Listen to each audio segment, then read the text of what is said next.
So a pleasant good morning to you, wherever you are viewing this commentary this morning. We are witnessing Grenada coming up against St. Vincent here at the Progress Park playing field.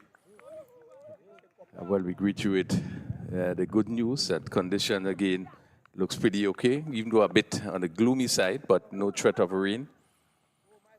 Grenada this morning earlier won the toss and elected to bowl this morning. St. Vincent and the Grenadines not yet off the mark.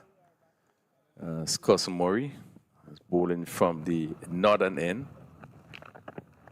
Wait. Thomas. Batsman in strike. And he's accompanied by Phillips. Good condition for swing bowling, though. Sort of heavy conditions. With a slight breeze blowing across the field. So one expect the ball to move about a bit, and we have seen already Murray being able to get the ball come back into the batsman once again.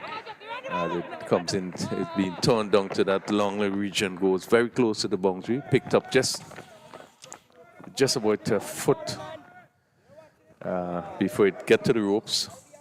Batsman pick up 2 runs. Again, consistent movement by Murray, getting that ball to cut back from outside the off stump into the right-handed batter.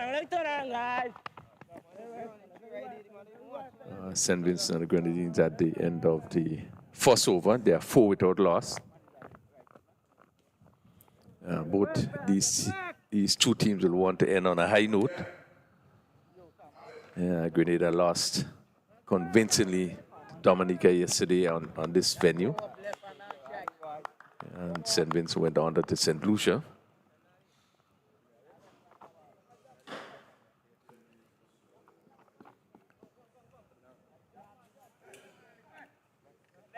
So again, we're going to see Toussaint picking up the attack from the southern end, or the commentary booth end. So the St. Vincent team for today's game.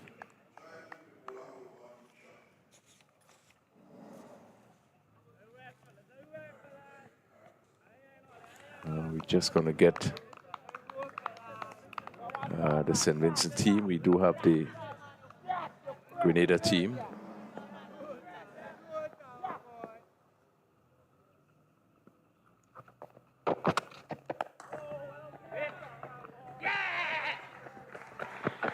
Just a bit of a misfeeling there by the mid-on fielder. They're going back for two runs.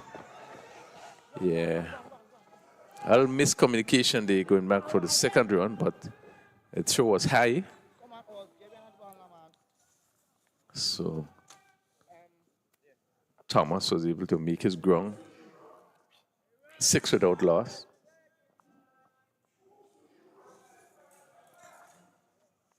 So the St. Vincent team for today's game.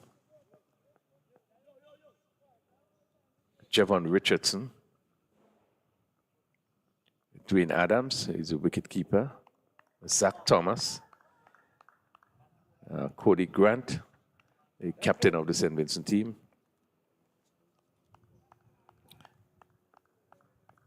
Ramon Johnson.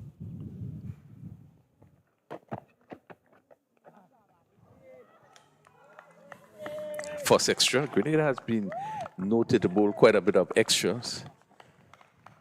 And this is the first wide.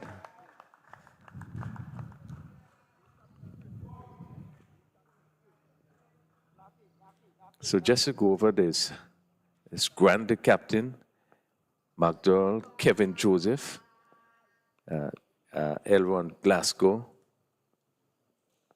LeBron Douglas, Rinaldi Hillocks. We are Watson Seaton and Damali Phillips.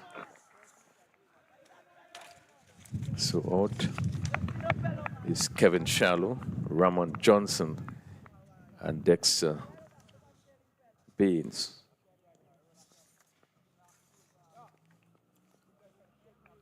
St. Vincent 7th without loss. We into the second over. Again, real good condition for seam bowling. It's important for the bowler just to pick a good line and length, not looking for too much speed, but give the ball the opportunity to swing. So they need to bring it up to the bat.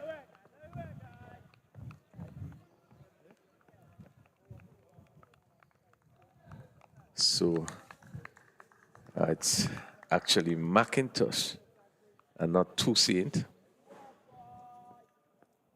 It's bowling from the southern end.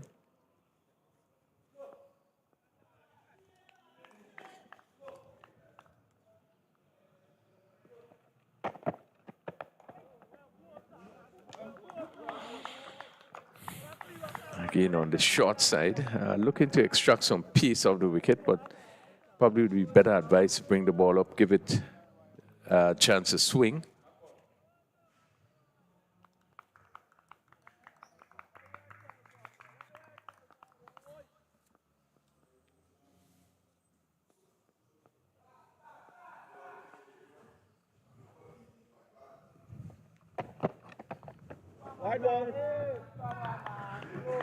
Okay, the second wide of the over, ball going down the leg side. So the Grenada team, Cousin Murray, captain, Court Murray, Rickle Sylvester,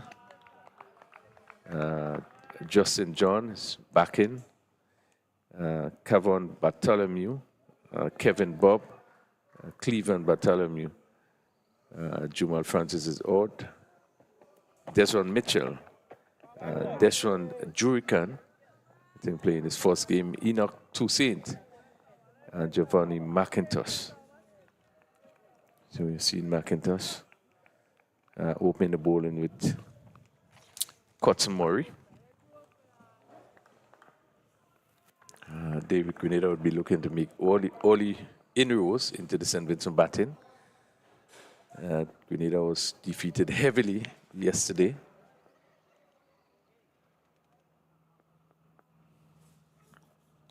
Actually batted, win the toss and batted first. The third wide of the over, 10 without loss. So extras already is on 4. Bata, the bowler is coming over the wicket to you, right? I'm over.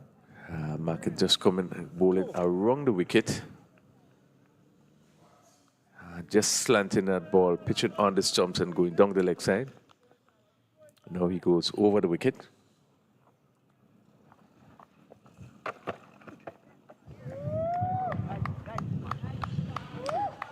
Again, wide of the off stump.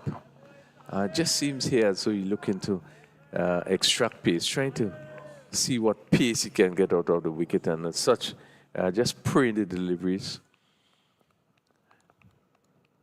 Batsman does not have to play in Phillips, he's on 2.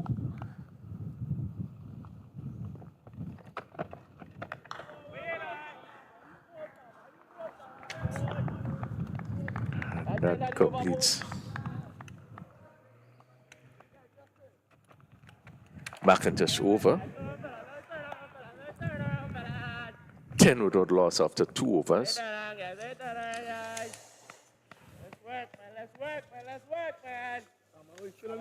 St. Vincent likewise will want to end on a winning note.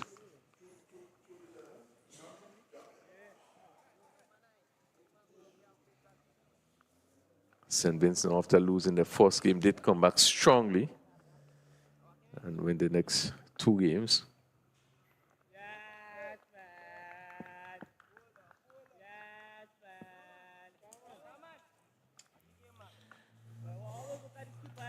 So for Murray, it's a slip gully, backward point cover mid-off. There's also a third man on the boundary.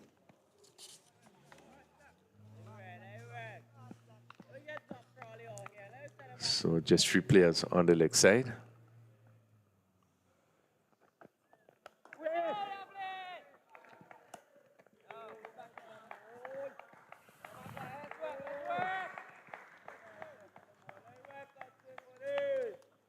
Strong offside field. Just a mid-on and a mid-wicket on the leg side. So bowling to a 7-2 field. And he's coming left arm over the wicket. As the line will have to be right there, loads of spaces on the leg side. Again, this one, looking to play the turn on the onside. Just seemed to be hit on the pad there. Quite a vigorous appeal.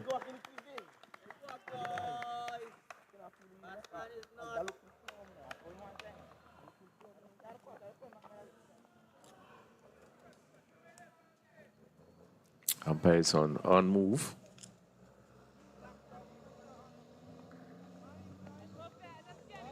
That's Imran George, umpire from Karakou.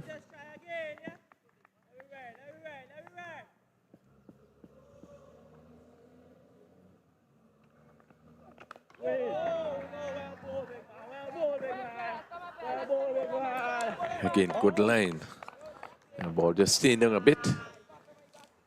And Thomas equal to it, just push it in front of him. Thomas, who had a fair tournament, had a few good scores in the tournament. Young player.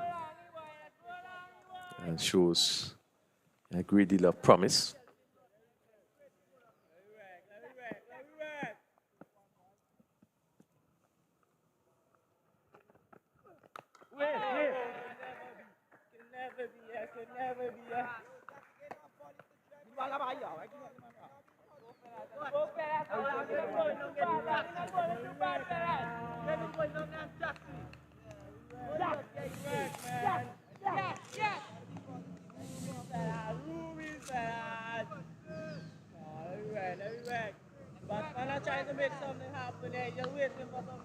Just to look back at the St. Vincent game, played yesterday at 10-10.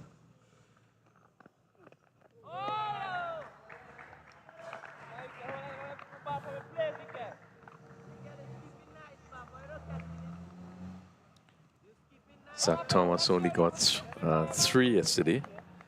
We saw that Ford picking up 4 wickets yesterday in that game. Ford is bowling for St. Lucia.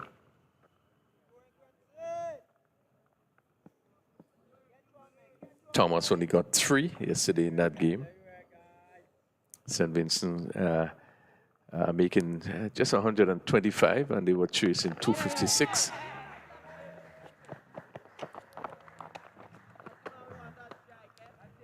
Turned down to long leg by Thomas. His score goes to 5-11. A quiet start. I've seen a lot of movement. Deliveries seem to be swinging both ways. What is necessary for the bowlers is control and to have a consistent line. The opening bowlers would really want to use this atmosphere here this morning. Try and pick up some early wickets.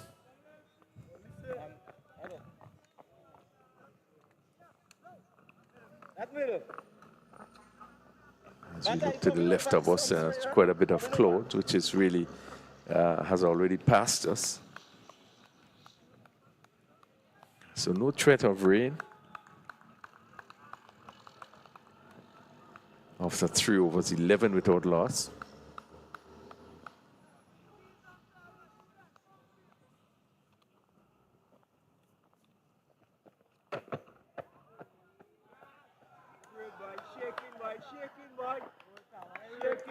So Phillips just got 21 yesterday, and he batted for some 41 minutes. Oh, he would want to improve on that score.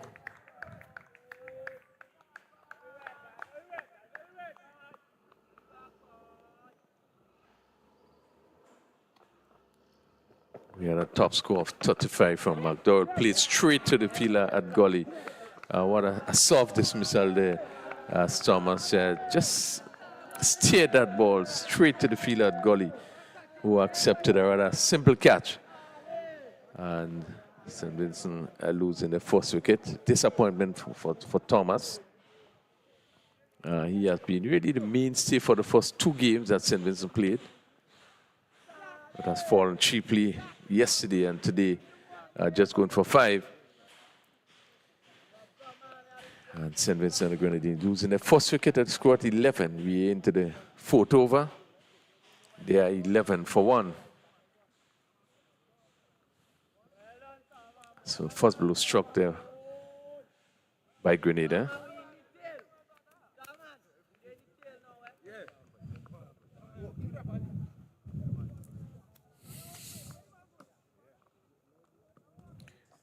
So the captain, Grant, comes at number 3. He only got 5 in the game yesterday. He's just batted for 14 minutes. And McIntosh coming back strong here after the first over where there was a number of wide being bowled. Yes, now picked up the wicket of Thomas. Caught by Cotton Murray. In the gully, there are no 2 slips on the gully, attacking fielders. So a lot will rest on the captain, Grant.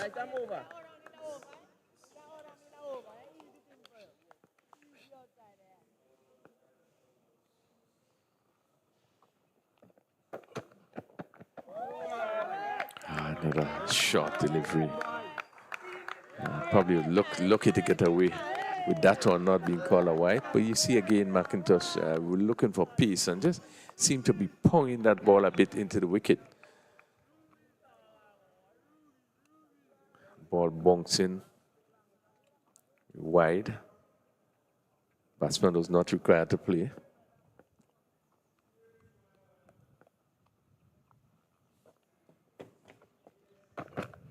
Wide ball. This time, umpire will signal wide. He seemed to be struggling. Probably even his run-up just need to get the right rhythm.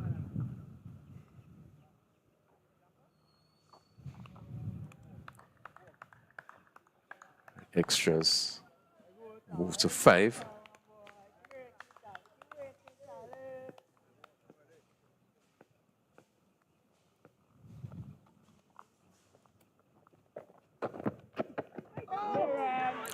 Better delivery, a little bit closer, and Grant, as he came for that delivery, just left him a bit. This is sort of line I think he probably looking to bowl.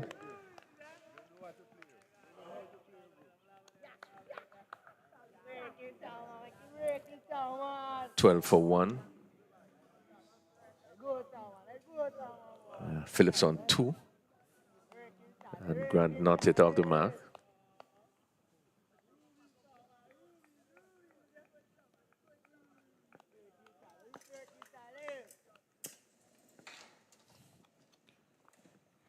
Again, just 2 fielders on the leg side. Again, McIntosh is again bowling pretty wide of the off stump, not forcing the batsman to play. And Grant would be happy just to keep looking at the ball, get a chance to really get himself organized, see what is happening. But you'd want to have the batsman play as soon as he comes into the wicket.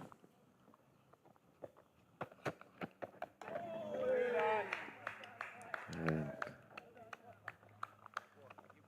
push into the offside. See a pleasant morning to Clyde, who has now joined us.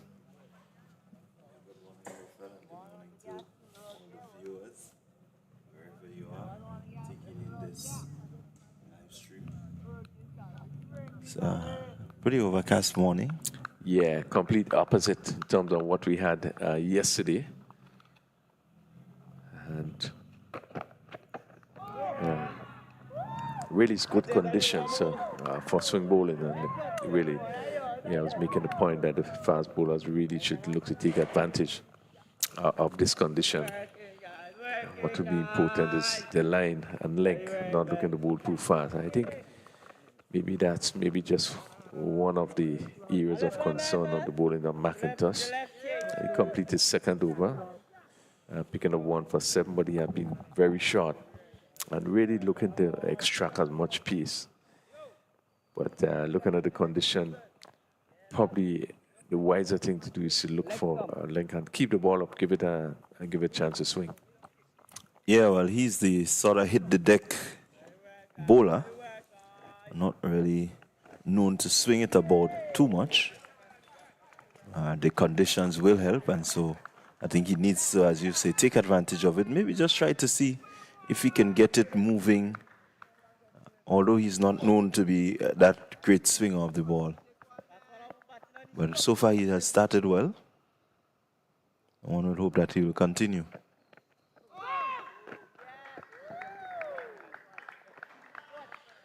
Yeah, more movements there. It's just about length and line.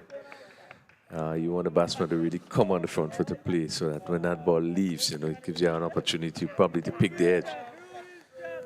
Just a little bit on the short side there by Murray.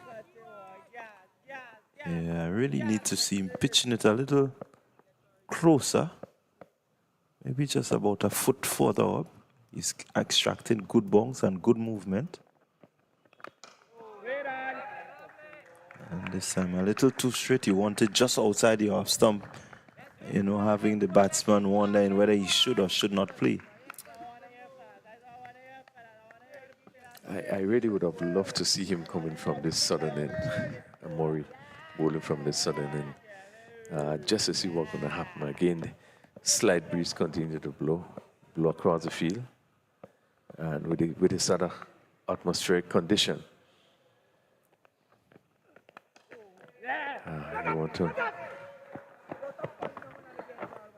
You want to use all the advantages that you have to see what can happen. But as you said, it just seemed to love coming from that northern end. Yeah, and so you need to, as the senior bowler in the team, you want to challenge yourself to do all the hard work, the changes, So he should really consider this. May not be his favorite end, but challenge himself to, come from the other end and see if he can keep the pressure, if he can pick up 1 or 2 for his team. Yeah, I mean, just with the condition now, with the ball moving about a bit, he coming up. And what would be important for Grenada is to try to pick up all the wickets. We would have seen what happened in the game yesterday. And really, yeah, all credit had to be given to the Dominican bowlers. They was focused. They knew what they wanted to do, running up and putting the ball in the right areas. But this is necessary this morning to put the ball in the right area. And therefore give it the opportunity to move, give yourself the best opportunity to pick up wickets. As we look around outside, things, clouds lifting a little bit, getting a little bit lighter on the outside, but still there's movements. And this one is steered on the third man and the pick up 2 runs there, again on the short side. So the batsman had the time to come off the back foot and just glide it down to that third man area, pick up 2 runs.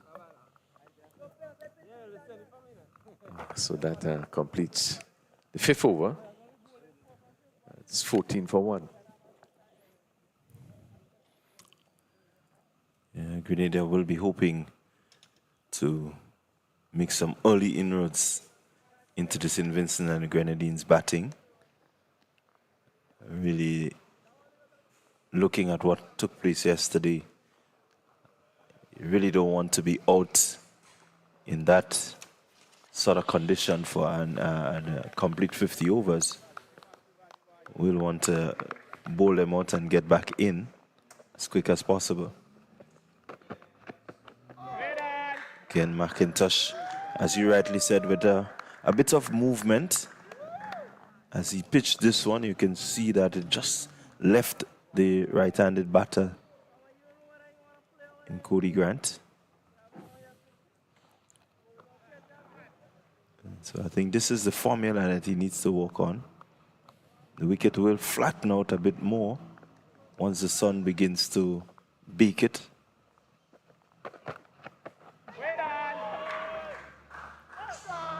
Yeah, lovely delivery. These two deliveries was pitched up. And you could see Grant there seemingly searching for it, but the ball just moving away. And this is what just need to focus on doing that. Being consistent with the line. And like there's two slips and a gully waiting. And that's the sort of bowling that we really would love to see. Fast bowlers bringing the ball up and definite movement. And that one didn't pass far from the edge. And so it brings into question team selection. Because you do have another left-arm seamer who, as we've seen, moves the ball quite a lot, whether the condition suits or not. So it begs the question, how did the management of the Grenada team think about this when they came seeing the conditions as it is? Yeah, certainly you raise a good point, that Jamal Francis. And based on what I've seen, he seemed to be out of the team today. But sometimes this would be called a no ball. Wide probably slipped out his hand. Let's see. No ball being called there by the umpire. Again, it just seemed to be every now and then you could see him looking for extra pace. And every time he does that, just seems to lose control. And this one went above the batsman, well, waist in particular, pretty close to the shoulder. And yeah, sort of surprising that they left out Jamal Francis. Probably Bartholomew probably could have been the one to leave out, but the condition is good for swing bowling, and we see what Francis would have done in the last game, last two games that he played, more last suggestion here, the ability to swing the ball. So probably the conditions were taken into consideration, but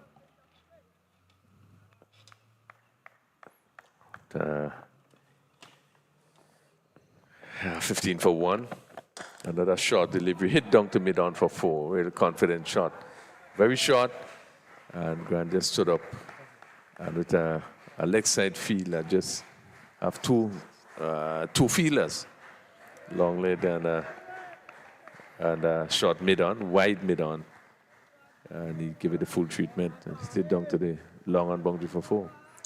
Yeah, short pitch bowling deserves to be put away, and Grant, making no mistake, he dispatched that with a bit of disdain. So we say the wicket is really good, and so you can't be bowling half trackers. This is where you need to be. That's the area right there that you need to work, because the conditions suit that type of bowling. And especially with the field placing a heavy offside field, you want to make sure that you give the ball every chance to get to one of the fielders on the offside. I just need to look at his line. So we'd have seen him bowl 3 good deliveries in this over. And they were up to the bat and moved this one, coming off the outside edge. Again, right up. Not a bad delivery.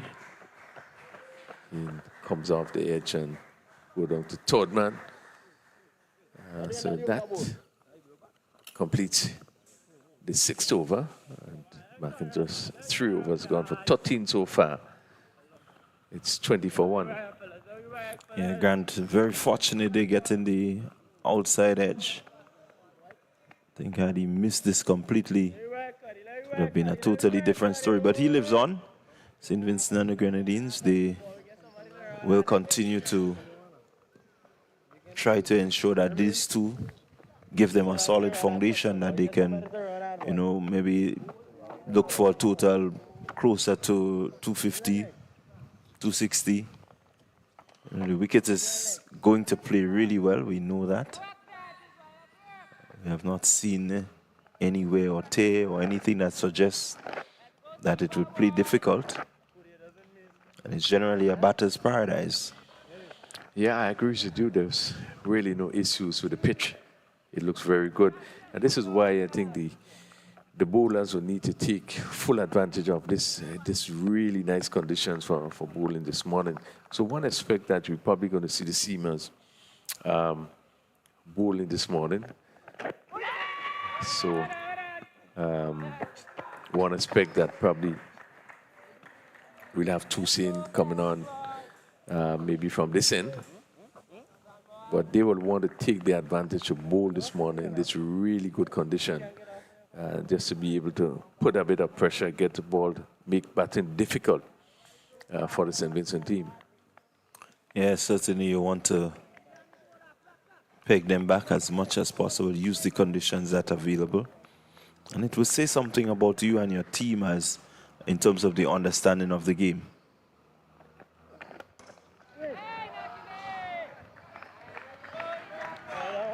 You really want to seize every opportunity that you get, especially when you know how difficult this wicket can be as a bowler.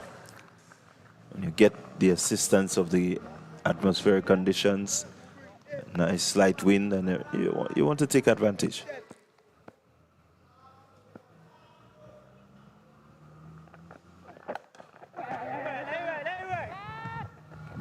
Yeah, it's really ideal condition.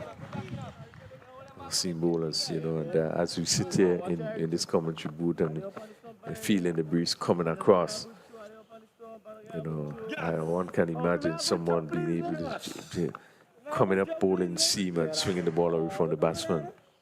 It's really, you couldn't ask for better conditions, you know, as a fast bowler, as a seam bowler to bowling. So Grant moves on to 6. Phillips, he's on strike after that single was taken.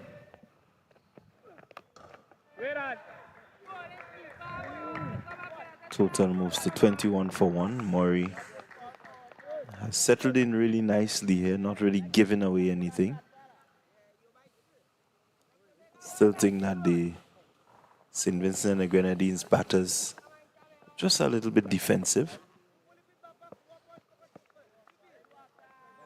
I think the intent really is not to lose more wickets. I've lost one. And they will want to make sure they continue batting us, you know. One aspect that obviously the condition would improve. And as the sun comes out, you know, that pitch will be really, really good for batting. And the bowlers wouldn't get the sort of assistance they get in as they are getting now in terms of movements. So it will make batting so much easier.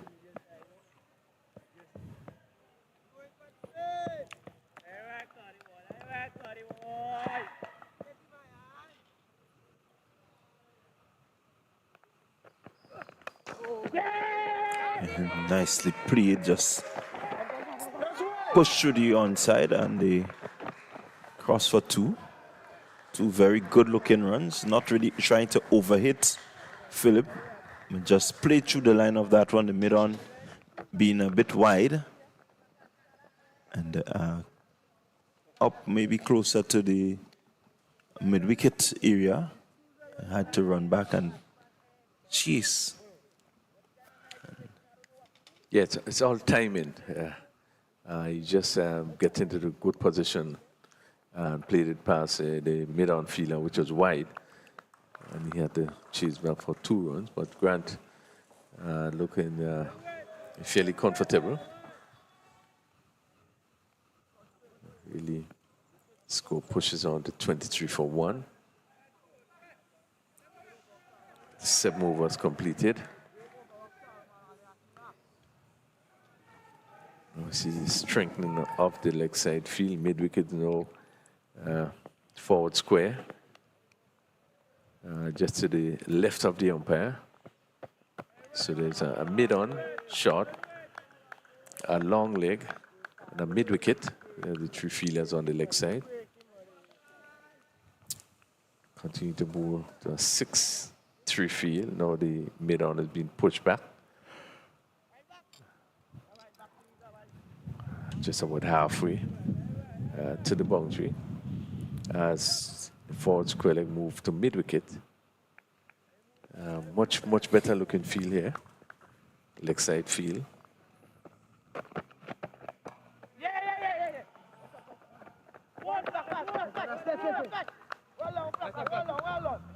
We see every occasion the ball is pitched up, and the batsman have to come forward as we see there. It causes a little bit of concern. That ball coming off the outside edge and going again to the right of the gully fielder.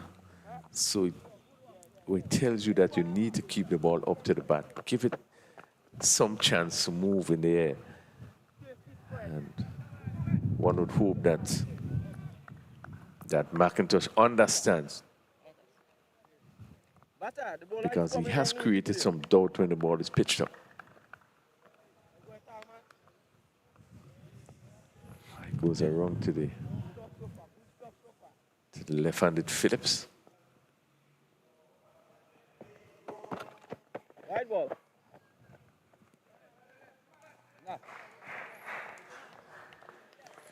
Yeah, you can see the intent from from McIntosh. He wants to get the batter just coming after that one. So the reason for going around the wicket.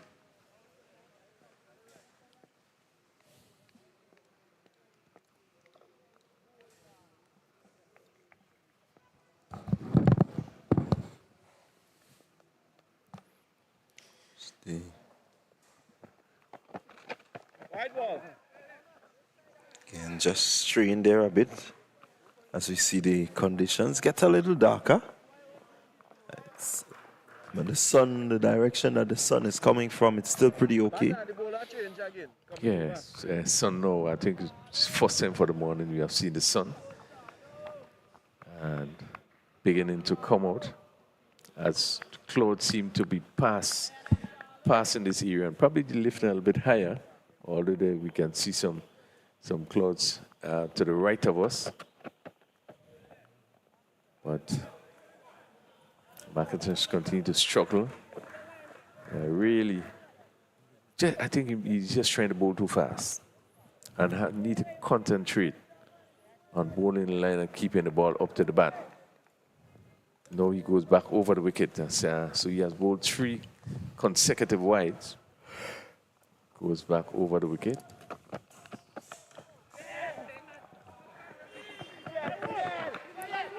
Short delivery, which is played down to backwards square. Yeah, just seemed to be struggling there for his rhythm. He's not looking that fluent in terms of his approach to the crease. Saw him a number of times having to stop and start the run again, so it doesn't look too comfortable. So he's still trying to sort out and work on his run-up here. You can see it even at the release points that he's not comfortable. This look a much better delivery. You can see him taking his time and getting into his approach. Yeah, I probably would have, after I start over, I probably would have maybe taken him off. Maybe, again, outside with the condition of bring on 2 seam. And then after more, you would have bowled 2 more, bring him from the top end and see what happens. Sometimes you have to be able to make quick adjustment based on the conditions. But you're right, just struggling a bit.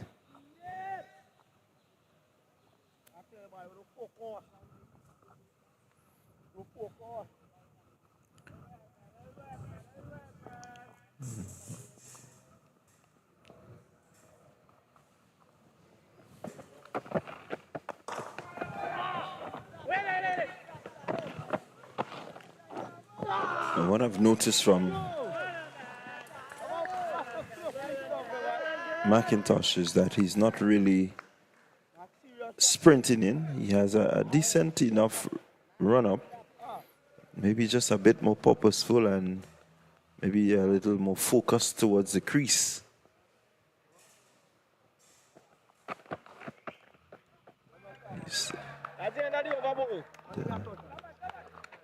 The delivery stride is not too bad. He gets the foot planted well.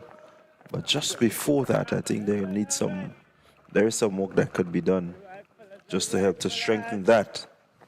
and make it a bit more fluid, that he can get through the crease really nicely, and you just may see a bit more pace and a bit more control. Yeah, you have some good things going for him. I agree in that his run-up looks okay. Just need to be consistent in terms of making sure that he continues with that rhythm. And then little things in terms of the delivery stride and so forth, that can be worked on. But again, it's sometimes understanding the conditions and being able to adapt to get the best out of the condition. I think that has been lacking with his bowling this morning. As we see him really trying to bowl too quickly, not using the condition to his advantage. 29 for 1 after 8 overs. And we've seen again the captain, Maury, coming again. So they seem to be playing with, they have a system in terms of how they function. And nothing else seemed to change. This morning they really called for changes. And he's coming in his 5th over. And the plan, maybe the system they play with is that maybe the 2 fast bowlers must bowl a certain amount of overs, and then you make a change, and that's not always the best.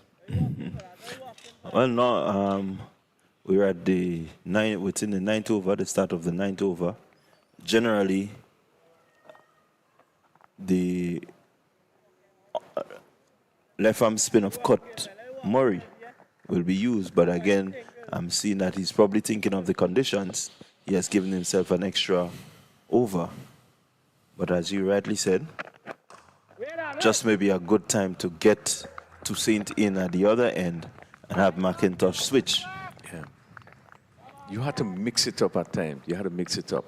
One, you want to make sure that Toussaint have the opportunity in this condition to see what he can do. And then you use your right down fast maybe from the next end to see if everything can happen from the end. You know, I've said and I've been saying that I really would have loved to see Court Murray bowling from the southern end.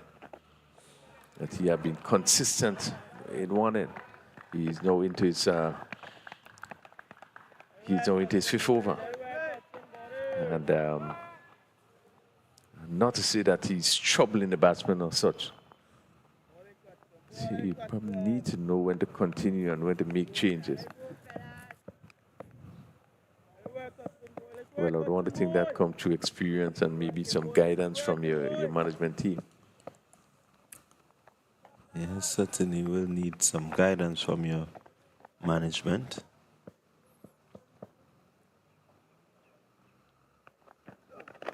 And you can see the ball moving. Misfield there.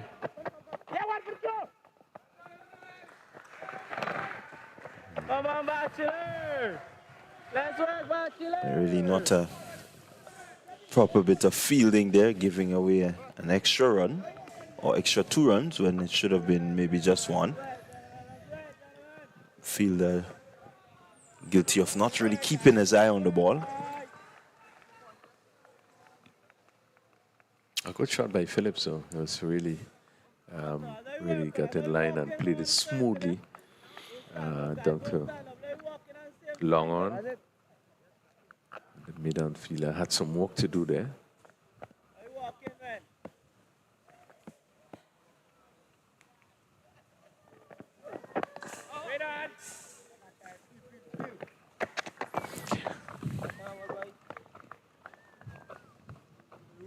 Good work, guys. One on change, man.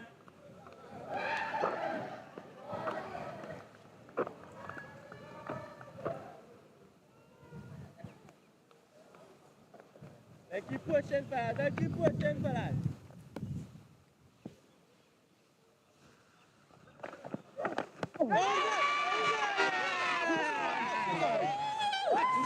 Yeah, this is the first time we have seen some variation there. The batsman played too early.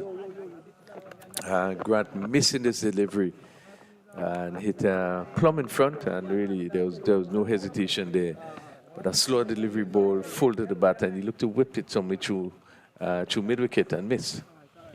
Yeah, really good thinking there by Murray. As we said, he hasn't really set the place alight, but just the variation that he has used here has brought him a well-deserved wicket, and I mean a good wicket too, that of the skipper, Cody Grant. Yeah, Grant would have top scored in the game yesterday. Certainly, St. Vincent and the Grenadiers would have been looking to him really to set this on a platform for the team. But missing there, and they could see the disappointment in his face, playing too early. And that ball hitting plumb in front. St. Vincent has lost the second wicket, 33 for 2. We just had a completion of 9 overs, so it'll be interesting to see now who comes on from the southern end.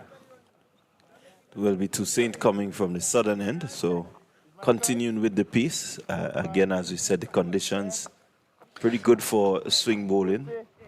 We know that Toussaint can move it around a bit.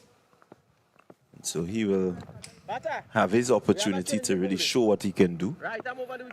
One will hope that for his sake he can start really well and maybe help to continue that sort of pressure. St. Vincent and the Grenadines not really scoring quickly. And so the Grenadians will want to keep that pressure, keep them, just a bit stifled. Yeah, and all that is required now is just to keep the ball up and bowl good line and length and let the condition do the rest.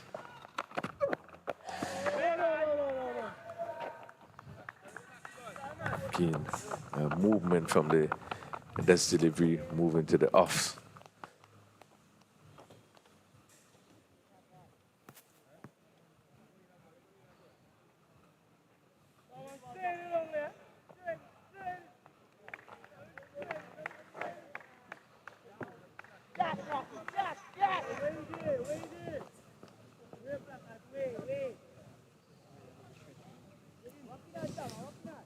We are in over number 10.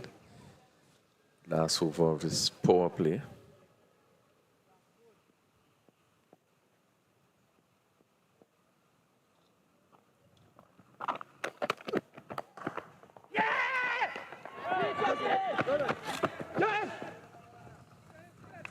Yeah, good quick single there. Taken. Phillips hitting straight. Seeing the opportunity for that single. The fielder at mid-off had to run around. And so you really couldn't cover that sort of ground.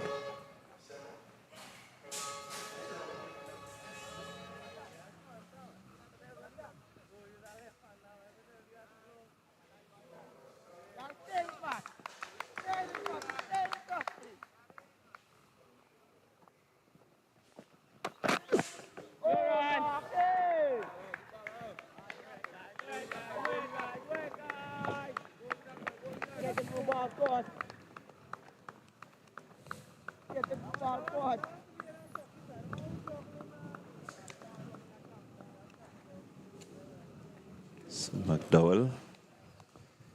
A lot again, they would be depending heavily on Dowell.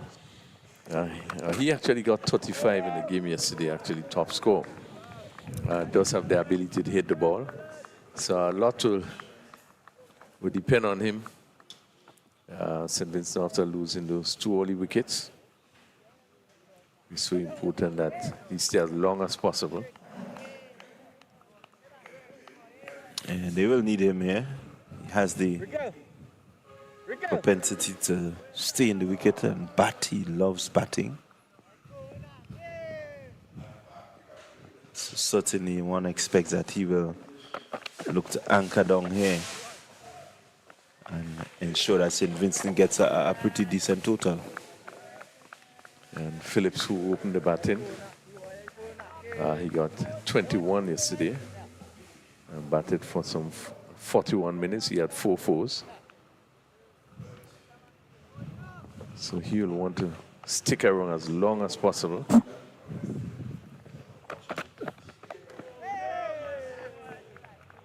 As you know, beginning to see a light drizzle.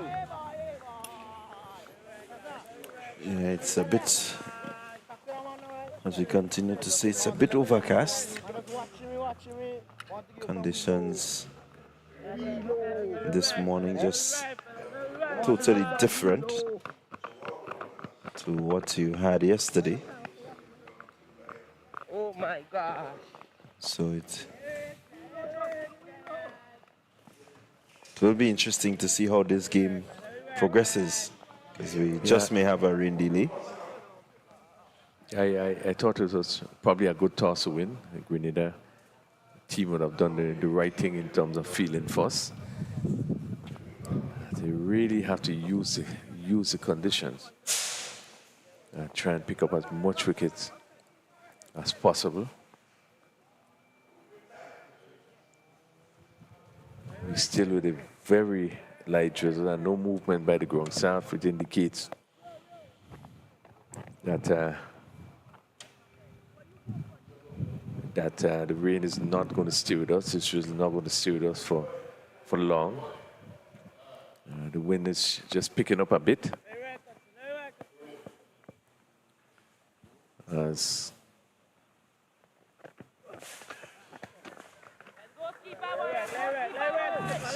again, Murray continuing. Murray continues. So wide.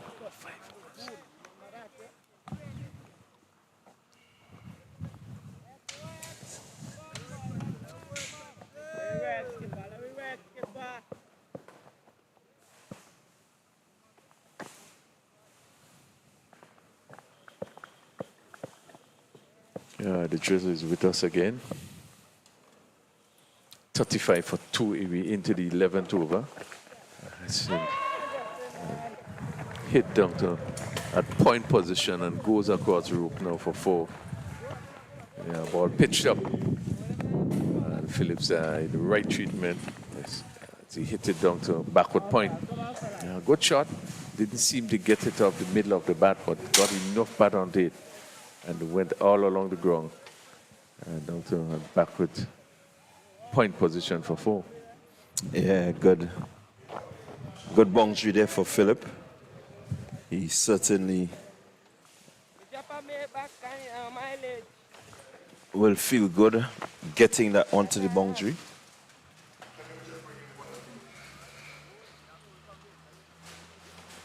The umpires have no call for the covers.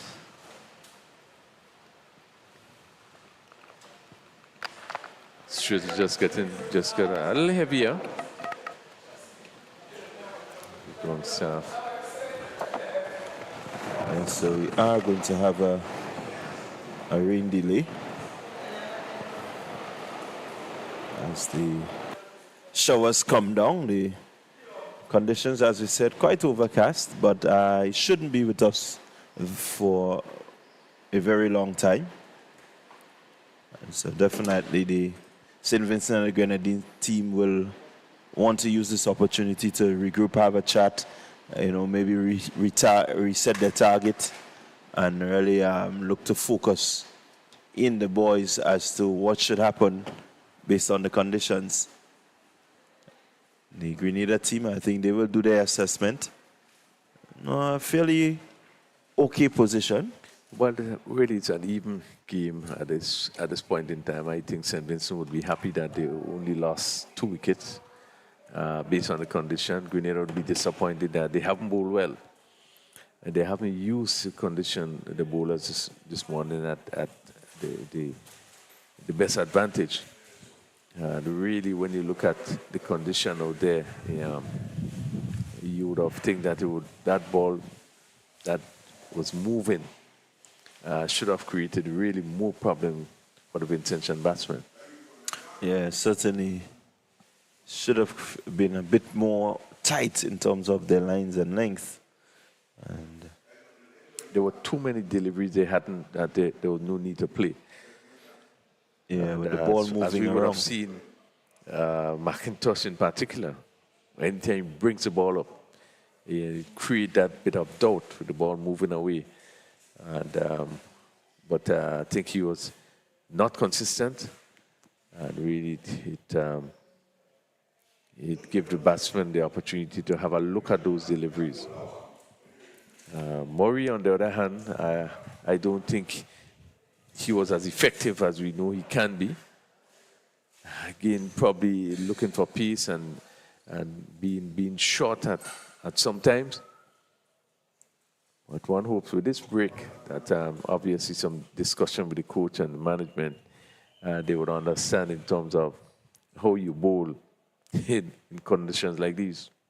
Yeah, certainly you want to be a bit more aggressive. You want to be not full, but just really in that corridor of uncertainty, as we would say, where the batters, they want to come forward, but they're not sure. You know, we need more. We need to see him put in more balls in that area and really working, because we know that he can swing the ball, and so you want to give yourself that chance to really pick up wickets, not having the batsman uncertain of whether to play back or forward. So at 39 for 2, rain has stopped. The groundsmen are just bringing the covers off the field, and we should be starting back probably maybe another 5 minutes or so. In the meantime, we are going to take just a little break as we await the commencement of play after this short rain break. We hope that you'll continue to join us probably in the next 5 minutes or so.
So back here at Progress Park, we have just seen Murray continuing in his 6th over, first delivery being called wide of the off stump.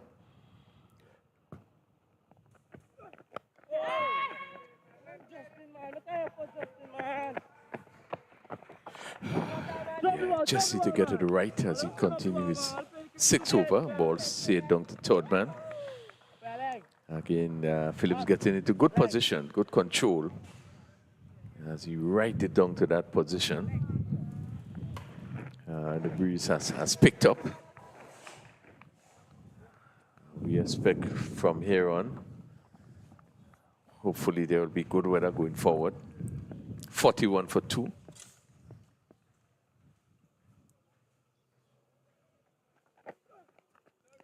It represents a pretty good start.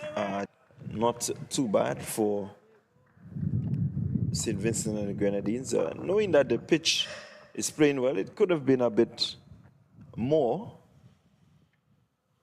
Nonetheless, they are looking good and poised to get a score maybe in the region of 200, 220. And that's the sort of length you want to be bowling. The batsman there was in two minds. McDowell whether to come forward, whether to play or not to play, and then also had to decide whether you play on the front foot or the back foot. This is the ideal delivery you want to be bowling. And all left the left-hander as it goes further outside the off stump. We just probably need to see more of these deliveries, just a little more consistency with these deliveries.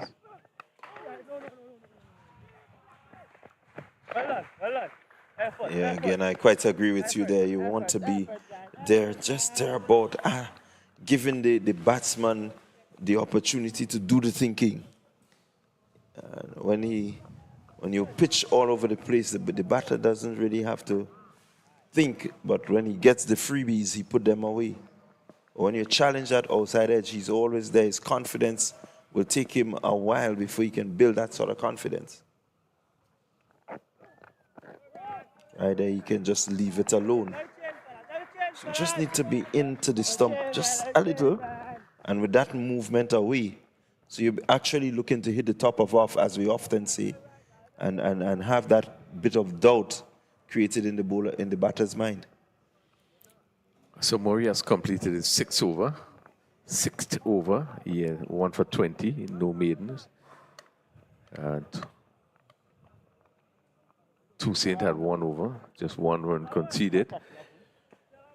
St. Vincent and the Grenadines continued to bat on. We had 11 overs completed, 41 for 2. See, again, just a bit sunlight, sort of hazy sunlight. Grenada would really want to make use of the very good conditions for seam bowling. Toussaint will bowl to the left-handed Phillips, who's on 17.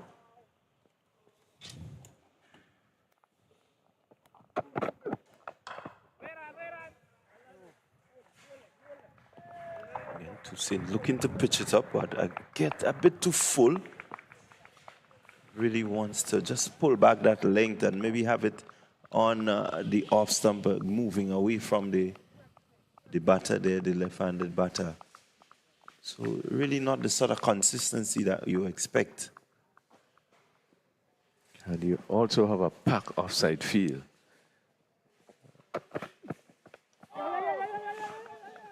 And that's the movement we're talking about across the right-hander. Yeah, just a line that need to be a little different there. You have a slipping position and an offside field. So you really want to focus in that area.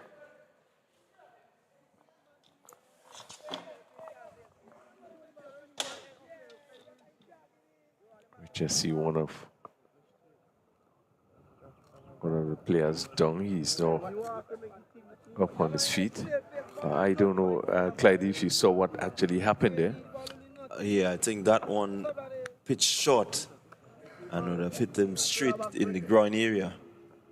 And having that box, that protector on, and having that ball jam directly, it was really full impact. He missed that ball completely. So it could pose a bit of discomfort. Yeah, so the features out there, and in these conditions, you always have to take a little time. During your playing this, I don't know if you ever got touched there, but it's not a nice feeling. Certainly could knock the wind out of your sails and have your legs weaken. I know I got a couple. You feel dizzy, you feel weak, you feel like disoriented. Yeah, I can't remember being hit there with a hard ball, but I know in wind ball. And I know what the feelings could be like, you know. And so one understand. Yeah, even not being hit flush by the box based on where you are being struck. It can create some really painful and uncomfortable feeling. But we're happy to see that he's back up and just having composed himself a bit. And that's a good thing about it. It doesn't take that length of time to probably get you composed in a better feeling position. What he will be happy with is that he's at the non-striker's end, so he can take that extra time to really get himself. If he had to be the person facing, it could have been different. So Phillips looking pretty well. He has played well for his 18. Once again, bad line down the leg side.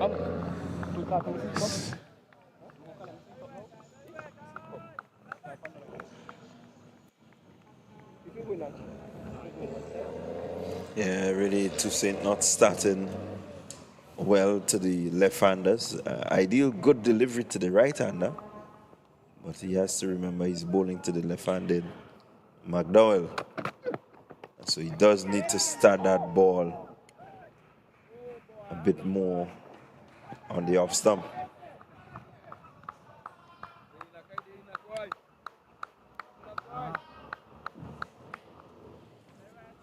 So we have seen Jurican in for his first game. That's from Jurican. Likewise, McIntosh. Yes. That's the changes there for Team Grenada. So as we look at the tournament at this moment, Dominica would have won so far 5 games, really sitting at the top and really can't lose the tournament. Maybe somebody could join them. That's provided they lose. Lovely shot. Dunked up backward square, cover for 4. Superb shot played there by McDowell. And we knew he can hit the ball short outside the off stump. He got across and really smashed it. And it went really quickly across the outfield for 4. Look at the replay here. It's wide, it's short. Enough time for him to really throw the hands at it. And what was good there, he didn't just throw the hands, but he ensured that he placed it within the gap. No one sweeping on the offside. Easy boundary. Yeah, just making the point with Dominica, who's on 5.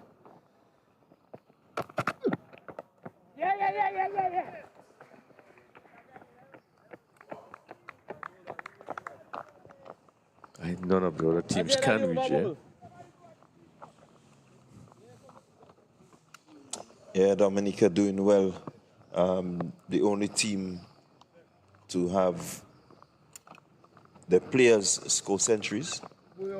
Had Fontaine in the first game. He got a really good century. And you had yesterday the captain, Stefan Pascal. He came to the party and really used what we would say is ideal conditions for batting to register the second 100 of the tournament and the second for Team Dominica. Yeah, it certainly was a tremendous knock. Despite how the pitch is playing, but you had a bat, you had to score the runs. I know. So You must use you would have that, batted man. well You must use it. with good support from his partner. You must use it, man. Dominica really would have done well through the tournament. I think they would have performed really well. Probably the team that batted the best in the tournament. Yeah, they really had some good scores within the tournament. And even when they lost scores, maybe the game against Grenada was there. I would make it their worst display. The game that they lost in the first round. Maybe their worst display. But outside of that, they've batted really well. Whether they're chasing or whether they're setting a total, they really went about it in a professional way. Yeah, having get up to that total, without losing a wicket again speaks to really the commitment and the whole method, the approach towards the game. Even when they get to 100 partnership and 150, they didn't feel that they're now in a position where the winner really they can do anything, but they really batted well. Yeah, it was really a good look to see the way they approached, especially a crucial game like this.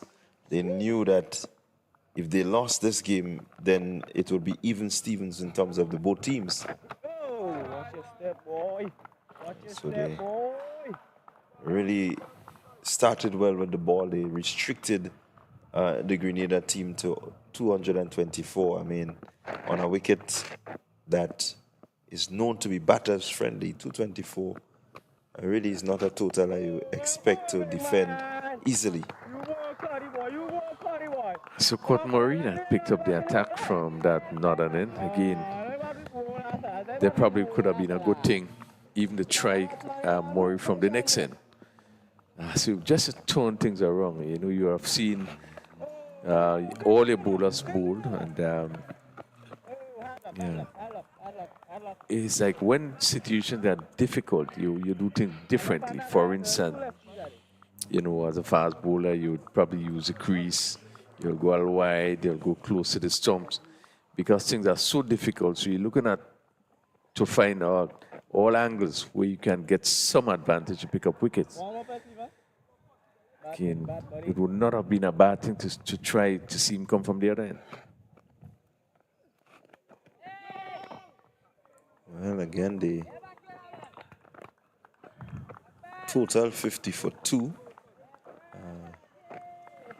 They may just feel that they're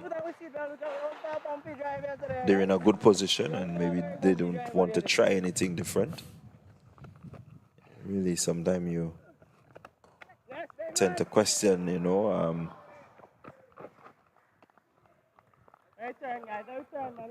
what messages these boys are given. But in their mind, they have the responsibilities on them. They will take the guidance of the coach and the manager, but certainly they have to go out and do the business. They have to be able to do their assessments. And so it tells you about your team. Maybe having players who can come up to the captain and say, Skip, I think we need to try this, let's do this like that. That is the hallmark of good teams.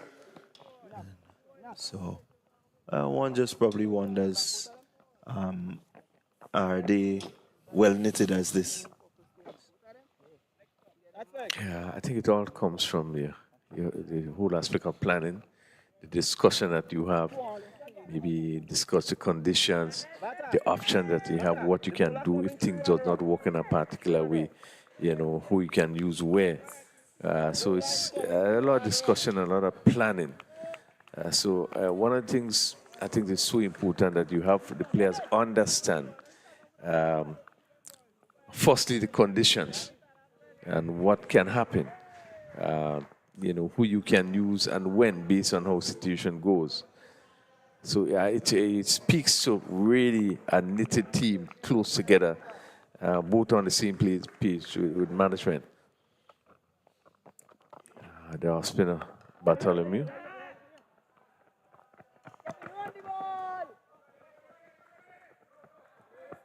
Again, Bartholomew as an off spinner. Again, you would want to look at him coming from the other end. There's no danger in switching around today to try them from different ends to see what happens. No, they would have bowled yesterday. They was not able to pick up a wicket. This morning is different, condition a little bit different. So let's go the other way around. I think it's just like we found that Grenada won the toss, and this time elected the field, which was the right decision in my view. In terms of maybe the strategy or the tactics you use, how the bowlers are being switched around and so forth, I just think maybe a lot more needed to be done.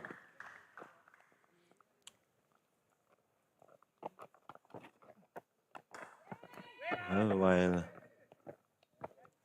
while we discuss these points, St. Vincent and the Grenadines, on the other hand, they will be happy.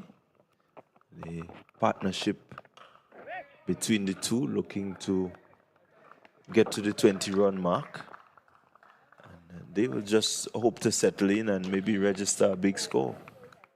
And it will do well for them and their confidence closing off the tournament. And so, I mean, really for them, they will just want to end on a good note.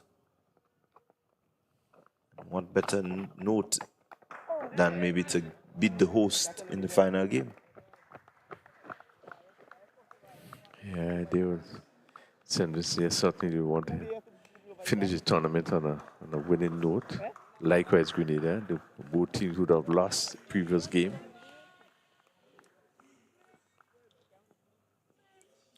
So I think at the end of the day, it's a team that really wants it. Played through the covers for 4. Lovely shot. Short delivery bowled by Bartholomew. And McDonald has shown the ability that he have in striking the ball. Really able to place this one lovely through the covers. And really they feel that they have no chance. Yeah, good shot. It deserved the boundary. It was short, it was wide. Looking at the replay, short, wide. Batter did well to get back and really keep over the ball. And I think it was more for his placement. There was a fielder in the cover, but he was able to place it to his right really well and picking up 4 good-looking runs.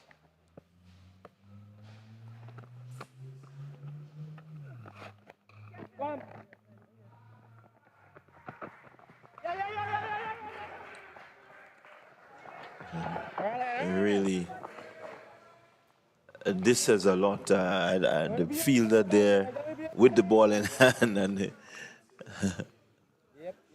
they were able to pick up 2.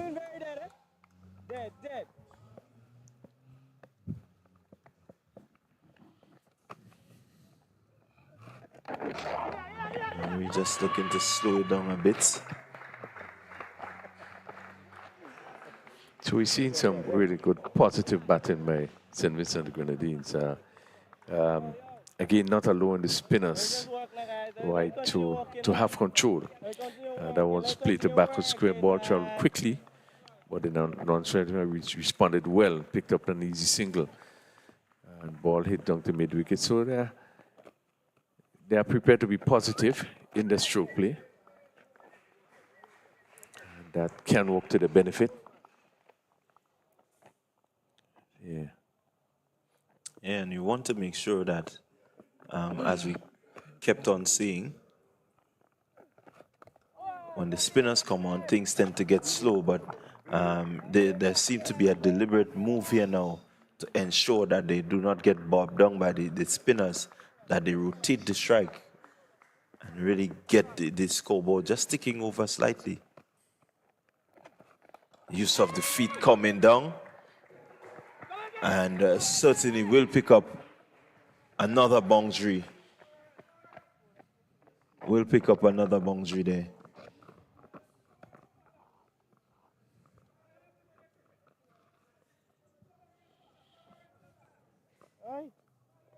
Four-run signal there by the umpire.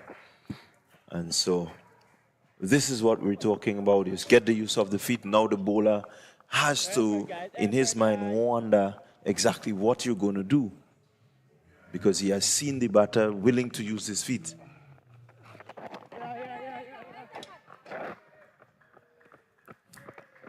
So it puts the bowler under that bit of pressure, and this is what we wanted to see earlier. And it's good that the batters here now can be clear in their minds and really begin to use it. I think that will help them to really get a good platform and maybe score some good runs. Well, good interest in batting. I don't know if have you seen any player use the feet before? Let's say, well, I know for sure the last 2 games we have not seen it. But there's a situation, and that just seemed to be a chain. Maybe some messages getting across to some people. But he uses his feet nicely, even though he was not to the pitch of it. But the fact that he used his feet, he was able to hit and went through the shot and hit it over cover. Safe shot, picked up a boundary. But we've seen, a distinct effort by the Vincent batsmen to be positive towards the spinners. And this should make for some good cricket. Certainly will make for good cricket.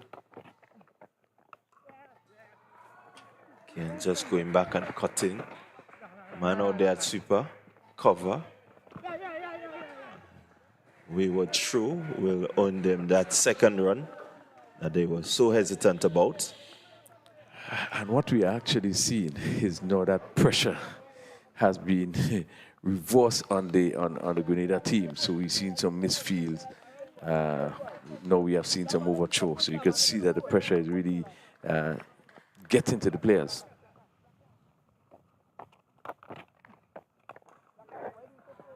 Yeah, and this is what you want. This is the sort of contest that you want. They lost 2 quick wickets, 2 early wickets. But this pair putting on some 34 in pretty quick time. As the use of the feet, he swings down.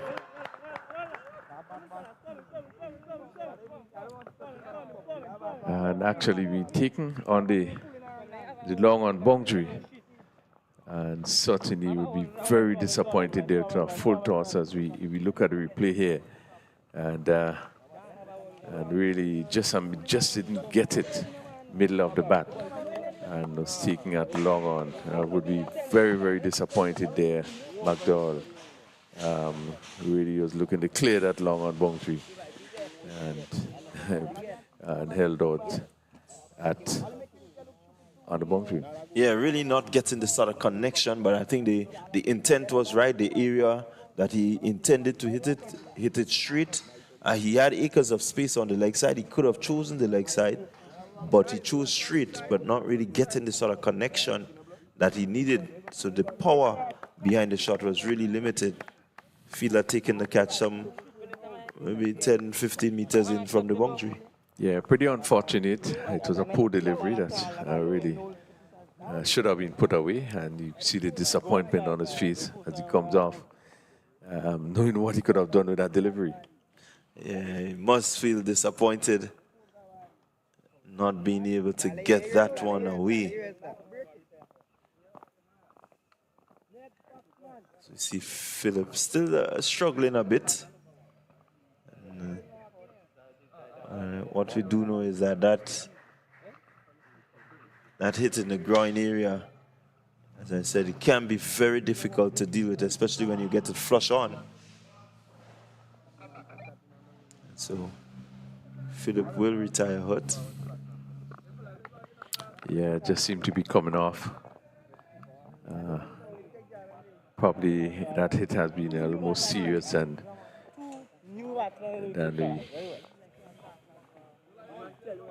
we think it was, really. Just seemed to be hobbling off a bit. Yeah, just... So St. Vincent and the Grenadines has lost their 3rd wicket. important wicket. McDowell going. And he was caught by Bartholomew. And he scored 17 of 24 deliveries. He had 3 fours in that inning. And they were just beginning to take the attack to the spinners. Just missed out on a bad delivery. Grenada would be happy to pick up his wicket. Yes, certainly Grenada will be happy to see the back of McDowell. They know that he has the ability to bat and bat for long. And he's a pretty decent striker of the cricket ball. Can be very destructive if given the opportunity. Let's go. And this is something I like about him. He can bat. He has the tenacity to bat for long periods. As we saw in that game where St. Vincent were in trouble. And he was able to just really settle in and get his team. I think they were maybe about 90-something for 3. And he came in. Wickets were falling around him, but he was able to stay there, and he got a partner in the number 9. And between them, they put on maybe some 60 runs to bring St. Vincent to a total of 201, and they defended it well. So 2 new batters at the crease. Javon Richardson, batsman facing. First delivery. Really should have done much better with it. Short. White ball. And Adams, wicket keeper.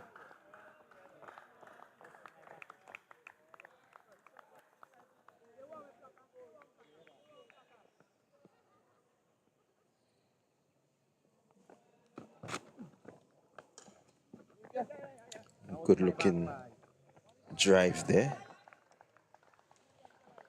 Really showing the full face of the bat. More importantly, he just placed it in the gap and keeps the scoreboard ticking over. Just want to take these little singles and, you know, build your total, get yourself in. Yeah, this player would want to be a bit cautious. And do some rebuilding.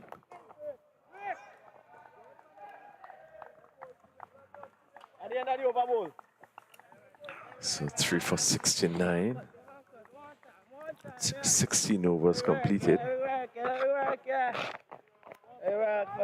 St. Vincent and Grenadines lost the important wicket of McDowell.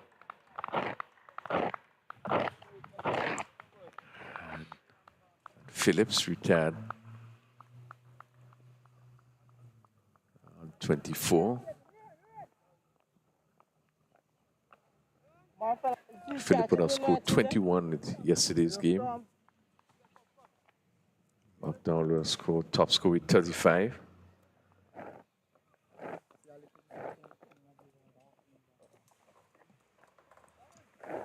I think it's an opportunity here where a Grenada team should be looking to put the pressure on, make things very tight, and as we are not seeing that sense of aggression that you really want to do well, even the movements.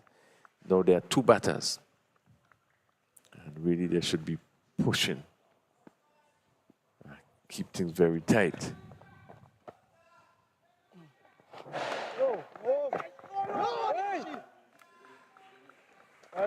Yeah, the slight drizzle again coming over the field. The clouds have darkened again.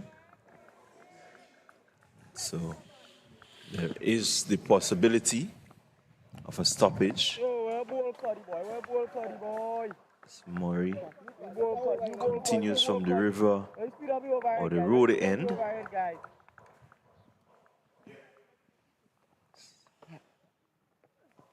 Oh, well done, fellas. Well done, fellas. Well done, fellas. Giving it a good loop. Yeah, now we back, man. Now we back, man. Batter just satisfied in coming forward and keeping it out. Good looking strike, but straight to the fielder. So want to get that ball into the gap. There is a gap, an inviting gap there.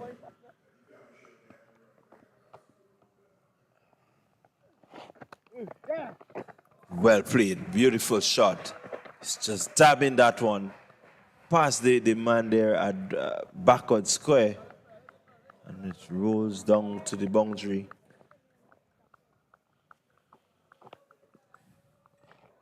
And they pick up 2. Four. Good shot there by Richardson. He came back ball just slightly outside the off stump. Get it fine of the third man who was a bit square. And it raised down to the boundary for 4. But in control, good shot.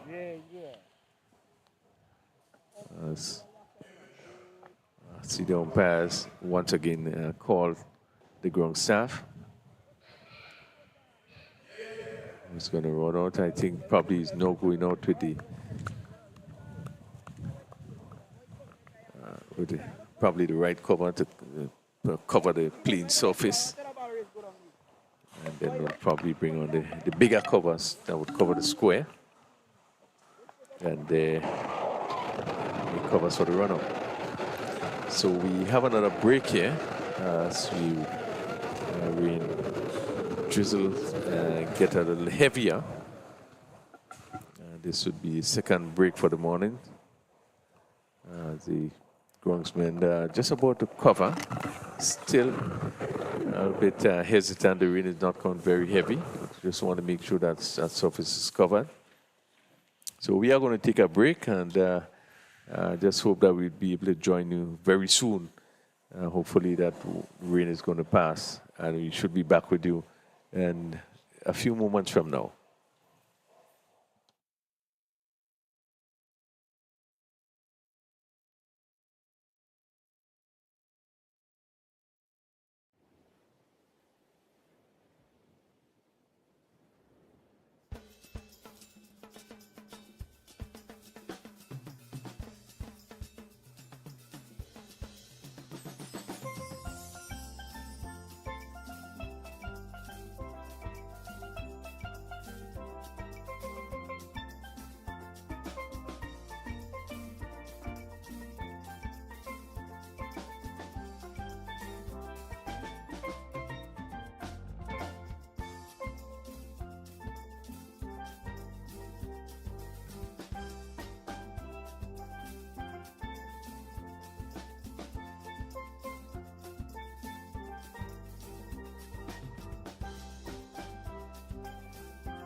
and get some.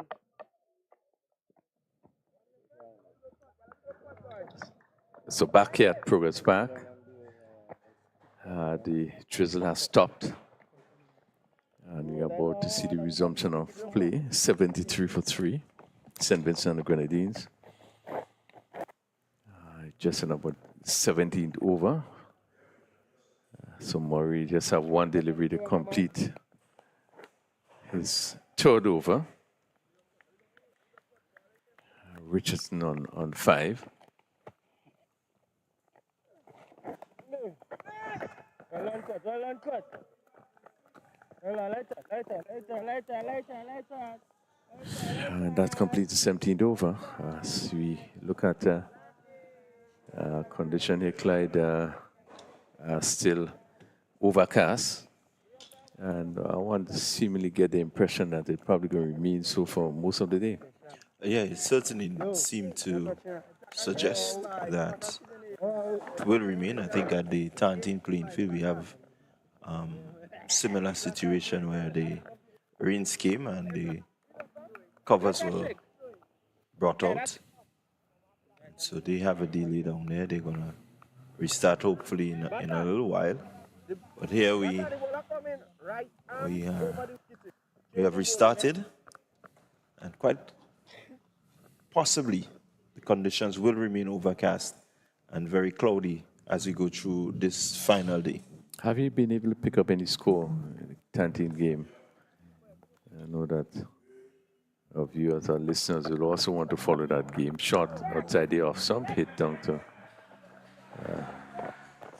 backward point, just steer down to that position. So 1 to Adams, he's off the mark. So Bartholomew, Desron Jurican rather, and the first time we are seeing him in this tournament.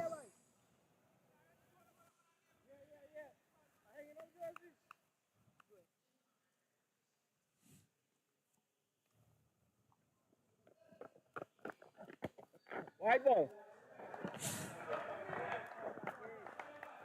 Short and wide. Another extra. Goes up to 16.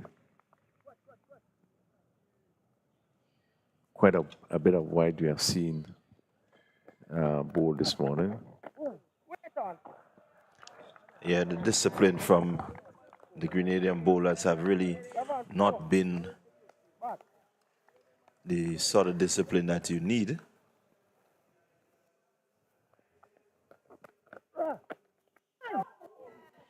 I think it would be a bit more challenging now with the drizzle that we had in terms of the wet ball. So really call for a lot more control. Ball need to be dry properly. Maybe for the next few overs.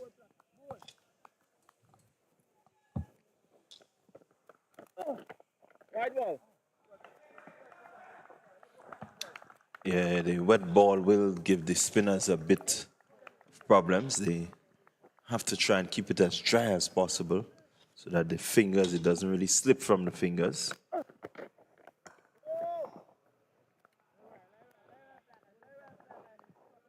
So far, Jurakan doing well. Started on a decent line and length just outside the off stump, asking the batter to come after him as he does there again. Batter just tentatively going, not really going with much intent. Instance like this, you want to be positive as a batter.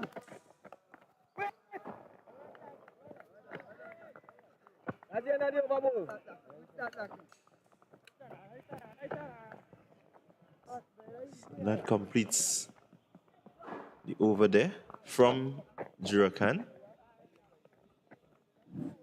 Total 76 for 3, St. Vincent and the Grenadines. At the Tarntine playing field, Dominica are 147 for 3 in the 26th over. And there's a delay because of rain. Are there any individual scores? I know that 147 for 3 Dominica batting. Certainly Pascal, one of the top batters. So 13, they would have had much more play than we had up here at Progress Park. 26 overs bowled down there. We just had a completion of 18 overs here. Having a 2-stop and started just about maybe a 15 minutes late.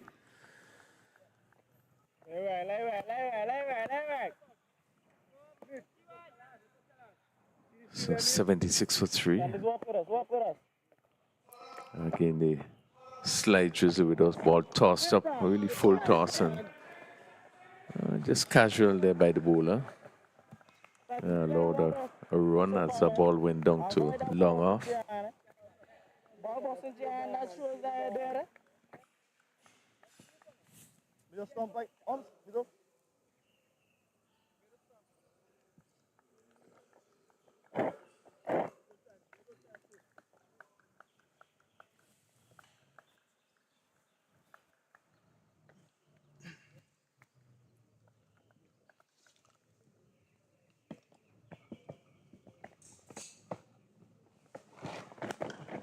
Another full toss ball there by Deshaun Mitchell.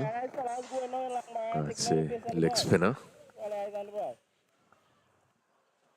Well, just to give an update in terms of the scores, in that 147 for 3, Toussaint, Darren Toussaint, he got 45. Stefan Pascal got 46. So they had a pretty good start there, Dominica. But they've lost the wickets to Saint and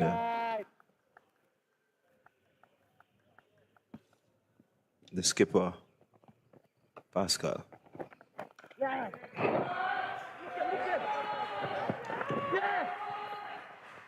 This one will run close to the boundary.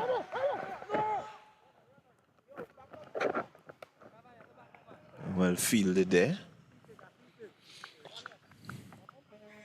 So the Dominicans still with the momentum in their favor.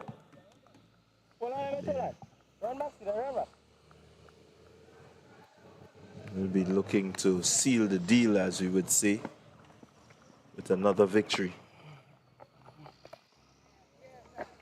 Yeah, and the ball gave him a lot of air in this over by Mitchell. I don't think the batters really took advantage. That previous delivery before the last one was short and really should have been spanked to the covers for 4. They only picked up 2. But we have seen at least 3 deliveries tossed up.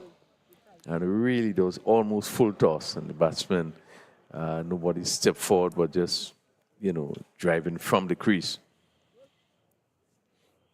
Yeah, that's a sign that, they still need to work on the confidence to get out and really move the ball around the square.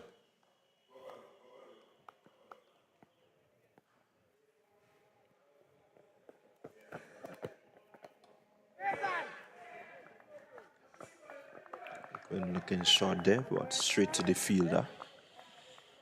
Yeah, you want to pick the cap and just be a little more positive there, Adams. You want to put away the bad deliveries.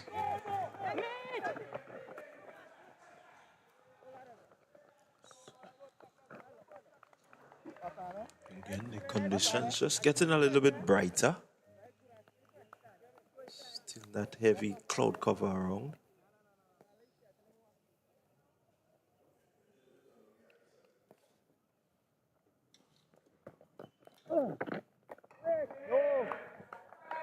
Again, good areas by Jurakan. Batter not really wanting to be too aggressive. He's just intent on staying there.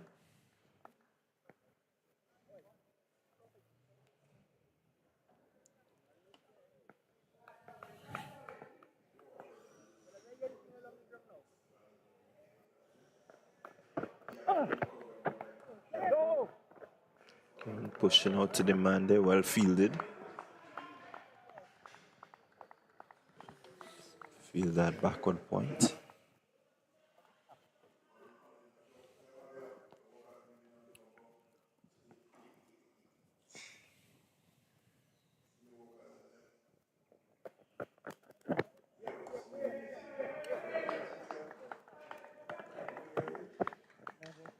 it's good to see Jurkan in his first match. He's landed the ball in some pretty good areas. Yeah, his line has been very good so far, off stump.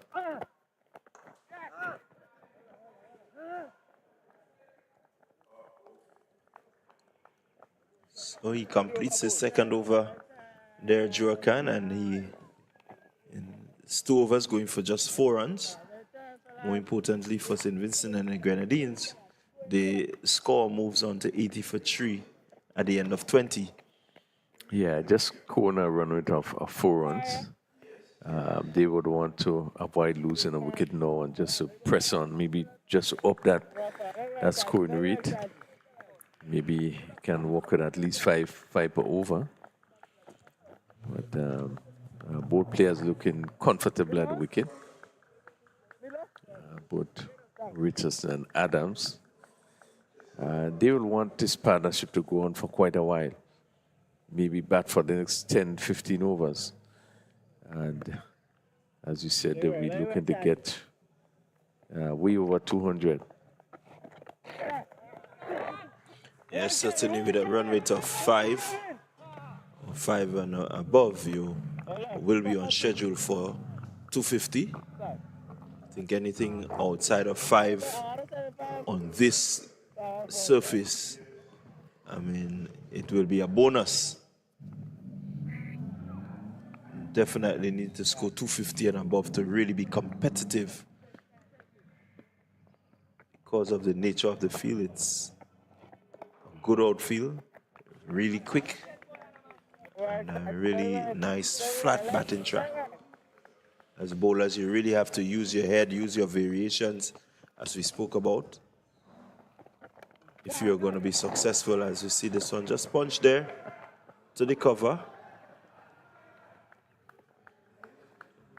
Man at the extra cover just runs around and picks up. Yeah, the pitch continues to play very well. Really, they have really no issues in terms of the pitch. As Richardson was on the back foot and really placed it nicely through covers.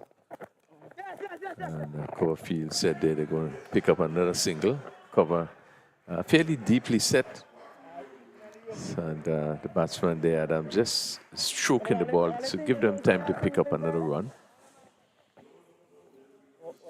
Mitchell, in his second over, seemed to be doing too much. Really bowled some deliveries with good can almost hit Thomas as full toss. And then some shorter deliveries, not creating any problem for the batsman.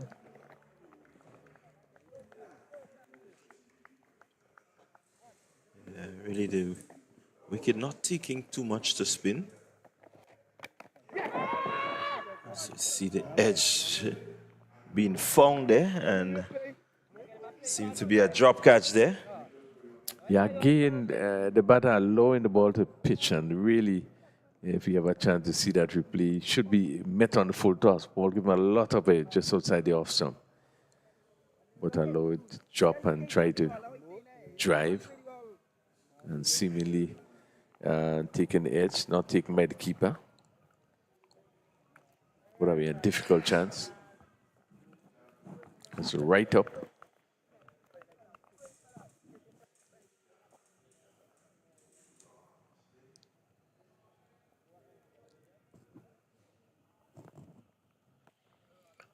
So it's going to be Jurkan to continue. His third over. Again, looking to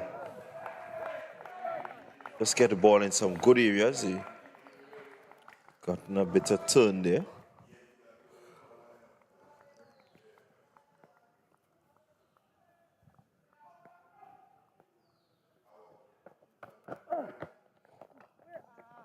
Again, good delivery, good areas.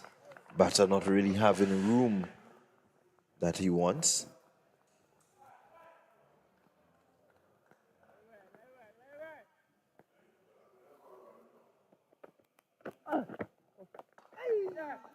Looking to punch this one. Just past the man there, the short cover.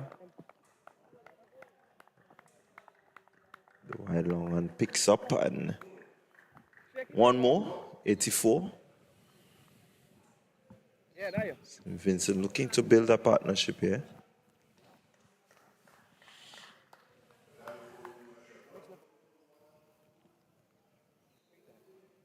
She left.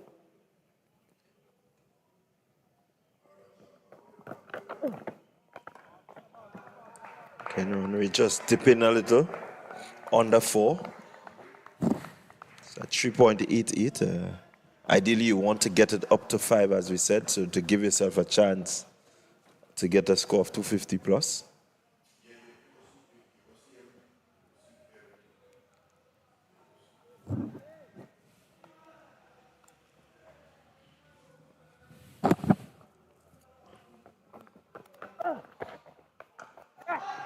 And it was really good shot, good looking shot. It deserved to go to the boundary. He placed it well. He was always in control of that one and expertly placed into the gap. 4 very good looking runs there for Richardson. Yeah, superb shot, shortish delivery, just outside the off stump, and he really got into line and played it smoothly through the offside. The fielder, they just having to run to retrieve, but really a good looking shot.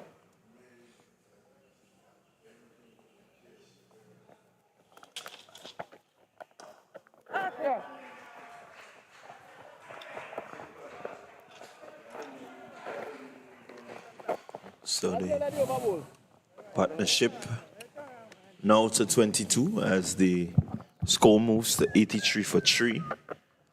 22 overs being completed. And certainly extras 17. 89 for 3. A good position given the fact that you lost 2 early wickets. I think now is the time where they want to start to move the scoreboard. Already had a partnership of just about 22, maybe, start seeing how you can rotate the strike a bit more. Yeah, this pair would have done well. And coming in after the removal of both batsmen, so they really came in to start off fresh. And he have done well now. Begin to push it around a bit more as the sun begins to shine a bit brighter. And seemingly making batting a lot easier.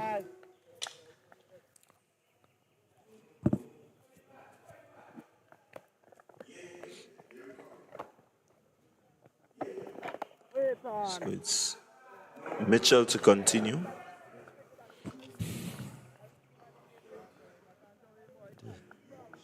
It's not gone too badly. Just mixed up his piece nicely. And this time he's down the leg side. Umpire just taking a stretch, signal wide.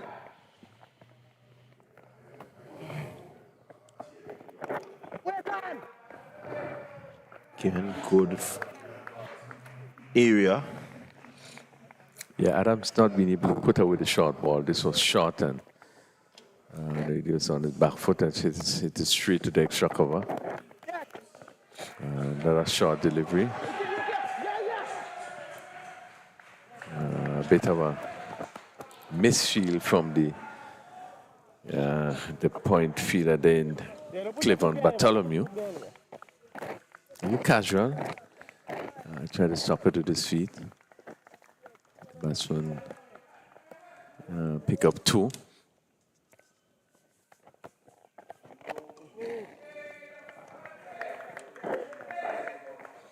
Mitchell just looking to touch down in some good areas. Really haven't seen much of a zip from him. Yeah, like spinners tend to get that zip on the ball. That's really good batting, just dropping with the soft hands and picking up an easy single. So they've done well. This pair, 27. The score moves to 94 for 3. Still 27 overs to be completed. We have the sunshine with us, and so it suggests that we're going to get that in once the weather continues like this. Yeah, we certainly would have lost some time in the morning, but generally, with the spinners bowling, one expect that they will get in that 27 overs remaining at 94 for 3, and they spin from both ends. So we should expect the overs to run rather quickly. Jurikan into his fourth over, and he's bowling to a slip. See Murray just directing traffic. He's at mid-off, not too far from the bowler.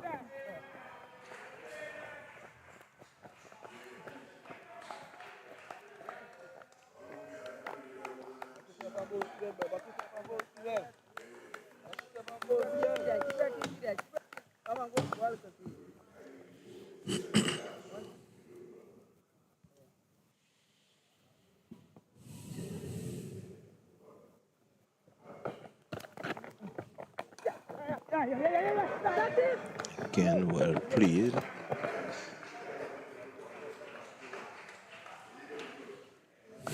Grenada just seemed to be attacking a little bit more with close feelers. We had a slip, and we have the cover in very close, just to the left of the bowler. And that's the captain, Murray, feeling this delivery. We're probably there for the drive that will probably go uppishly. Your mid-on is also close.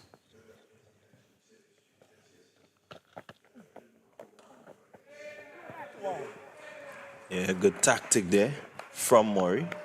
Just looking to add a bit of pressure.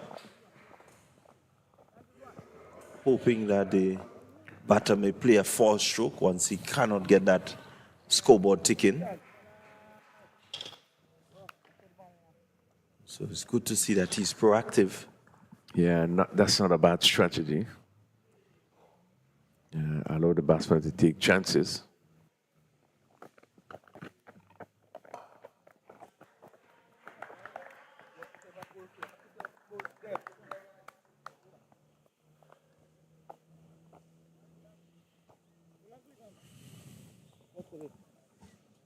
One, Davat.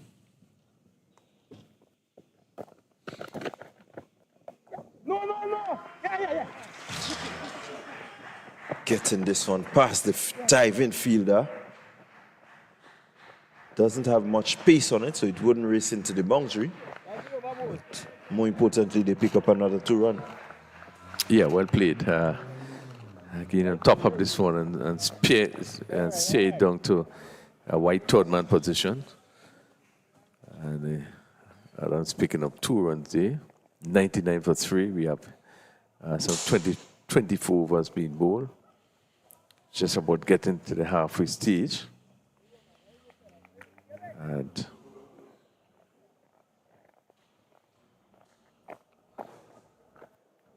going at a rate at 4.13, so the rate is not bad. Partnership so far is 32. Adams on 11, and Richardson on 17. This pair would be hoping that they would push it on a bit. They would want to stay on for quite a while. As you see, Bartholomew was being struck and struck well over long on for 6. First delivery, or Mitchell rather, ball given some air and lifted over long on for 6. Yeah, good positive shot there from Adams. It's clearly showing that the wicket is good. He can play through the line. Picked the right delivery. It was in the area where he could have lifted it without any problems. And the end result, 6 runs to him, that will certainly boost his confidence and hope that he will remain out there and continue with that positive intent so that they can get themselves to a total, as we say, in excess of 250. And that ball went in the road, actually went across the road. Tell you how good that ball was hit. Adams moved to 17, a really good positive shot. They are still looking to recover that ball, but 105 for 3. St. Vincent 100 coming in 24.1 over. So quite a bit of overs to go. The sun is coming out, shining brighter. So really, some of the clouds have moved away. And they're going to take a quick single here. Let's see. A leg by signal. Yeah, again, good batting, good strike rotation. Had the 6 off the first ball, and now you just rotate, get you the run rate moving in a hurry. So both batsmen on 17. Richardson comes back into strike.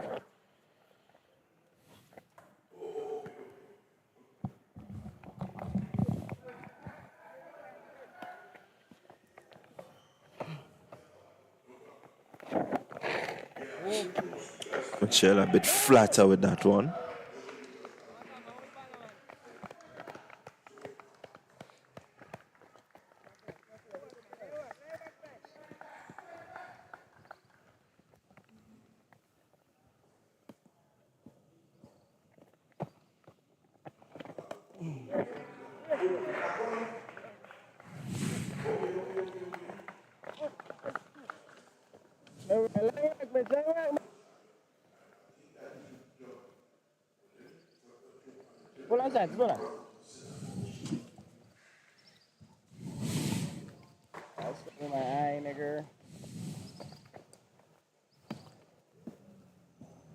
Mitchell continuing. Good delivery, just batsman coming on it in the right time. Yeah, really slow period.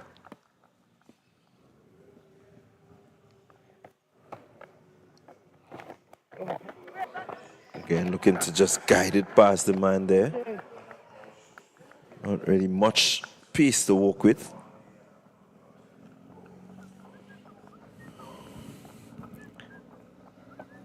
So Mitchell concluded his 4th over, so far none for 17. And we had battling bowling 3 overs for 15. 106 for 3 after 19 overs. St. Vincent and the Grenadines now at the halfway stage. So they certainly would be looking to get probably a next 100, 120, 130 in the next 25 overs. Just 3 wickets down. Yeah, certainly on the cards, the 250, maybe 300. As Bartholomew going to his 4th over.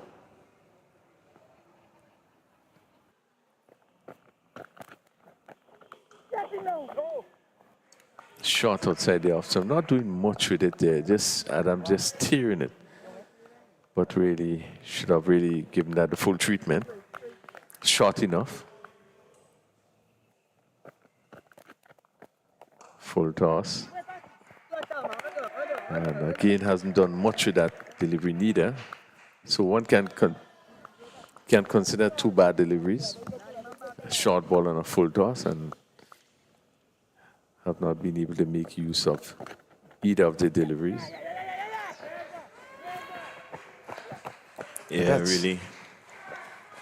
And that's where the pressure comes on, when you get those bad deliveries and does not make use of it. You know, it put extra pressure on. 2 deliveries that should have been put away.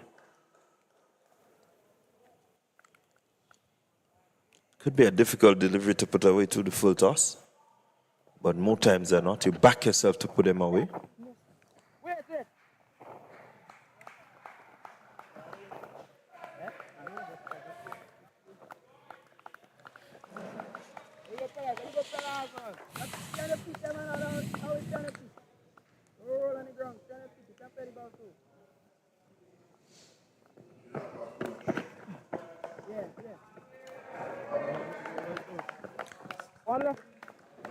He not getting the ball off the square there. So, with one delivery to go in the over.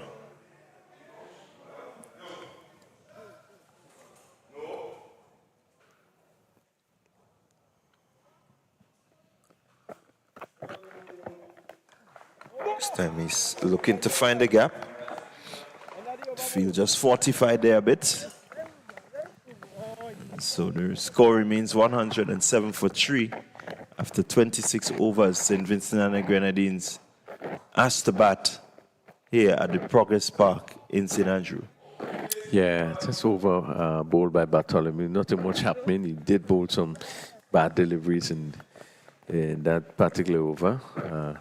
Vincent batsman was not able to make use of it. 2 short deliveries and a full toss. Even that last delivery was pretty short. And nothing much in the bowling that's indicate that, you know, they are looking to they're fighting to try to get a better of the Vincent batters. No, really not fighting there. They just seem to be going through the pieces.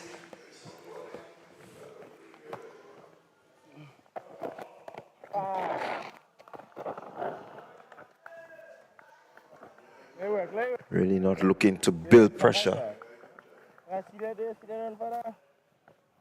Like spinner bowling. Just want to bring that fielder in slightly. Right, that's more like it. Yeah, it is a last game in the tournament, but still quite a lot to play for. One, you want to end the tournament in a winning way, and they say down to long off the fielder coming around and taking the catch just inside the boundary. As the Adamte looking once again to clear the fence and not getting hold of it, but really seemed as though he were in position, and really that as we look at the replay, he should have been able to clear the fence. Probably bat probably turning the hand a bit, but not getting the power. And as you look at that bat just seemed to turn a bit in his hands, and that ball went down to long off and was taken.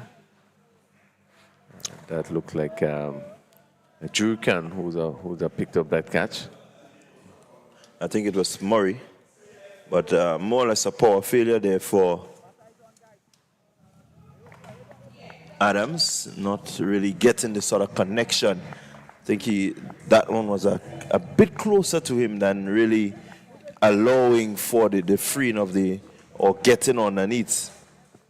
You know, you really need to get that golf swing out if you really want to hit that ball that far. And he more or less tried to get underneath it.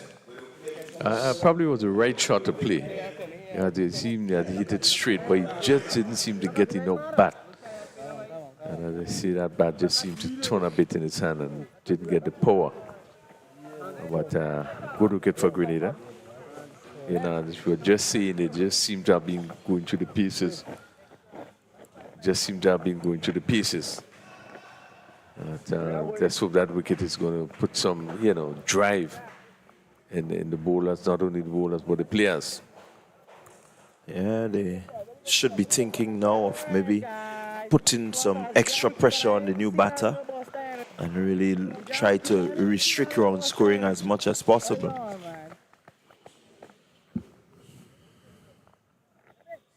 Total 107 for 4. Mitchell completing 4.3 overs.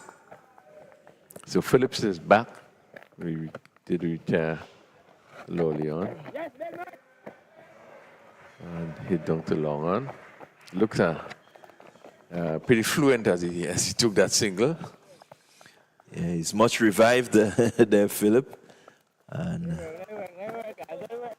times when you get these, you just really need to get out of the field and really attend to it and get back. I think he's done that. He really wouldn't want to be in the pavilion for too long to get too cold.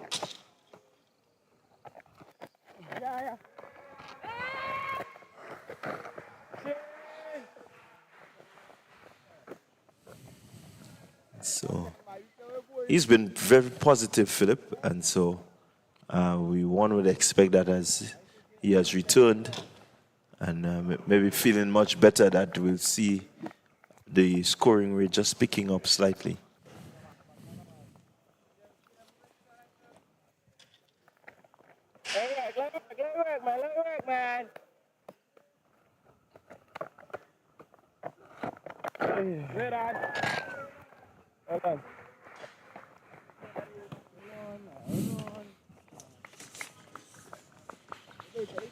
So that's the end of another over.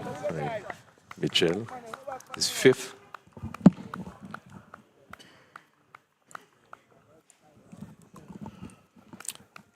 He has so far taken 1 for 19, 109 for 4 of the 27 overs. Conditions are much better than it was this morning. The sun is shining. Grenada picking up the fourth wicket. Still seem to be game at this stage, I would think maybe even. Yeah.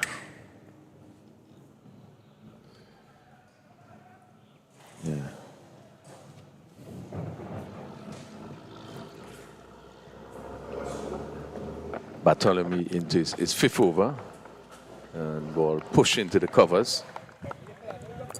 He has so gone for 16 runs, and he picked up 1 wicket. The wicket of McDowell.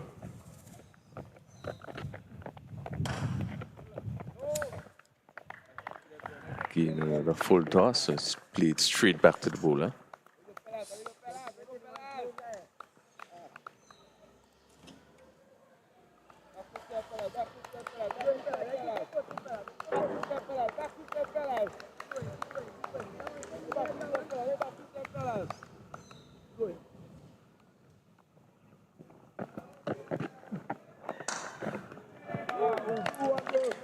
Okay, well fielded there. The fielder just supporting the bowler in terms of keeping the batter on strike. Yeah, the captain, Murray, really one of the better fielders on the team.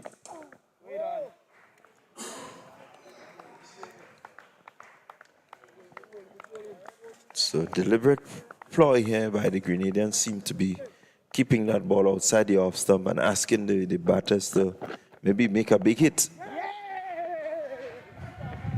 Nicely played there.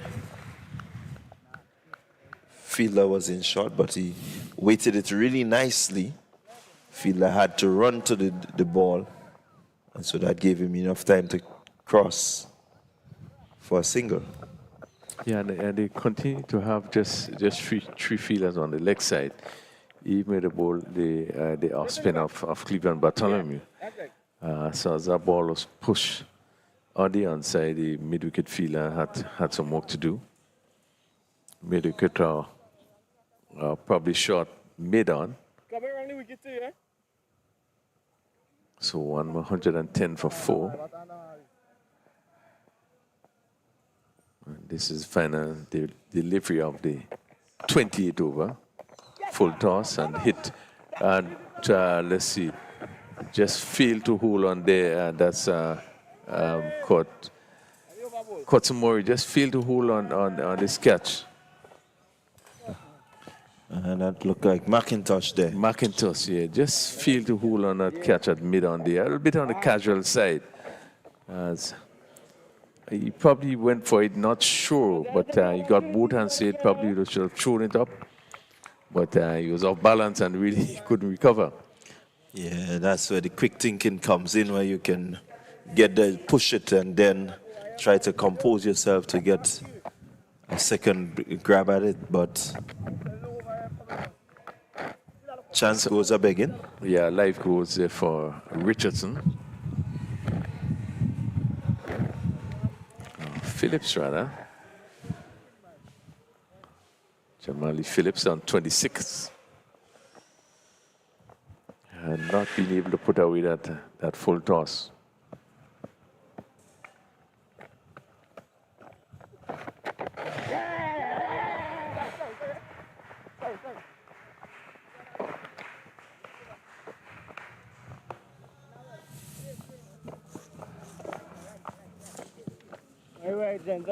So 111 for 4. We need 29th over. We still have 21 overs after this over. So just about 45 minutes.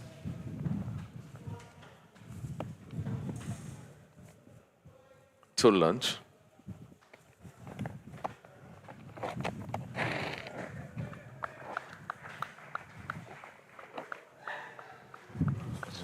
Needs to be careful here with that delivery wide of the stump. There's no one at the third man boundary.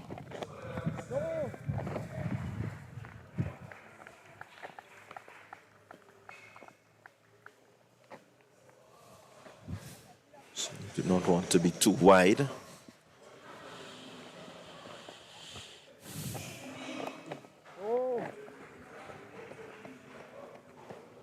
Right of very defensive Richardson. He have been there for some 44 deliveries, 46 minutes. Just had 2 fours. 112 for 4. Last few overs have been pretty slow going. Again, driving straight to cover. Way back mid for us, way back mid for us. Way back centers.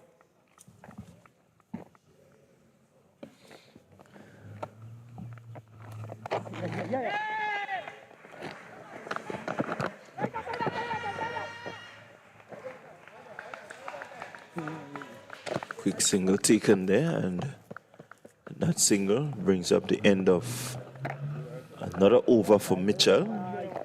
He's bowled 6 overs, 1 for 21 so far.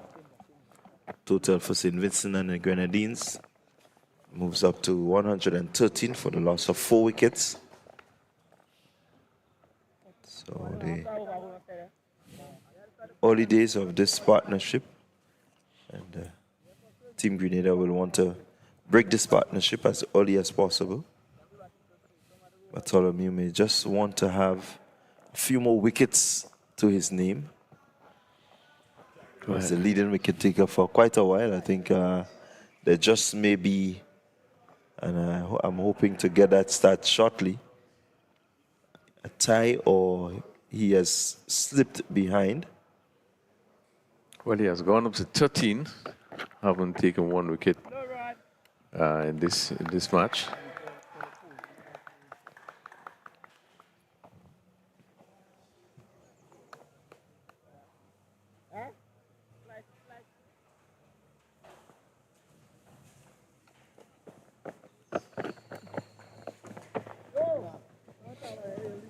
Again, just that hint of turn.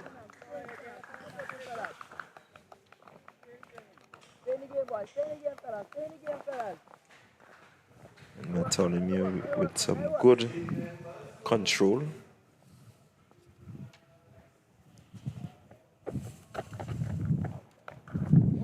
Mata just going back and trying to find the gap there. Yeah, not making use of those short delivery. Placing it more or less directly to the fielder.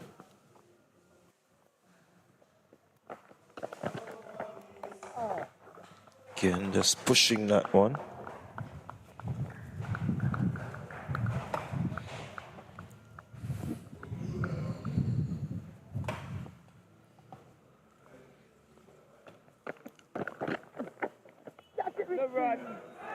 Again, going behind the one that just slightly wider. And this is what the pressure on not being able to score freely does to the batter. Could have left it. It was wide of the stump.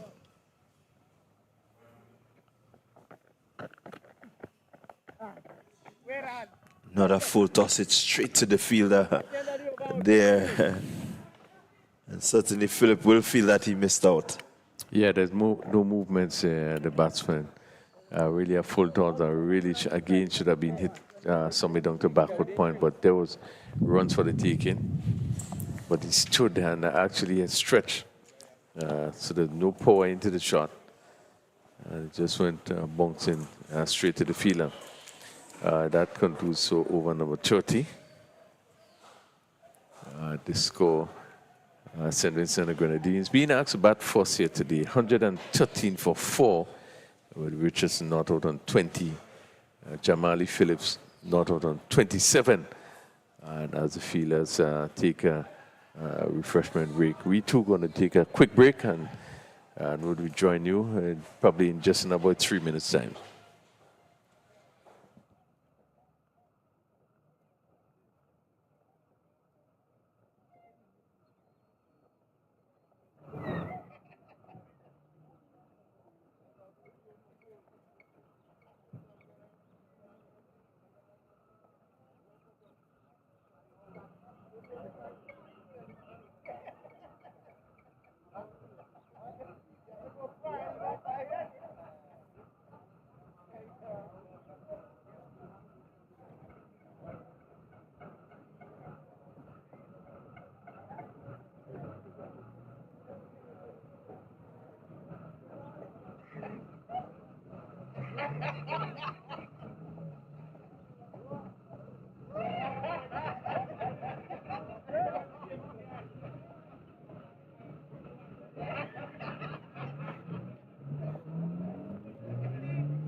Go, guys.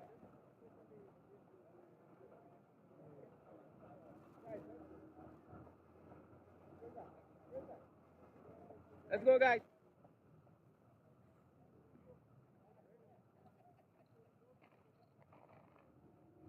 You okay?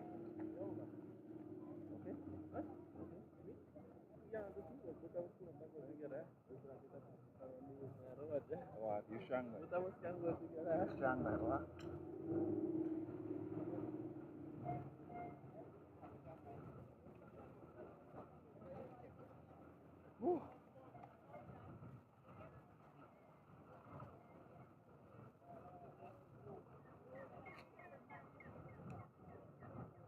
You pass right?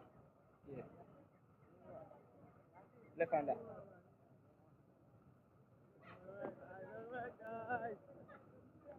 I remember that static me time I walk.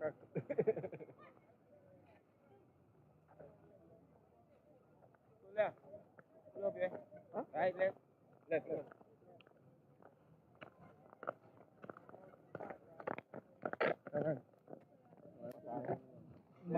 All the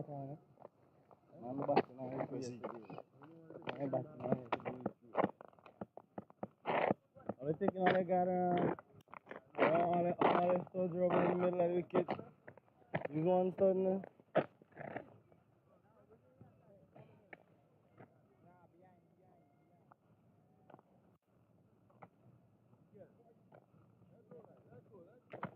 We want to go on. We want to on the line cut, sir. We want to on the line. Come. Let's stand line. How about any singles there, fellas? Study up.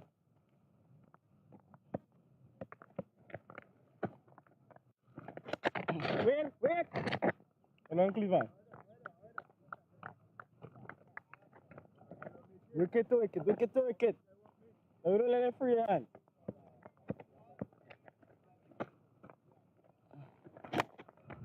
Wait, hold on.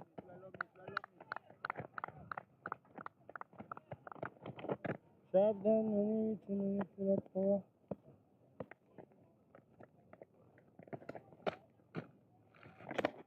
Come!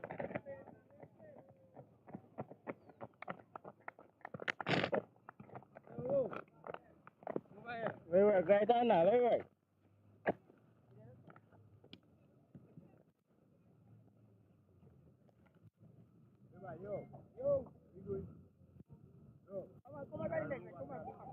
Good time, man, I'm 45. Come on, go extra cover.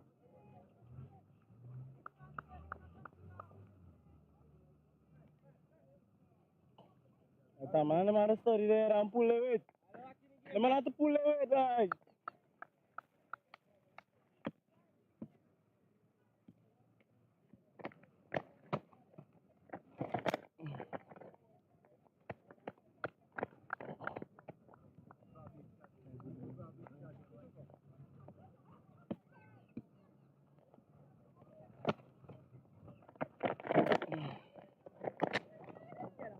We gotta play this cooler.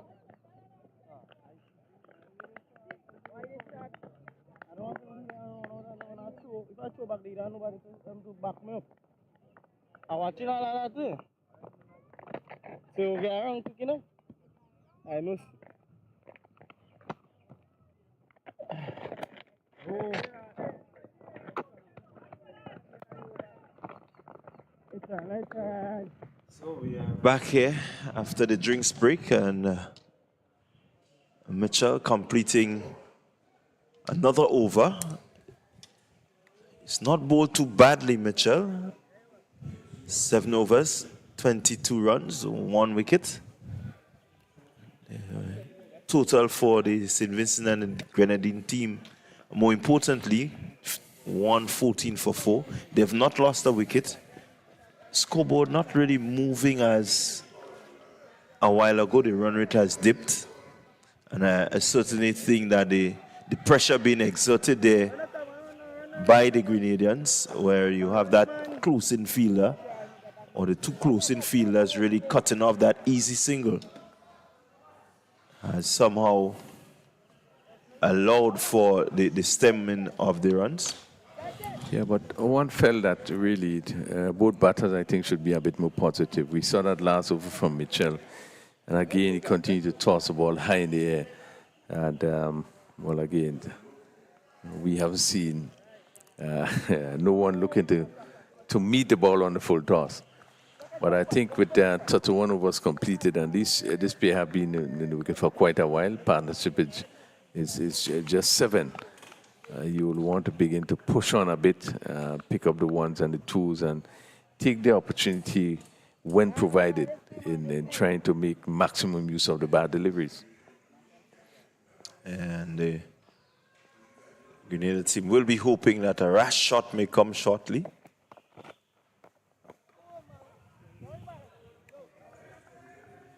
Yeah, still in a defensive frame of mind. No intent there. No signs of aggression. Even though sometimes the deliveries are there to be put away. Bartholomew comes around the wicket. And Again, looking to hit down the backward point. Yeah, shot was on, just made no contact.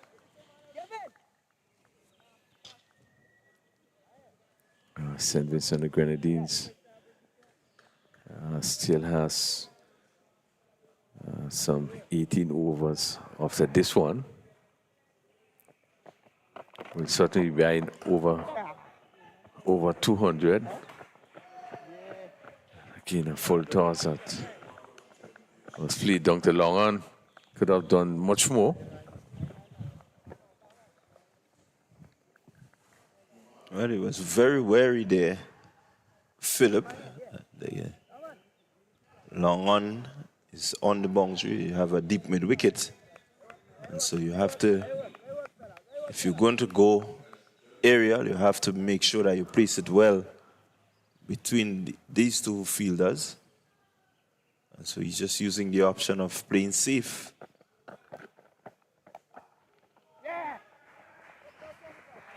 So sweep out there who will run around and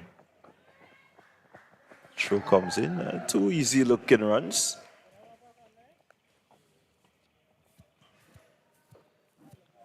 The fielder Bob getting onto it rather quickly. But the fact that it was in the gap meant that the 2 was always on. Yeah, and rifled a good show. Right over the bail, so wicketkeeper didn't have to move.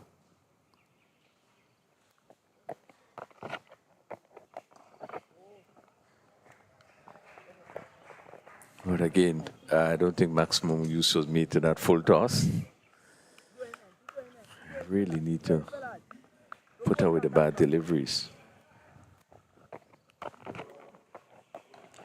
I see this quite a lot with most of our young batters.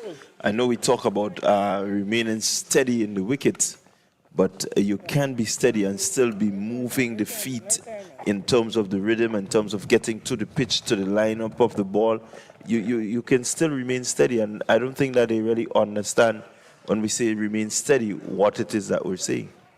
You see a number of them, they're standing there, and by the time the ball pitches, you try to react, and that will be too late.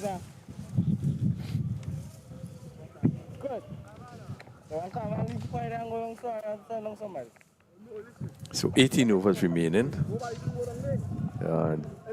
Javon Richardson on 22. And he would have so far scored, faced 59 deliveries. He's been here for 57 minutes. And Adams.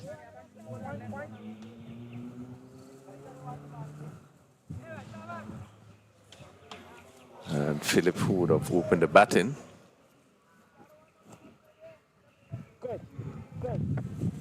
So far faced 40 deliveries for his 29 runs. They definitely need to up the tempo in terms of average. They had a run rate at 3.66.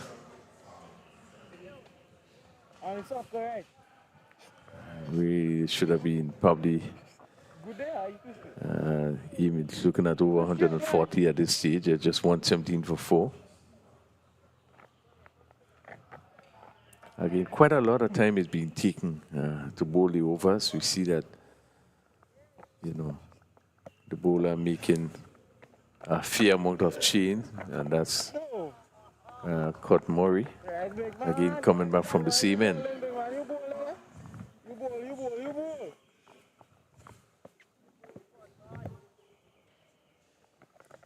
And I'm guessing it's working for him and he doesn't want to change it.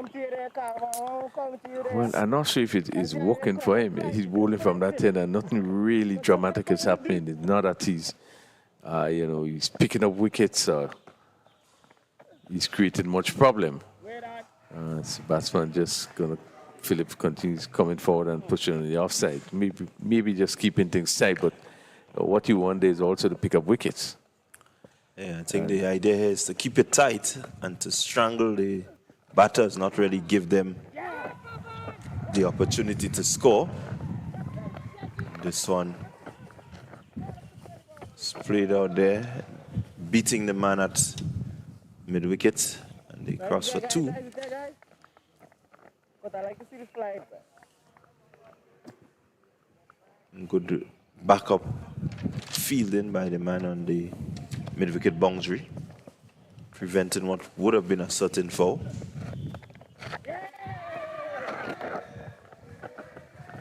Again, nicely played, just using the piece of the bowler, tucking it around. And this is what, more of what St. Vincent and the Grenadines need, just to rotate it, push it away from the fielders, back up well with the non-striker, and you certainly have some strike rotation and upping of the run rate.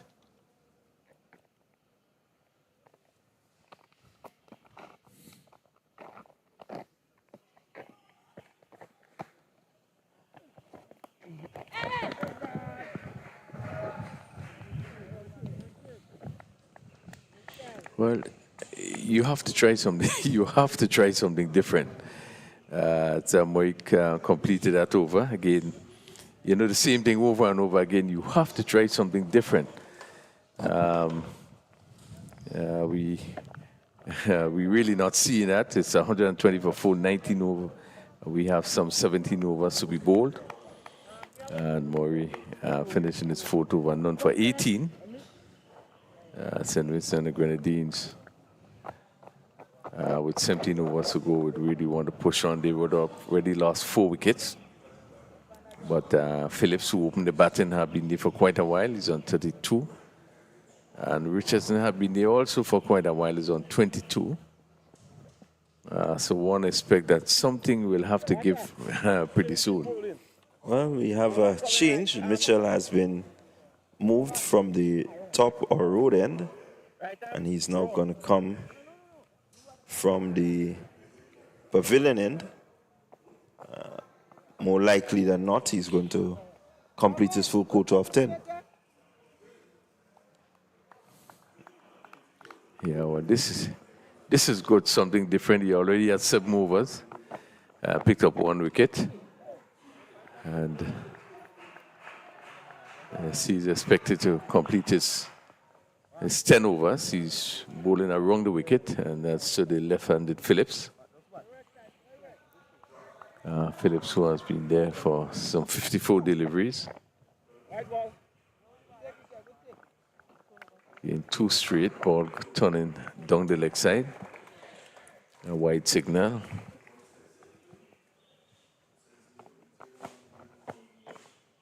Yeah, better line delivery. Philip going to cut, make no contact.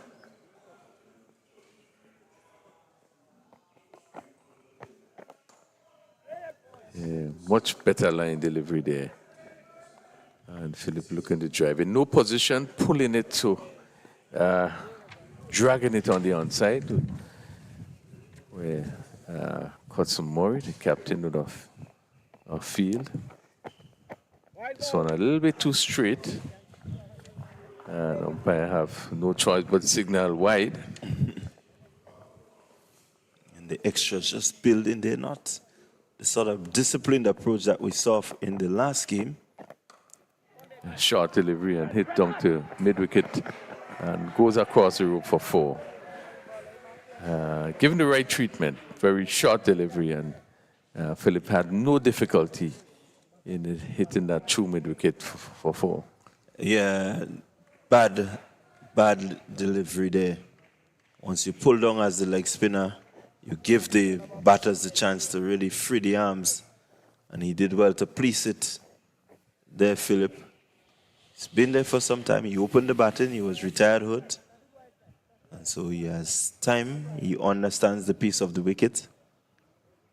So you can't bowl a rank long up like that and expect it to be spared.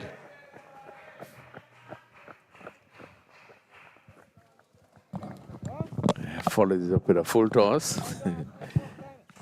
Just placed down to mid-wicket, the fielder on the boundary, and they amble another single. So 127 for 4. Still 1 delivery to come in the 30-foot over.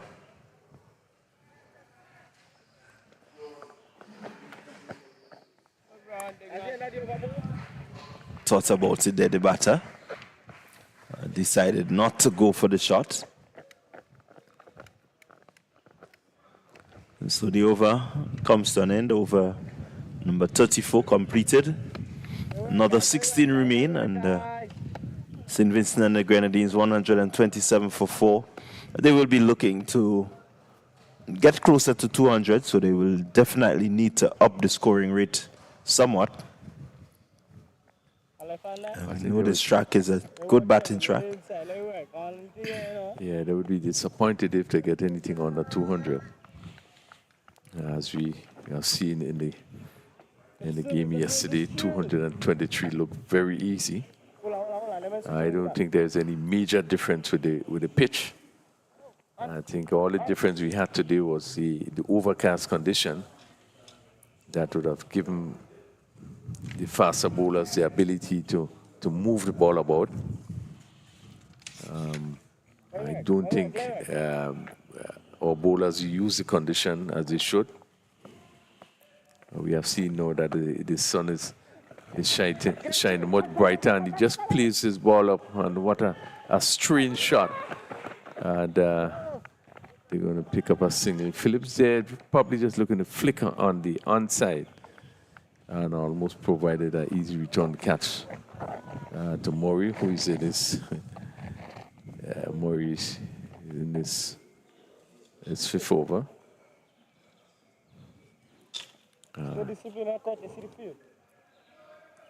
Single take in the process.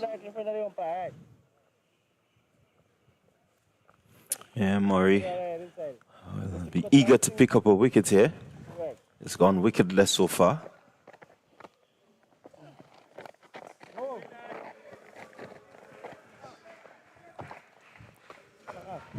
So we have that offside field, really seemingly carefully set.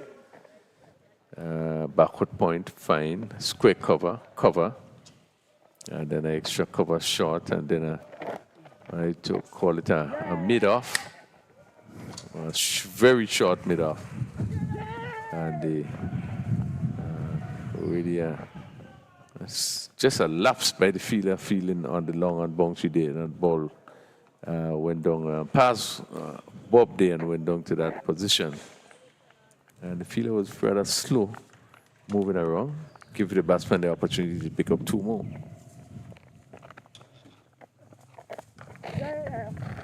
Yeah, fielders just need to be a bit more aware of the plan and be able to respond and help out the bowlers.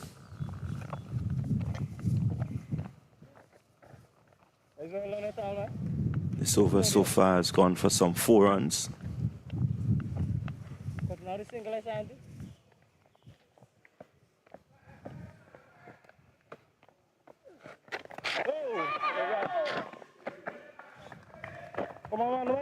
So, really not the sort of shot that you expect at this time. Really, St. Vincent will not want to lose Phillips here. Yeah, Phillips, they're just losing his shape. That look at a nothing shot, really.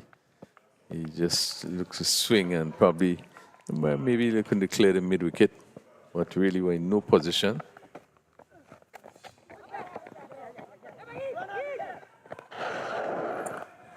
Fielder having to put in the dive there. As the keeper was quickly onto that. A risky single taken, but ends well in the end.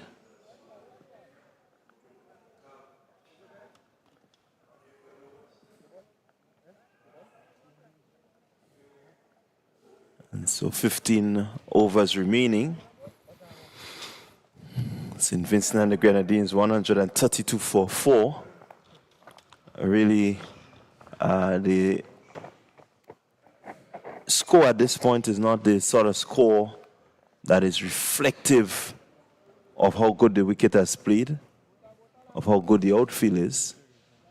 I think it's more of the fact that the St. Vincent and the Grenadines struggle to really get the ball through the gaps and fail to really rotate. Yeah, I certainly agree with you. should have really been able to push on. We have not seen a positive method of batting. The batters are still just seem to be unsettled, unsure, and we are not seeing the quality of batting that one expect on a pitch like this. So we have. Are we going to seek Kotsumori? And so you're going to take up the attack at this southern end. It's probably something we have been calling for. Something just a bit different. It will be interesting to see how he goes about. That wind is quite stiff, and so he can use it to his advantage. We know that he can get the ball going the other way, away from the left-hander. He can get it his natural movement into the right-hander, and so could pose a bit of a problem. Yeah, I think what will be important for him is the line that he bowls. See, he does not have a slip in place, and I thought he would have a slip in place. Again, he goes short. I don't think it's the best thing to do now. You want to keep the ball up. Again, it's still good condition to be able to swing the ball. Even though the sun is shining, but conditions are really ideal for cricket with a stiff breeze coming across. You want to give that delivery every opportunity. This is probably the best condition we had for the morning play.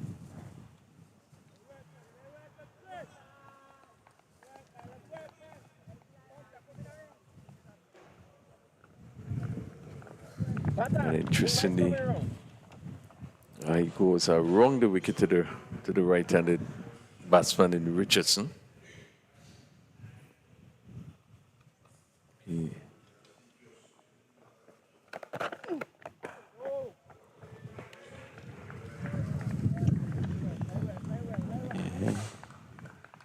Bang on target there.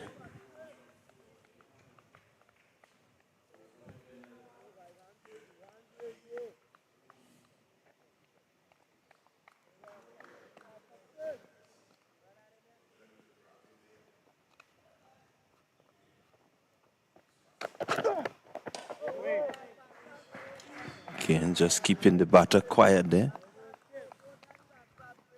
Not a bad move there by Murray, bringing himself on, and certainly with the extra piece, he can continue to slow up the scoring rate.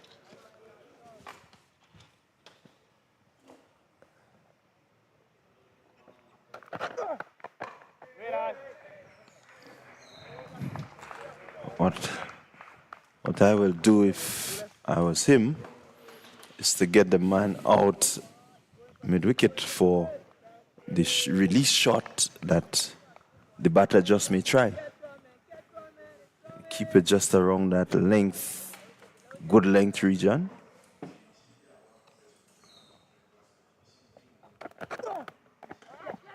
Straight to cover, full toss. And it's straight to cover. What a poor shot again. The second wicket we have seen falling from full toss there, and Richardson just push a simple catch as we look at the replay here. Very simple catch. I think he was deceived, and again it seemed to be a slower delivery and playing a bit too early. I just put it straight to the middle of hand. Once again, Kotsumori picking up another wicket with a slow delivery. Yeah, that one actually really caught the batsman off guard. He was looking, he saw it, his eyes lit up, and it dipped on him at the last minute, and he had no control over that one, just pushing it to the man there. Caught Murray at the short cover, taking a pretty simple, sharp chance. It did come off the middle of the bat, but it really totally deceived him And so the partnership broken. As So Murray has picked up his second wicket, now 2 for 21. And bowling from this southern end. And it's good to see him bring out the variations, and I think this is something that he didn't do earlier in the tournament. You know, you really need to have, in white ball cricket, you need to use your variations as much as possible.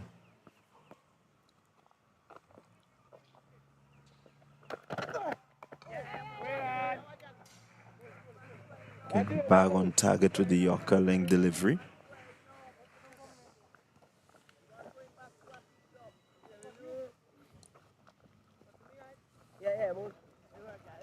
So that's that completes the over. We are down 36 overs completed. 133 for 5. Richardson going in that over, caught by Murray, ball by Murray. Caught Murray, ball by Cotson Murray. And Richardson going for 25 here, and he faced 68 deliveries, 73 minutes, 2 fours. So left-handed Phillips playing that one fine. They're going to run very close to the boundary. He'll be stopped just inside the boundary and be back for 2. Let's see, it came off the bat. So 2 more to Phillips. He moves to 41. 135 for 5. St. Vincent and the Grenadines.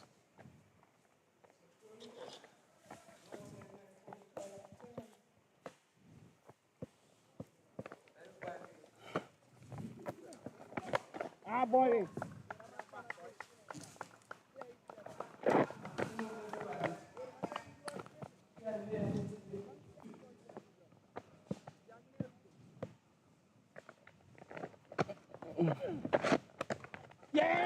So just nicely guided.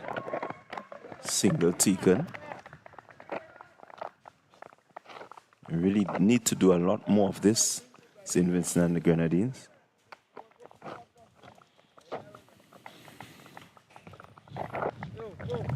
We really need them to get up to a total as close to 200 if they intend to be competitive at all. Yeah, we just probably need to see a little more positiveness in the batting. St. Vincent and Grenadines want to give themselves a good chance, maybe get a good score. I think there's still enough overs to get up to probably 200. But we need to see the batsman change gear. This one is right up looking to turn on the onside. Load appeal. Umpire Imran George answered in the negative. The ball giving some air there, and Douglas, LeBron Douglas.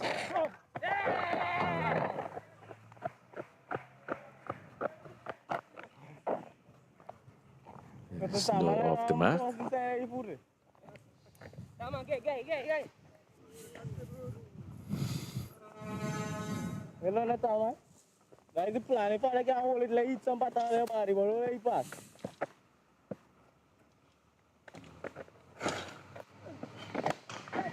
And hit down to long on.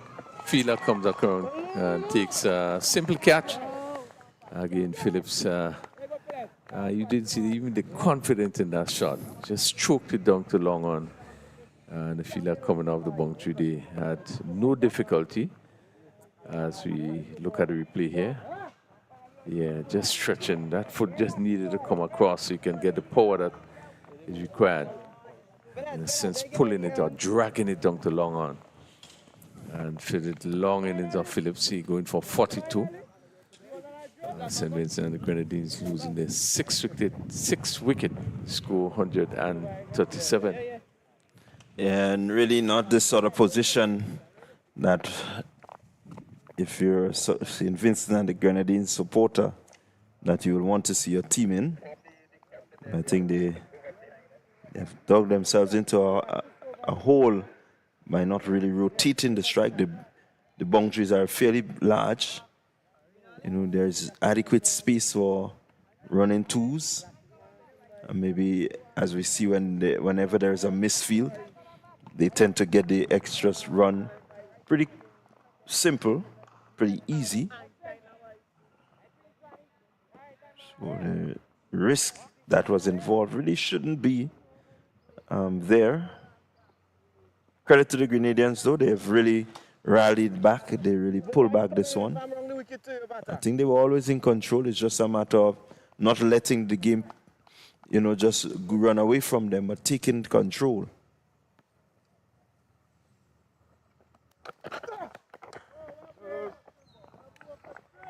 So Courtmore picked up his first wicket.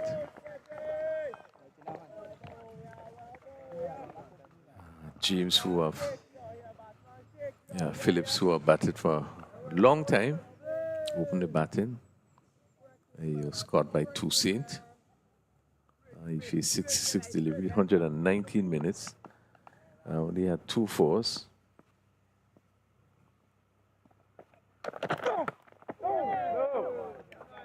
Yeah, this is the line you want to see. Again, the batsman there pushing forward. It's James, and that ball leaving him. Yeah, I think this is what we've been asking of Murray, just to get it around that region right there. His space is good, so the batter will always feel drawn into playing at the ball. Yeah, I just think that he needs to be more consistent. As a left-hander, you have a natural swing, and this was a full toss that had been hit for 4. Given the right treatment, full outside the off stump, and James Douglas just steered it past the backward point down to the boundary for 4. Yeah, really not the sort of bowling you expect there now. You want to make sure that you keep the pressure on, don't release that pressure. Really try to stifle the batters. Keep that score well away from 200. Yeah, so we were just speaking about consistency in terms of his bowling. Another full toss outside the off stump, and really, the batsman have to be disappointed, because that really should be crushed on the offside. I don't know if he probably would try the slower delivery there. Yeah, he's really getting the ball to dip at the last minute, but I think he's starting it a little too high, so it looks like the full toss, but it's dipping on the batter.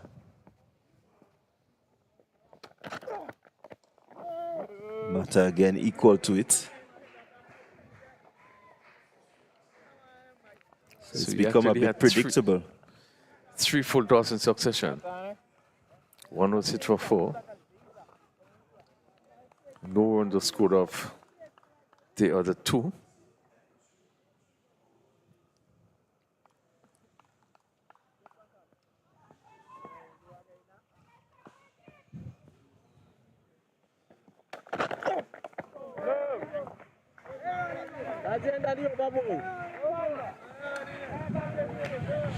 So that brings the end to the Cotson Murray over. He has bowled 8 overs, 25 runs, picked up 2 wickets.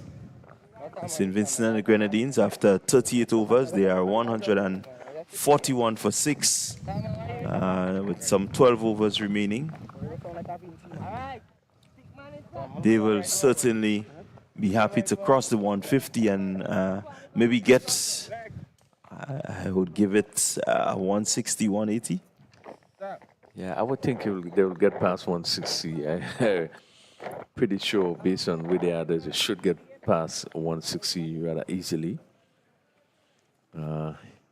Hillocks, a new batter, and Courtmore, who have just picked up his first wicket. Yeah, Hillocks First delivery push into the offside.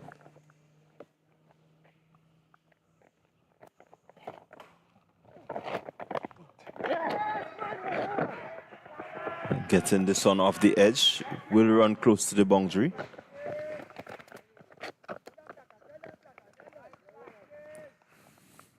And so Hillocks completes 2. He's off the mark. Look like ball doing on there, boy. Giving it to all, big man.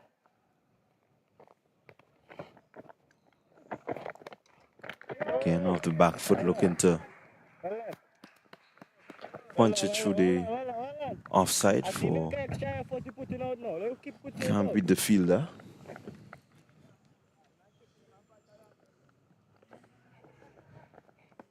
While shaking her, what it is,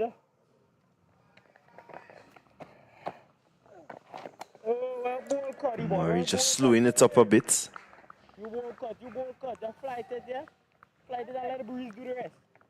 Flight it and let the breeze do the rest.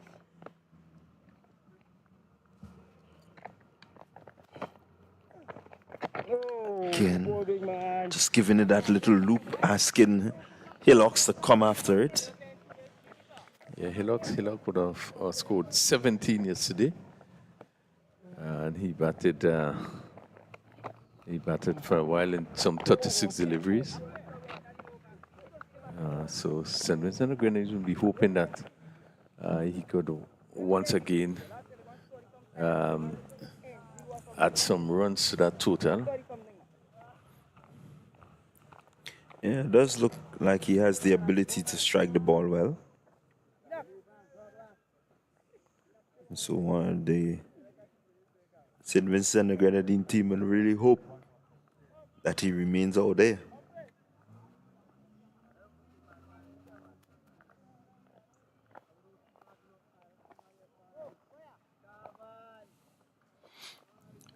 Douglas didn't play in the final game played yesterday. So he'll be looking to impress. He's on 5. Douglas has faced 9 deliveries so far.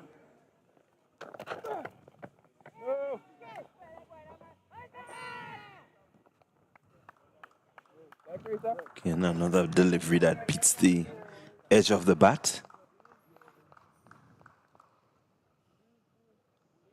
Yeah, this certainly is the best condition we had for the day.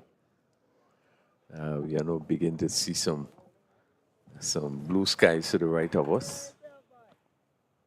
The sun is out, even though there are some dark clouds moving away from the Las Vegas playing field, Progress Park playing field rather.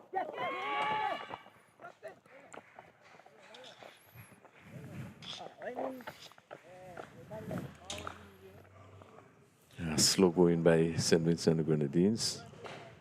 We are in the 40th over, 143 for 6.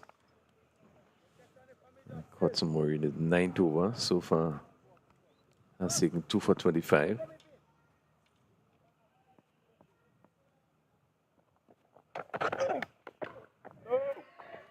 A fairly good performance by him. It's been a lot more consistent, a lot more focused. He still can get a bit more consistent, Murray. Because we know he has the quality, he has the pace. Just needs to put the ball in the right areas more often and really ask the batters to challenge themselves to get him off that line and length. So I think that he focuses a lot on pace and trying to get pace off the wicket. And I think, you know, he would need to try to put the ball in the right areas. And that's what we haven't been seeing. You could see him most of the time bending his ponging the ball into the turf. Whereas I believe that if he uses pace, keep the ball up and give it the opportunity to swing both ways, I think he will be more effective.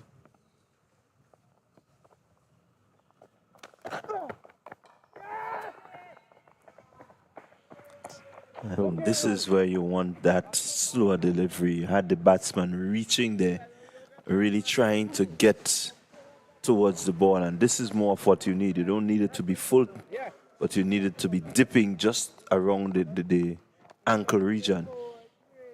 So we have seen in his spell both ends using the slower delivery, using the variation, the slower delivery, which have worked for him, picked up 2 wickets in that. So, yes, again, it's just to be more consistent. Keep the ball right up this one. He's hit on the pad. Ball goes down to that short fine leg. Pretty close, but probably just seeming to be missing the leg stump. But I was making the point, just need to be a bit more consistent in terms of the line and length. You need a batsman to play as often as possible.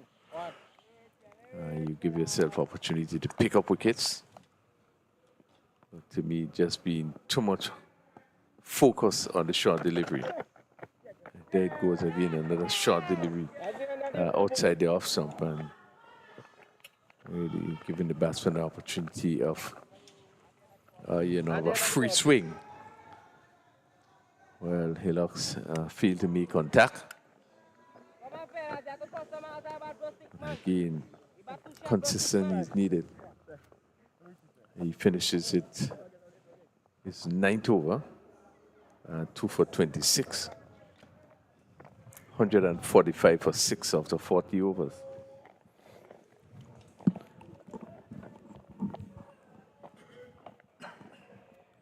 Yeah, so St. Vincent and the Grenadines, they continue on.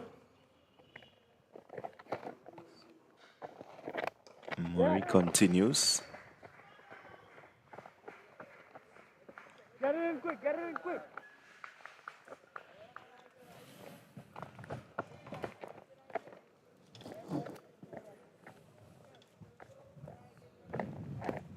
Get it in quick.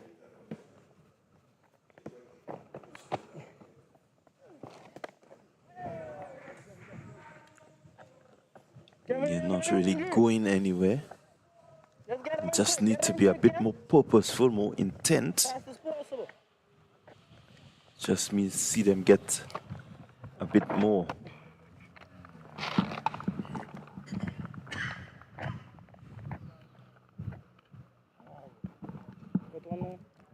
Douglas, he's on 6. Hillocks on 3.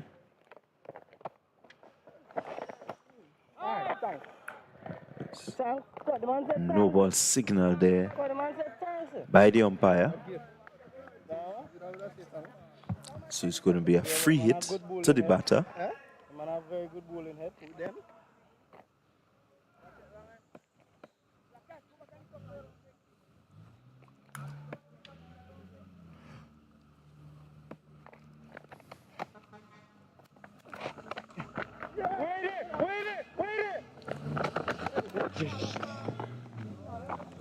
Well done there by the fielder, but there will always be a single in that one.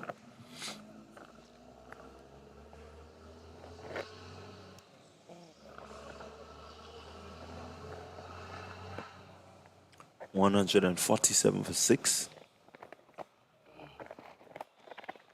Murray bowls. This time it's stroked to cover.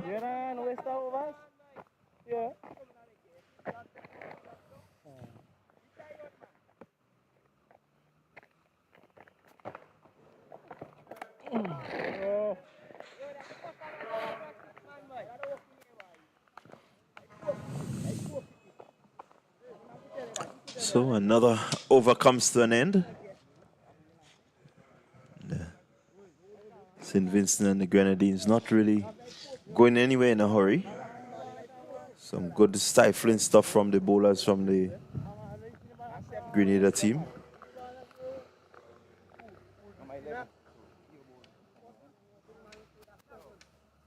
So 148 for 6.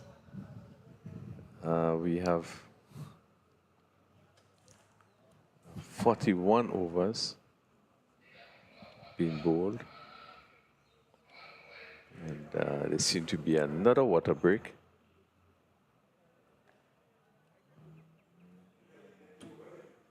So we do have a few minutes. We have 9 overs to be completed. And really a cut-off point supposed to be just about 115.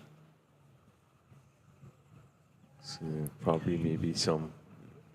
Maybe with the few interruptions that we've had, they may just decide to push past the 115. Yeah, and then probably, obviously, the lunch will be cut down in terms of the time, because certainly they need to make back the time. So 9 overs to be bowled. Yes. The team just break for water break, but as we look at the morning, maybe an afternoon play, as we said before, start just a few minutes late, but I had 2 stoppages for light drizzle, and that probably would have taken another 15 minutes. But again, we started in overcast condition, which was really the condition for most of the morning session. Grenada would have won the toss and elected to bowl. And one felt that really the bowlers did make use of that, of the good condition they had to bowl in this morning. Not being able to put the ball in the right areas. In the first break, St. Vincent would have just lost 2 wickets. And basically was, a bad shot, a full toss that went down to the fielder. So it was really not a situation of the team bowling well to pick up the wicket, but generally it was more bad batting. So we didn't feel that they would have used the condition to their benefit. Certainly with the ball being moving both ways. And I thought they certainly would have missed a trick there. Yeah, I certainly think they missed the trick. Could have had a better situation, but nonetheless, they fought well to come back and to really have that sort of stranglehold on the St. Vincent and the Grenadines batting.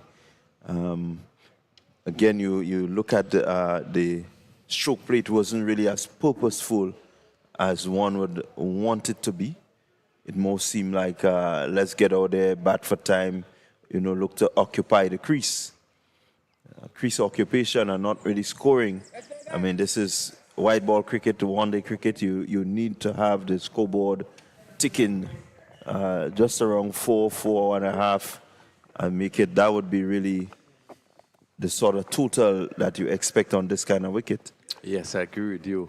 The second part to the morning play is that we didn't see the positiveness of the batting of the St. Vincent and the Grenadine teams. And despite McDowell, who didn't last too long, but he looked positive. And he would have hit some 3 boundaries in his score of 17. So that was some positive sign there. And then we had Richardson, who was more on the slow side. He went on to get 25. Phillips, who got 42, probably would have started off. We know he would have had 2 good scores in the tournament so far. I think the first game that they lost against Dominica, he top scored with 36. But we didn't see the positiveness. I think it was only when Adams and probably McDowell was in the wicket, we saw some stint of positiveness in terms of the stroke play. Adams in particular was one of the few players we have seen use the feet to the slow bowlers and hit over cover. And that was lacking. The impetus from the batting was really lacking. And instead of they being positive, they just happened to just be there, just relaxing and taking it as it comes. Yeah, really, they didn't show the sort of intent. You look at the ground, you look at the wicket, and you should feel the vibe to really want to score runs, especially when you look at the history of the ground just one day prior, where, one team batted a whole without losing a wicket to win a game, a score of over 200. I mean, that should motivate you to want to come here and do the same thing. Yeah, and we continue to see that really there's no issue with the pitch itself. I think none of the batters can see that there were any issues with the pitch. It continues to play very good for batting, but I don't think we would have seen the positives of the batsmen. We would have seen it yesterday, Dominica. Then again, now we are seeing the bowling of Cosmori, no hitting the sort of length that you need to hit. And that ball moving away from the right-handed Douglas has been beaten with last 2 deliveries. A little more purpose in his bowling. And all that is necessary for him is just to be consistent on that line. With the ball leaving the right-handed Douglas. Let's see what happens now. Again, this one was right up. And he just came down and pushed it on the onside. But he looks a different bowler. They're not looking for pace or looking to bounce the ball, but bringing it up and getting their away movement. This is what is required. This one right up, push down to mid on. But again, he's giving the delivery the opportunity to move in the air. As we see once again that a little bit of cloud cover, no threat of rain.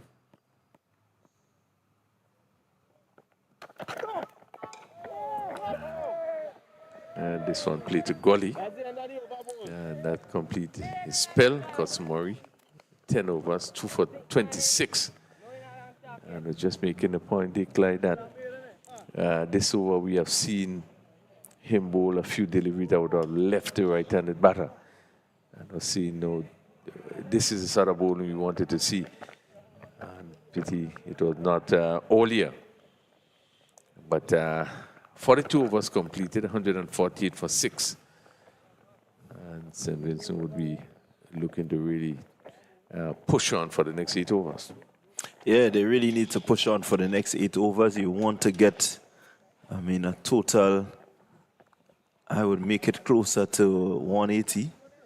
And so far, the pressure has been on.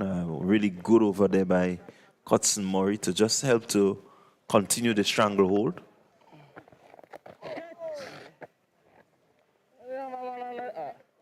So Cosmori, he's into his 9th over.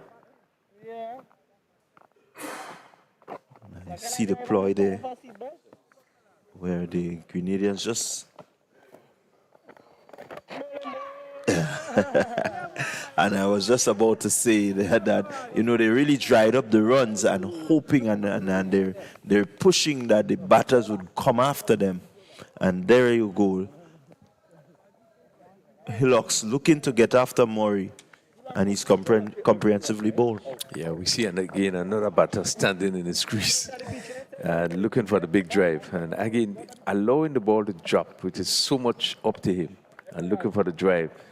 So it really give the ball the opportunity to drop and then to turn. So you know it close it and it crash into the stump. And Cosmori picking up his 2nd wicket. He's into his 9th over.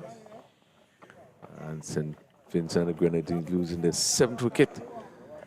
And as we see, Hillocks going for 3, facing 12 deliveries. And he was there for 18 minutes. So Grenada is making further inroads.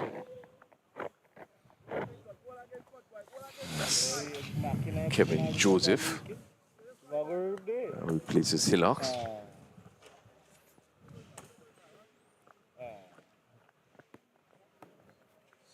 So Murray picking up his 2nd wicket.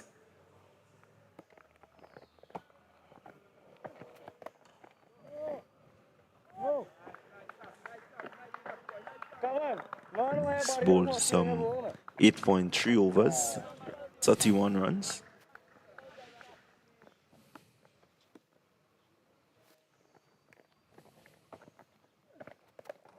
Continues there on the line, just on our body off stump.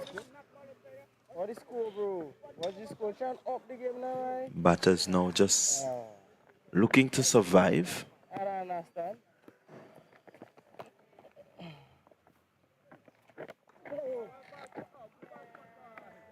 Really nothing aggressive. What did I say about it? Empty big man. Oh, that is a fuck. Oh. That's And so the 43rd over is completed. 7 overs remain. And it will be interesting to see who comes back into the attack from this end.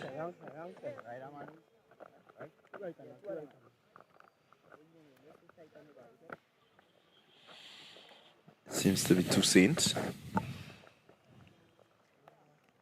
Get have been slow going. St. Vincent and the Grenadines. Right, I'm over to you. Cosmore has completed his 10 overs, taking 2 for 26.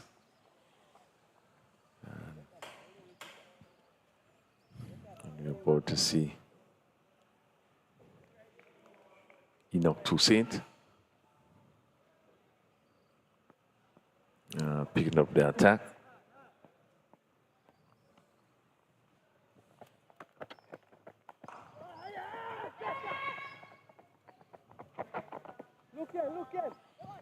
Yeah, hit down to cover the fielder coming off the boundary, and they're going to go for an overthrow.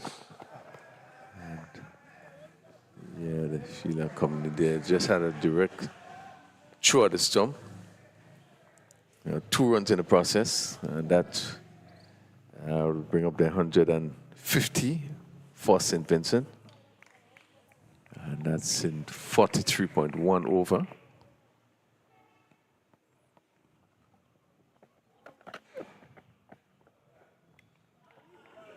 Yeah, I think what the Grenada team should be looking to do now is really rush and keep things very tight, be very, very aggressive for these last 7 overs.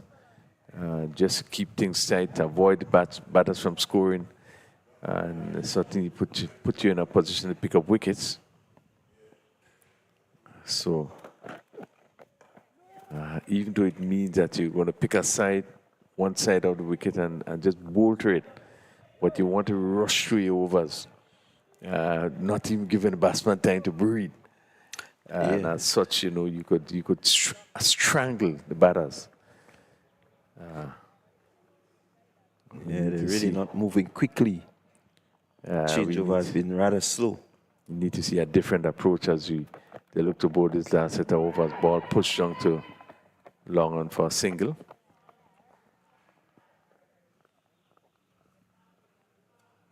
But you want to move out from that relaxed frame of mind.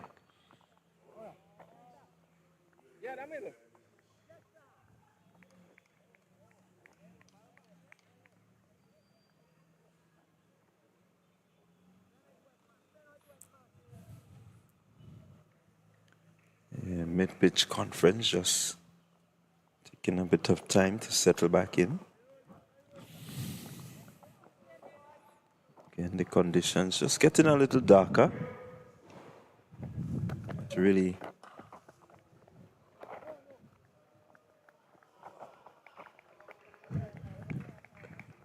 clouds are a bit high.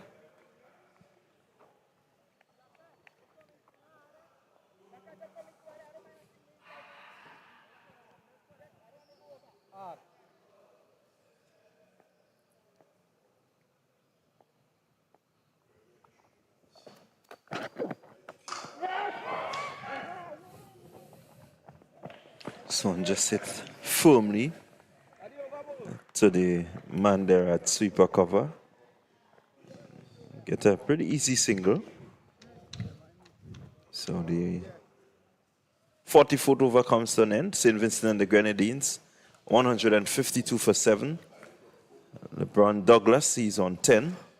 Kevin Joseph, he's on 1. Partnership of just 4. Means that Murray will be the next bowler and he will complete his quota of 10. That's bowled well. Matter's not really looking to get after him. It showed quite a bit of respect.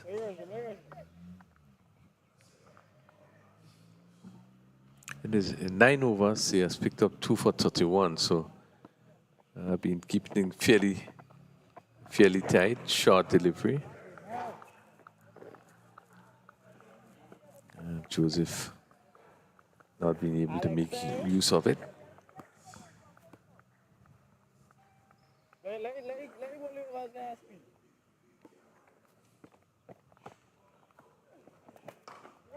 And where does this one go? And go through long and far, goes over the road for a massive 6. So it really give himself room and swung lustily. That has been a tremendous hit. Yeah, really good, strong connection there by Joseph. Like, it really came out of nowhere. No one, the way they have been going, these two, no one really expected that sort of shot. But he's saying, be wary, I have it in my armory. A really good, clean hit from Kevin Joseph. Yeah, and you wanted to see a little bit more of that aggression. Yes, there's 7 wickets down, and we just have 6 overs. 5 overs after this over. 158 for 7. We know how this pitch plays. So they say St. Vincent would be disappointed if they get anything under 200. But it have not been positive batting by the team. Yeah, certainly hasn't been the most positive. They have the batting power. I think they just needed to really be more intent on trying to pick up the 4s and pick up the odd bunch, 2s and 3s. The surface, the playing surface is big enough that you could get 3s, you can get some good 2s. Short delivery and hit down to cover. Yeah, we've seen Court Murray just changing the length, bowling a little faster. Joseph played it well. Down to the cover fielder on the boundary.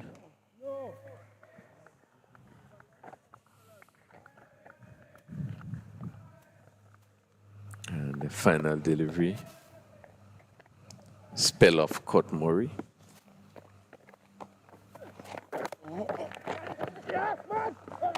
And they pick up a quick single there. So that's a spell of Court Murray. Picked up 2 for 39 in his 10 overs. 7 for 160.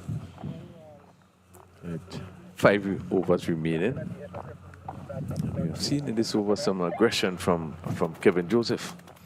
Yeah, Joseph was looking to break the shackles and look to bring that score closer to 180, 190.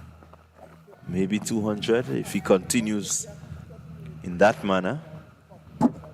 Still have some 5 overs remaining.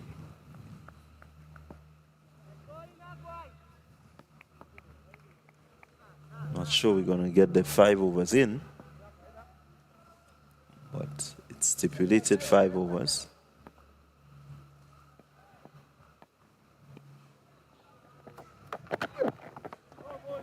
Bowl him. Ball right up. And Douglas seems to be very late on this one. When the right trim just hit the base of the off stump. As we look at the replay here, right up. Yeah, the middle stump. the base of the middle stump. Good Yorker. And Douglas not being able to negotiate there. Yeah, really good delivery there by Toussaint. Yorker length delivery, and really Douglas, I think, may have been setting up hoping that he can get a big shot in. You can see that he wasn't totally covering. He just started opening up slightly, and that one just snuck in. Yeah, right. Preparing himself for some big shot there. That was good thinking by Toussaint. So Glasgow, L1 Glasgow. Bowler, the bowler coming right arm over the wicket too.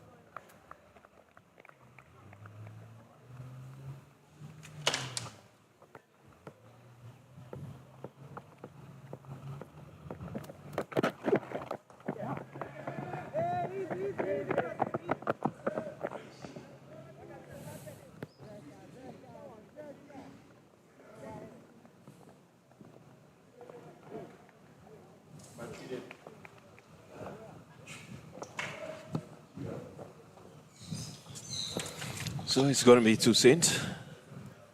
Still have some 4 deliveries.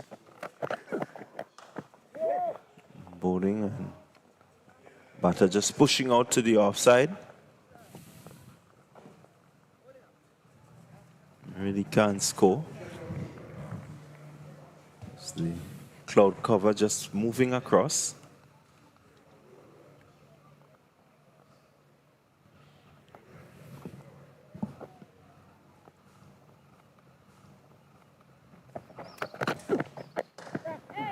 Time he cut.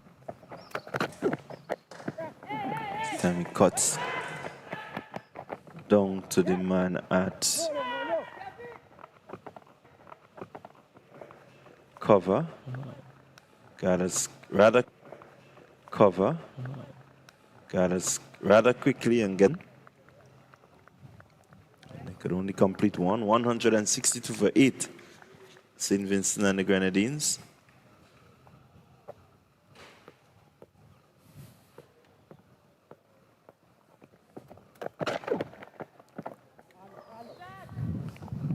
Stone goes past the bat of Glasgow.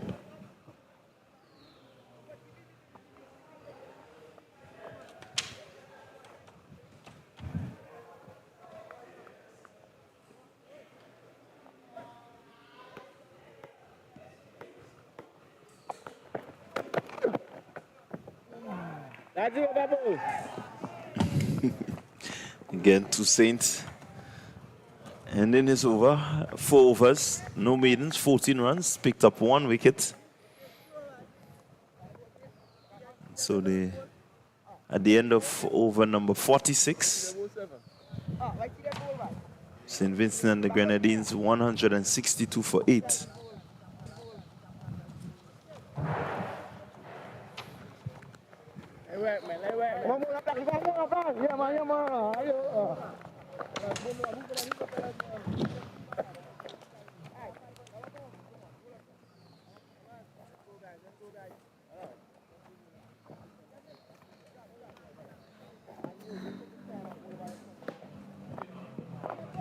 Yeah.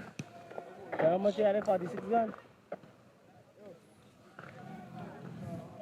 46 gun.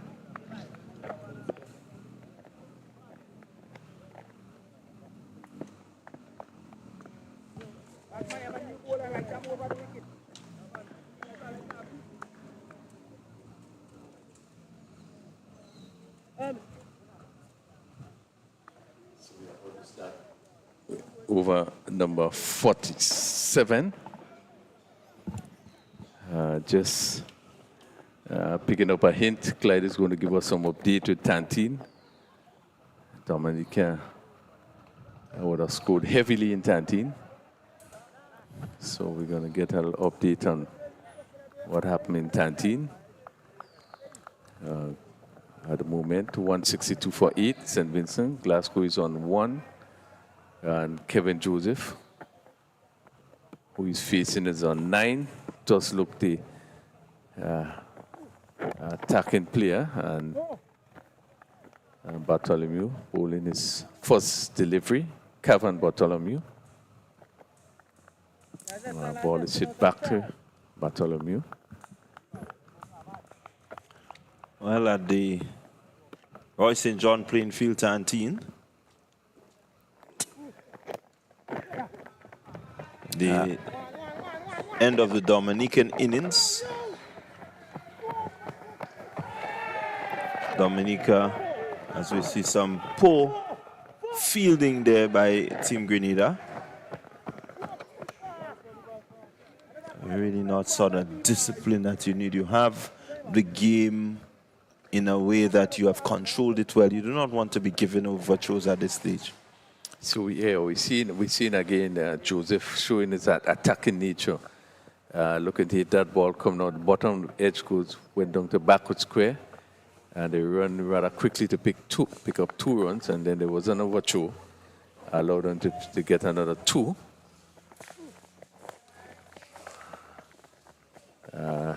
Smash cover. And Kevin Joseph, who is to 14, does seem as though he is going to put back the ball. We are in the 47th over.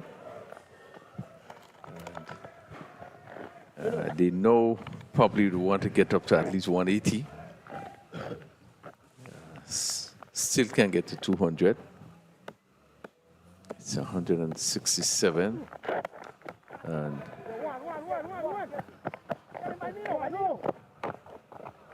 another single. Yes, so the scoreboard just ticking over slightly with Joseph in a mode that says we want to get to close to 180. But what I can tell you is that the Roy St. John playing field Dominica ending their innings 317 for 5. Arsenio Fontaine not out 84 from 97 deliveries, really putting back the ball, and he was backed up by his skipper who got 46 and Toussaint 45. You had a number of other scores in between.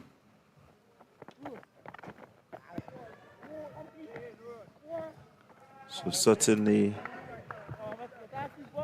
Dominica, Jelani Joseph, he also got 80 in that total of 317. So Dominica scoring very heavily in that match against St. Lucia. Hit dunked the long off, straight to the fielder. And Joseph there looking to clear the long offense was picked up by the long off fielder. And Dominica St. Vincent losing their 9th wicket, 169 for 9. But I don't think you can fault him. I think he had to play that sort of inning. We into the 47th over.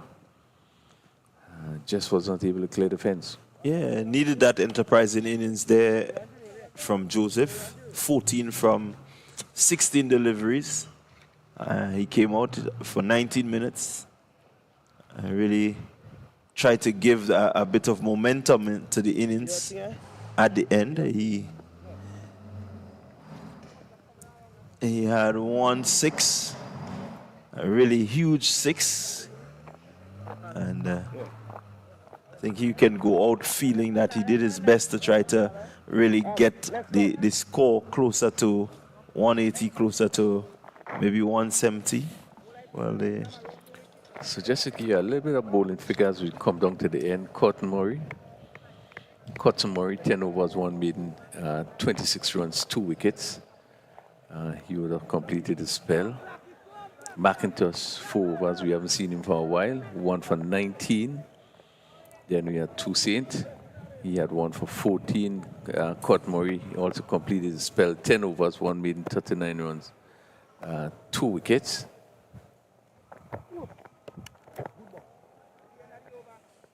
And that delivery complete over number 47.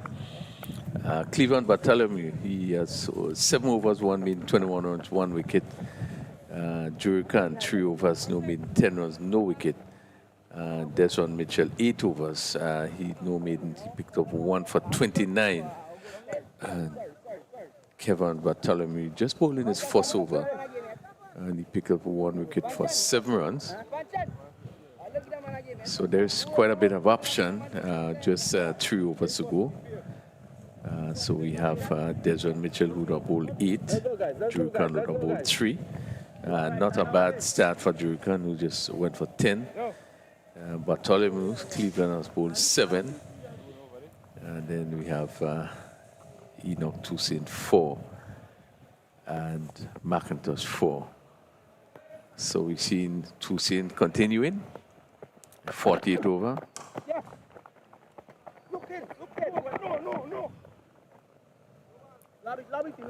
Ball push on the long on, Custom Murray. No ball signal.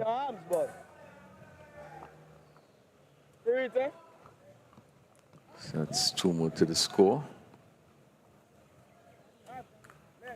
Yeah, no ball there. Too many fielders out of the circle.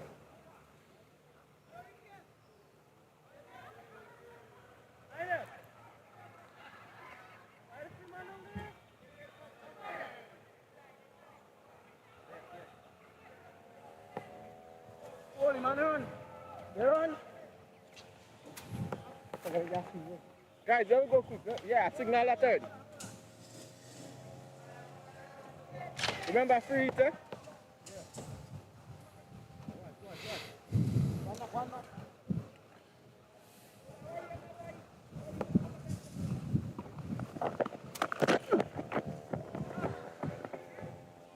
Yeah, again, looking for the big swing. It's C-turn. And with 9 wickets down, they will be attempting to get as much as they can.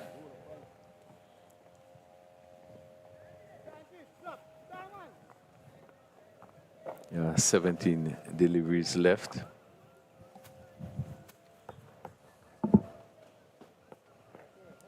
Grenada will want to pick up the final wicket. One.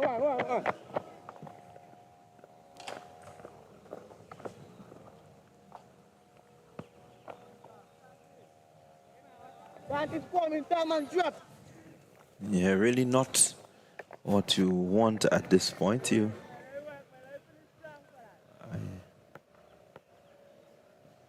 Some might say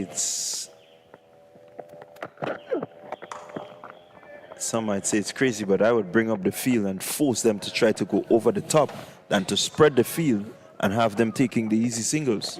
Yeah, you're bowling against 10 and 11. You want to strangle them. Let them take chances instead of just allowing them to push and run. So maybe that's a strategy that can be looked at.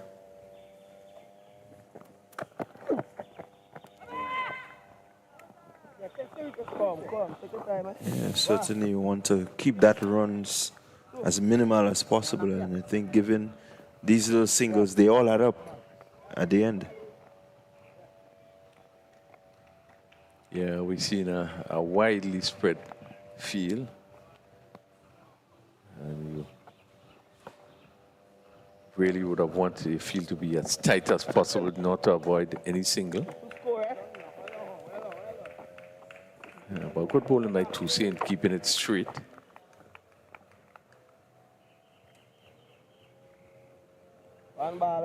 So I agree with you. I probably would have had my mid off that cover field on the boundary. I would have pulled him up. Yeah, mid wicket, long on, just pull him up to normal position. That ball is played back to the bowler. Good over by Toussaint. Kept it very tight in this over. He has concluded his fifth over, picking up 1 for 18 after 48 overs, 173 for 9.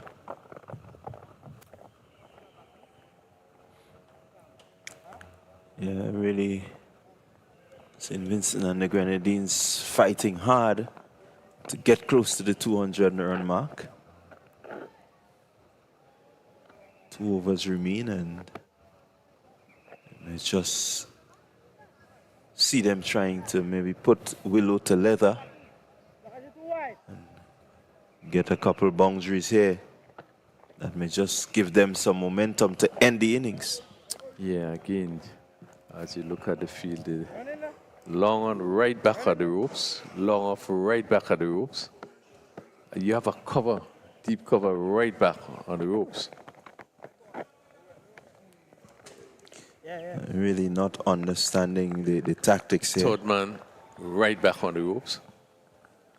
And you have a mid-wicket right back on the ropes. So a lot of gaps. They can just push around, pick up the singles, pick up 4, 5 singles per over.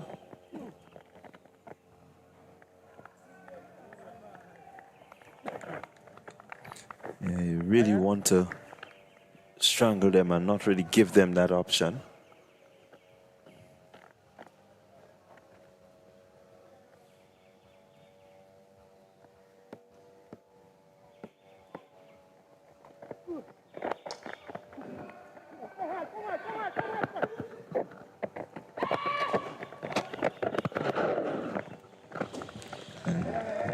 Yeah, and very good one. Again, it gives the batsman the opportunity to push in the outfield and still be able to pick up 2 runs. Yeah, good aggressive running there. They went for the first one really hard.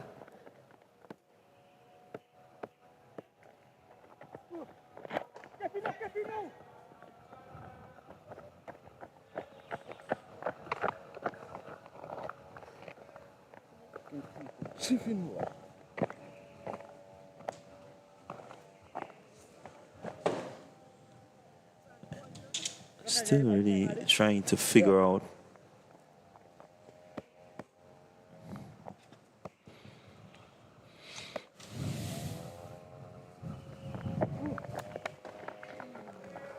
the spread of the field, so they go for 1.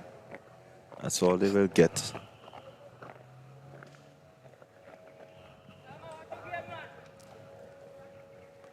So they have picked up, what, 5 runs in the over, not doing anything rash.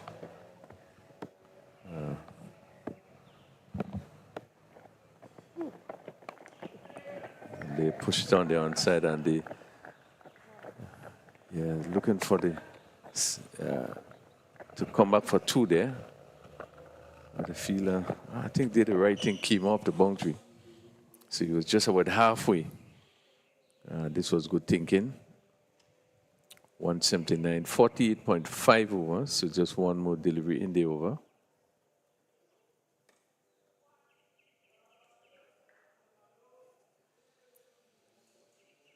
And push on for another single. So that completes the 49th over. St. Vincent and the Grenadines, 180 for 9. And good sensible batting in that over by the pair. Yeah, and this is what they needed earlier. Just look to push it around, just try to rotate the strike, and you see how easy the total can increase. The odd boundary here and there certainly will add to it, but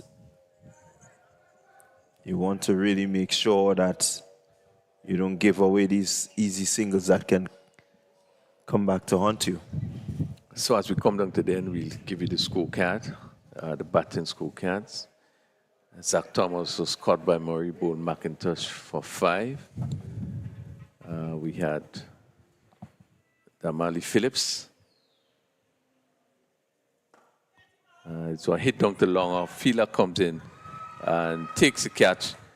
And Hudson Murray, the captain, taking that final catch there as Seaton looking to didn't really hit it, but more or less push it, and it went down to mid-off, and St. Vincent inning has ended at 180 all out, and we see that two Saint just finishing there with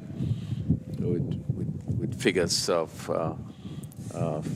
5.1 over. He had 2 for 18, and Bartholomew, who was the last two bowlers bowling 2 overs, he picked up 1 for 14. St. Vincent and Grenadines 180 all out in 49.1 overs.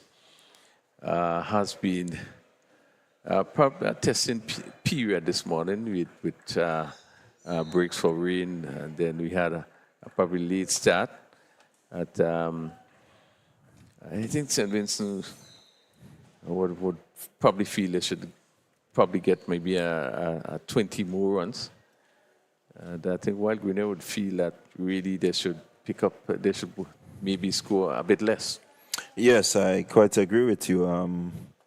I think the sort of stranglehold that was on the innings, Grenada really missed the trick there, and a score of 180 really should have been maybe 140, 150 max. So just to continue with the batting, Grant, he was LBW to cost Murray for 7. McDowell, he was caught by Bartholomew, Bartholomew for 17. Richardson, caught by Murray, Murray for 25. Adams, he was caught by Murray, Mitchell for 18. Douglas was bowled by Toussaint for 11. We have Hillock, was also bowled by Caught Murray for 3. Kevin Joseph, caught by Murray, Bartholomew for 14. Glasgow, not around 8. And the final wicket seating was caught by Murray, Toussaint for 3. They folded at 180 all out in 49.1 over. So Grenada will need to get 181 for victory. We are going to take a break for some lunch at this moment, and hopefully we should join you in about 25 minutes' time.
Boy! Shot aqui na boy today, Boy! What? Shot aqui na boy today, Jesus Christ. Boy, join up. Hold on.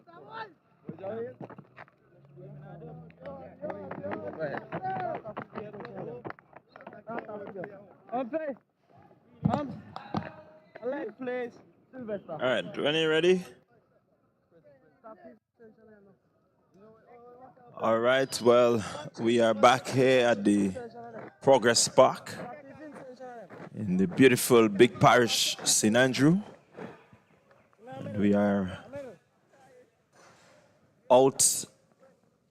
We are getting ready for the reply of the Grenada 11 as they're about to chase down 181. They were able to reduce the St. Vincent and the Grenadines team to 180 for 10. They now require 181. Openers, Raquel Sylvester, and joining him will be Justin John. Opening the bowling for St. Vincent and the Grenadines from the road end will be Devontae McDowell. So we expect a good chase. The field is really quite fast, the outfield. The wicket is playing really well. And so we expect that the Grenada team will take their time and make sure that they get this 181 needed so that they can secure themselves second position. Yeah, and ideally they have really better conditions. As we have been seeing that the pitch continues to play well. No, the sun is shining, so we really does not have the sort of cloud cover that we had this morning, the heavy atmosphere. So it's really ideal situation for batting. And one would hope that both players will be positive as picking the right ball to hit.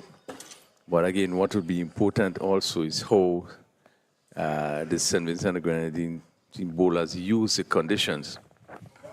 As I see, it's so much better than this morning, although there's still a little hint of slight clouds, but really it's good conditions for batting. And Grenada would be hoping to get to the 181, which is required for victory.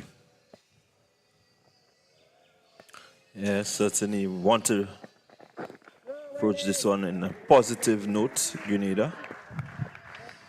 They don't really look to be strangled, but they want to be positive, rotate the strike, just get a feel as to the pace of the wicket and run scoring and try to make light work of this 180. Yeah, it's important that they get off to a good start. St. Vincent and the Grenadines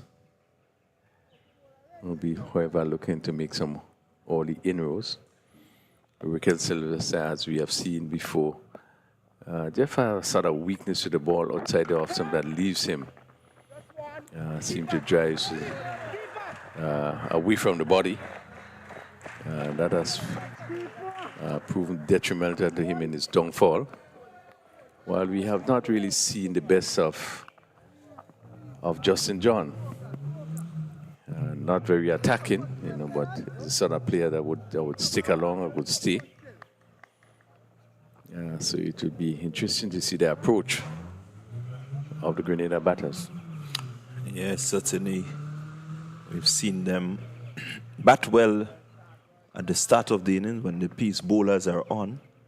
But when the spinners come on, they tend to look tentative.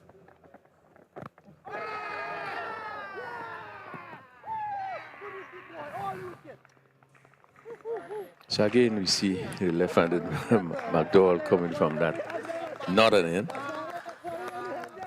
this one pitching up, but going down the leg side, and Sylvester looking to walk it on the onside, made no contact and just crashed into his pads.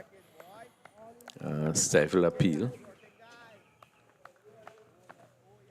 But really, the end that I would love to see the left hand bowlers bowling from. Really would be coming from the southern end with assistance from the breeze. Yeah, it just seemed like they prefer running towards the pavilion and not really running away from the pavilion. I don't know what it is. But what I know that we do now, you get onto a ground to play a game. And I'm just talking about just a club game, but you know, you go to play a match whether you represent the island or somewhere. One of the things that we do first up is have an indication of how the breeze blows, where the breeze is coming from, how it blows. That will give you an indication in terms of how you organize your bowlers. You would know your bowling, you know your bowlers. And based on the angles, you look at the breeze and you go with the breeze. So ideally, the breeze coming across the field, then I know that the bowlers that takes the ball away would get some help by doing so. So when you look at the condition, you get an understanding. There are some persons that would just, when it's not too clear, would just put up a handkerchief or something and get an indication of how the breeze is blowing. That helps you to probably make a decision that you think will better assist your bowlers in terms of the bowling. But somehow don't seem to be happening well among us. It don't seem to be happening.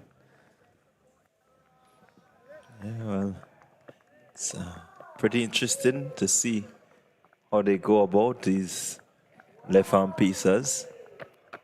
Because one would think that they will allow the breeze to assist them. Yeah. But they seem to be preferring to go against the breeze. Well, the thing about it, St. Vincent and Grenadines seems as though the two bowlers are left-hand pacers. So obviously one will have to bowl from. But in a general sense, you know, that is how I know that we looked at things before. Being captain of a team, you look at those things to help you in terms of making decisions.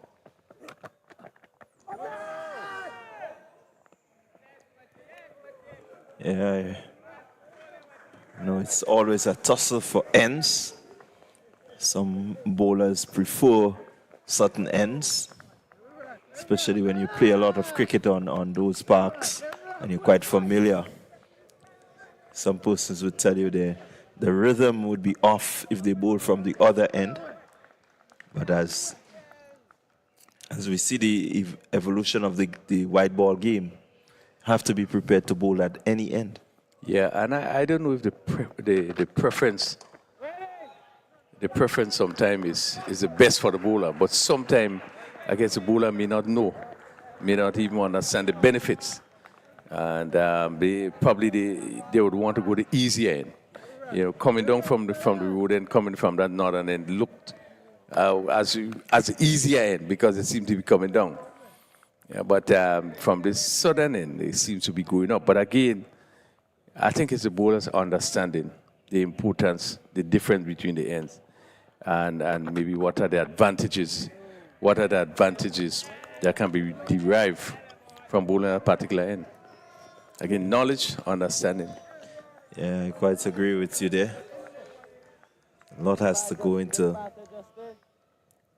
the ends that bowlers bowl from. As a captain, you want to maybe think about your bowlers and what it is you're trying to do. I think that goes a long way in helping you in an effort to be able to analyze and be able to get what you want done. You see a beautiful shot there by Justin John, just flicking a badly lined delivery off the legs and racing away across the outfield. 4 good-looking runs to him. fielder put in the dive, but really, it was really well timed. So he had no chance there, the fielder at backward square. Yeah, full toss on his legs, and all he had to do was to get back to it. And he got back and placed it down to that backward square position. And it really raced across the surface. So he's off the mark confidently with that 4.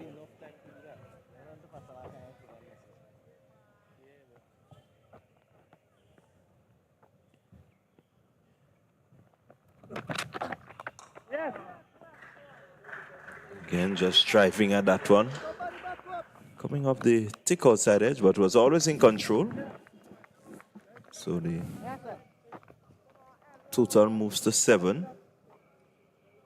Brings the right-handed Sylvester in to face Glasgow. Only 1 delivery remaining in this over. Save and accept he would bowl a wide or maybe no ball.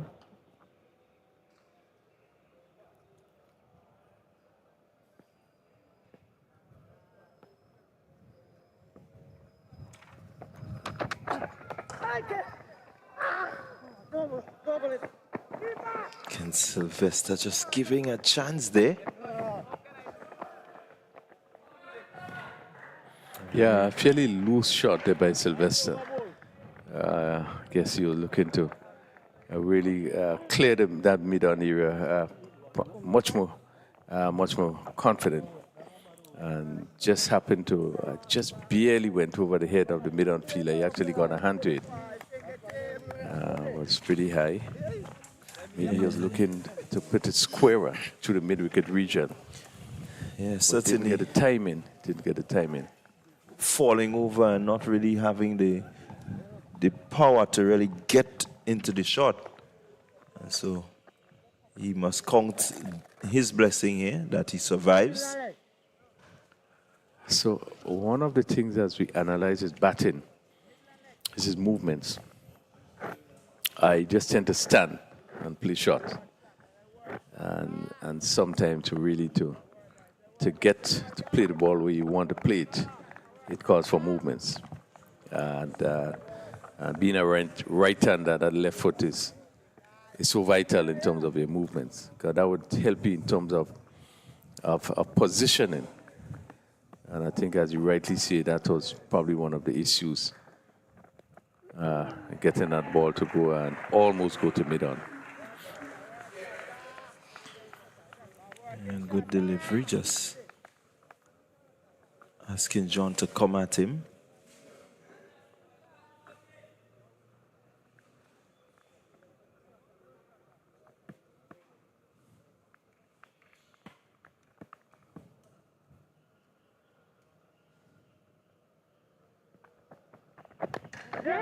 Again, John just pushing out through the offside and picking up a pretty easy single. Good positive batting there. This is more of what you need. There is no real need for any big risk in terms of going hard at the ball.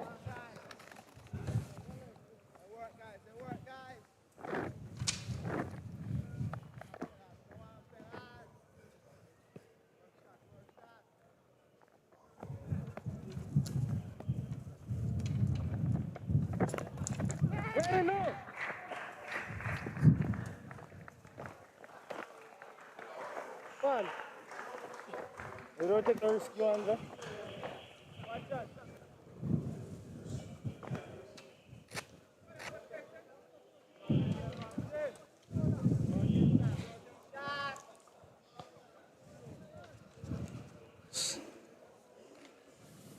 Dowell into his second over. It's been pretty tidy so far. Batsman being asked to play. And this one he's short.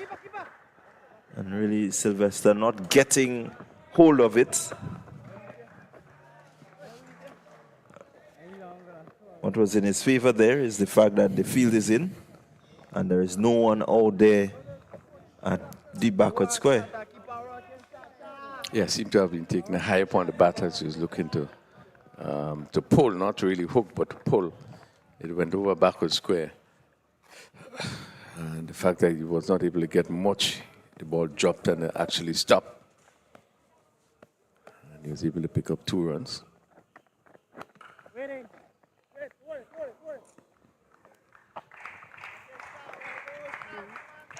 And just seemed to be favoring the shorter delivery, Sylvester.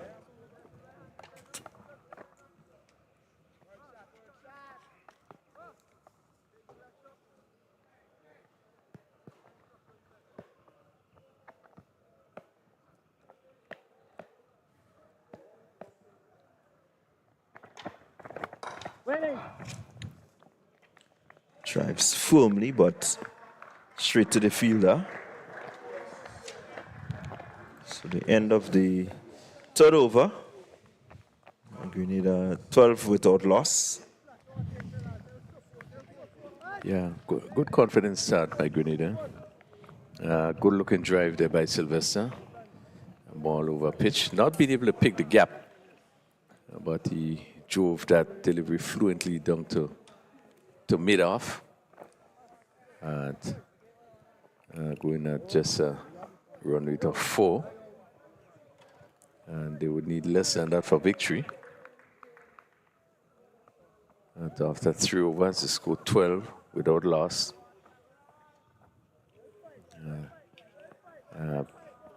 John on 6 and Sylvester on 6.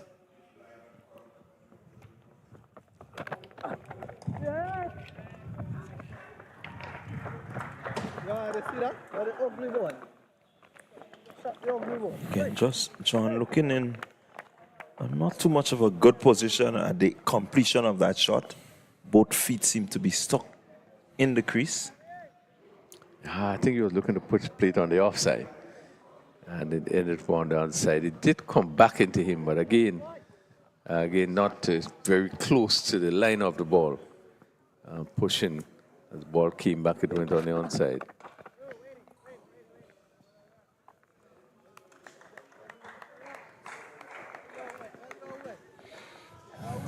But just from these few overs, again, the pitch continues to play well. The batsman has been able to hit through the line. Yeah, really not getting the time in as yet, the pair of Sylvester and John.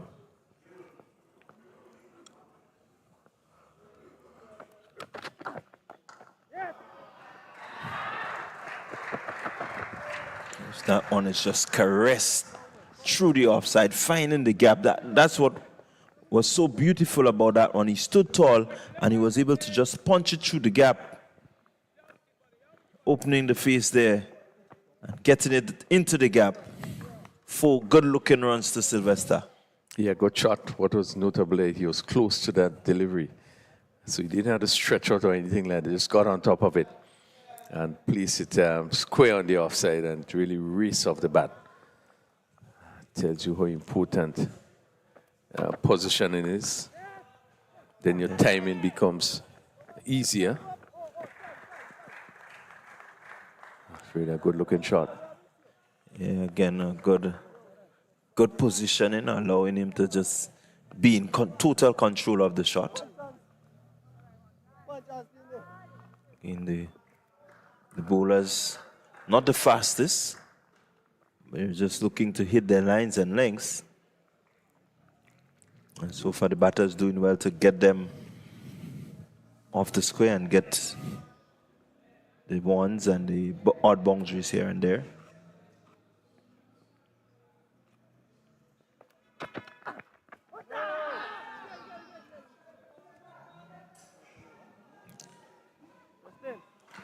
What is good there, John, looking to pull. This one didn't get up. You know, probably expected this to bounce a bit more. And this one really stayed down a bit. But what is good there is that the Glasgow has been bowling wicket to wicket, trying to keep it as straight as possible. And John, they're just a bit fortunate in that ball probably just would have rose just a above the stump.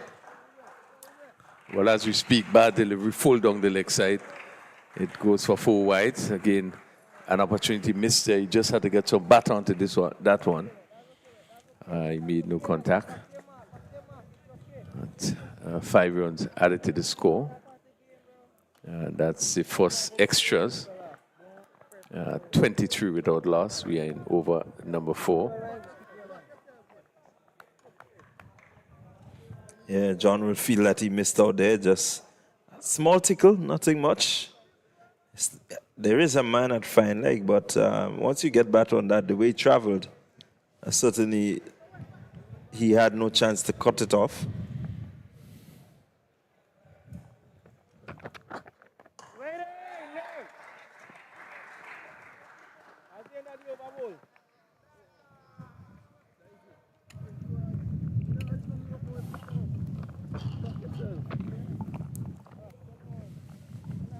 So over number 4 comes to an end. At the end of the over, 23 without loss. Grenada in response to 180 set by the St. Vincent and the Grenadines. And they're looking in a good, strong position so far. Yeah, I need 158. And they have 46 overs. So time should not be a factor.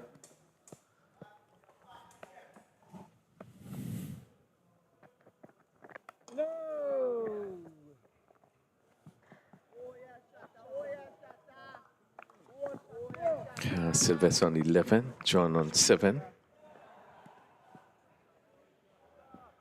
And 23 without loss.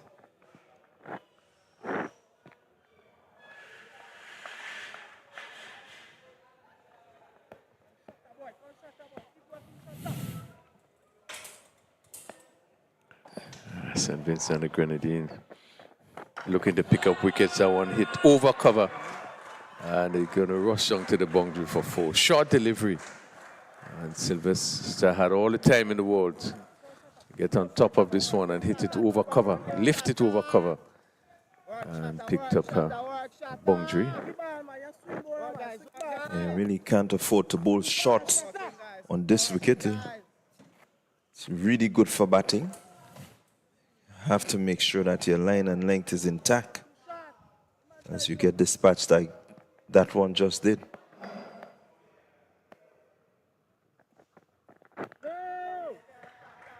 Much better delivery.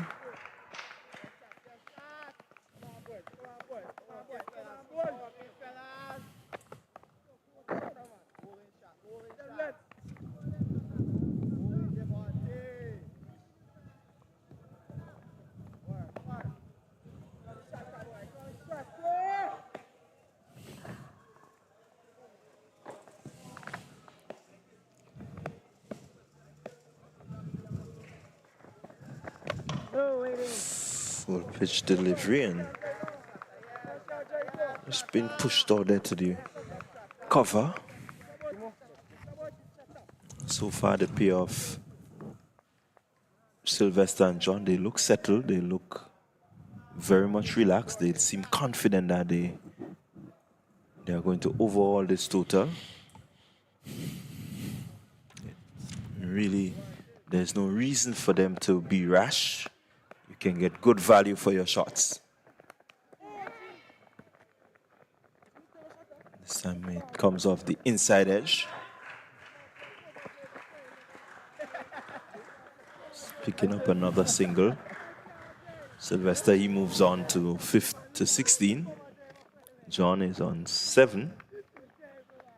With 1 delivery to go in the over. So when we would have seen what would have happened yesterday in terms of the team batting second, I think the Grenada team would feel very confident chasing 180 on this pitch.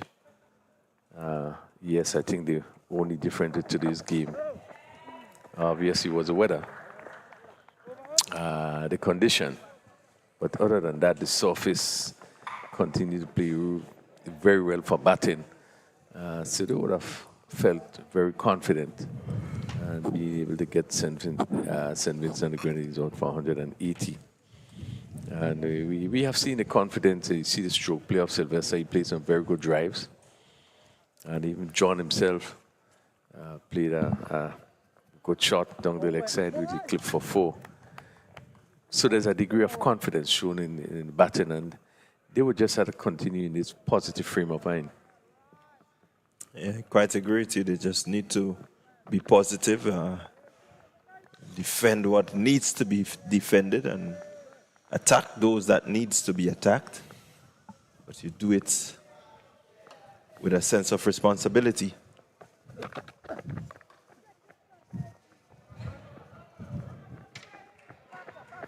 And this one comes off the edge. Just driving away from the body there somewhat. Luckily, he went hard enough that it took it past the slip or over the slip. And that's his style of play, driving away from the body. We have seen it on numerous occasions. It is in and of 35 yesterday. This is the first time we have seen it here. Ball coming off the edge, wide off the slips, no chance. Going on to third man. I think one of the things he also did that, he flash hard.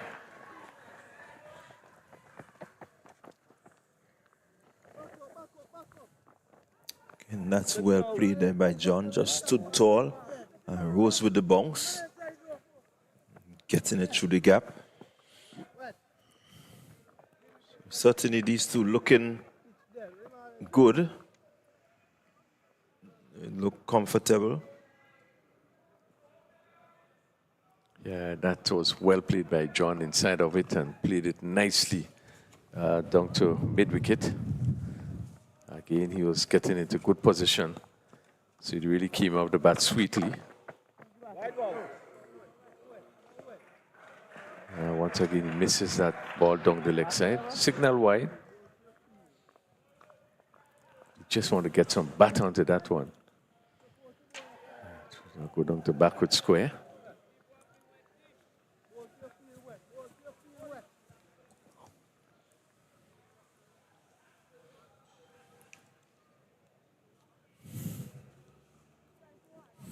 The sun is back with us. It really has been a good evening or afternoon period.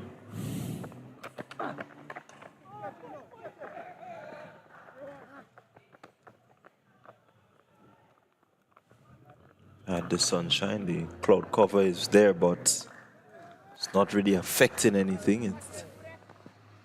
All it does is really make for a good afternoon of cricket. Yeah, certainly.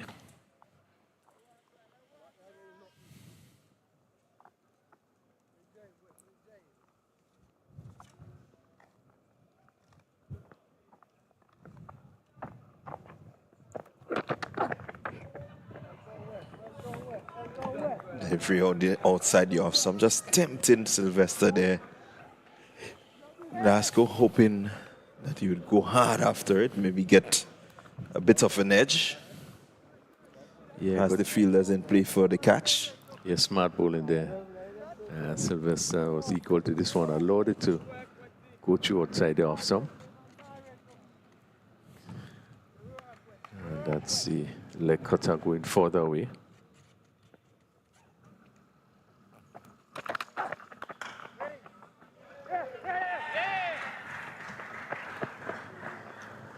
Slight misfield there from the fielder at cover.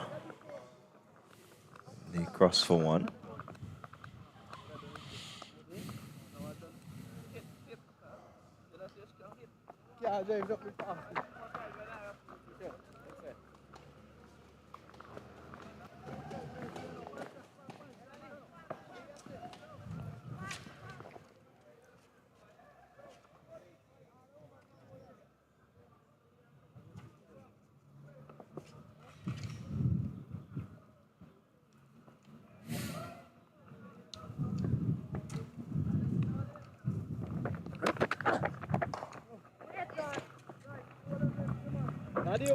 John just looking to push back down the pitch.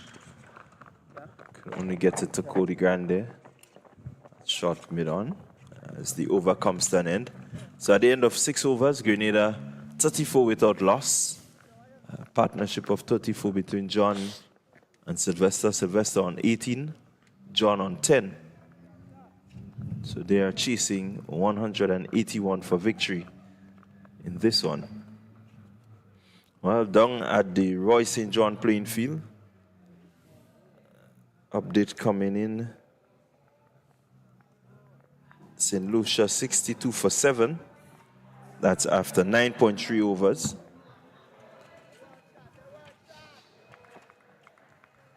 Cody Fontenelle and Can Elcock at the crease.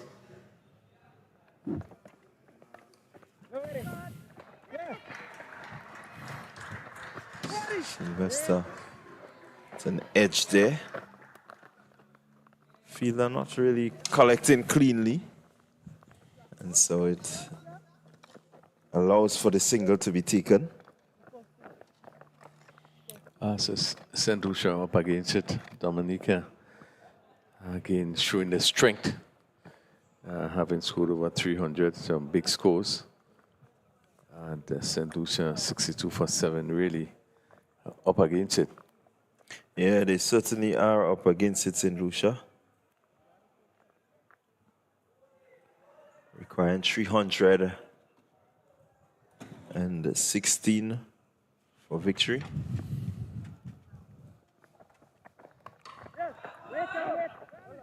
John cuts, but straight to the fielder there. Yeah, just need to pick the gap there, but firmly hit. And again, getting into nice position. Playing it firmly down to backward point.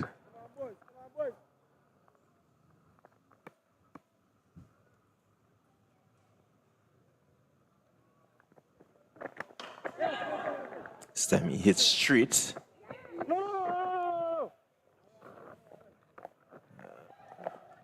Bit airy, but always in the gap. Yeah, just seemed was not able to get a paw. I guess the timing wasn't right there. And the feel at mid-off coming around.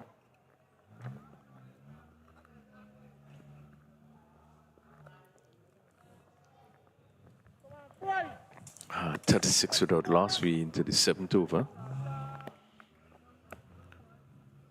And McDowell in his 4th over. This one is clipped.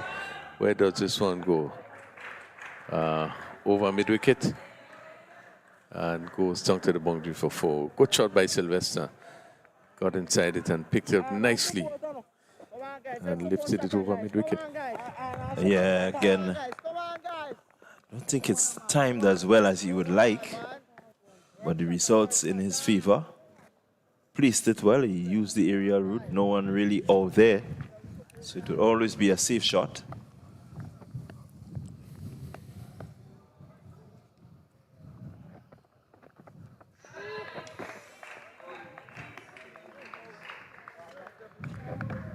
Caught off guard there. Bowler had him fishing after that one. No foot movements, really. It just threw the hands there. Yeah, looking for the big drive. For nowhere close to the pitch of that delivery.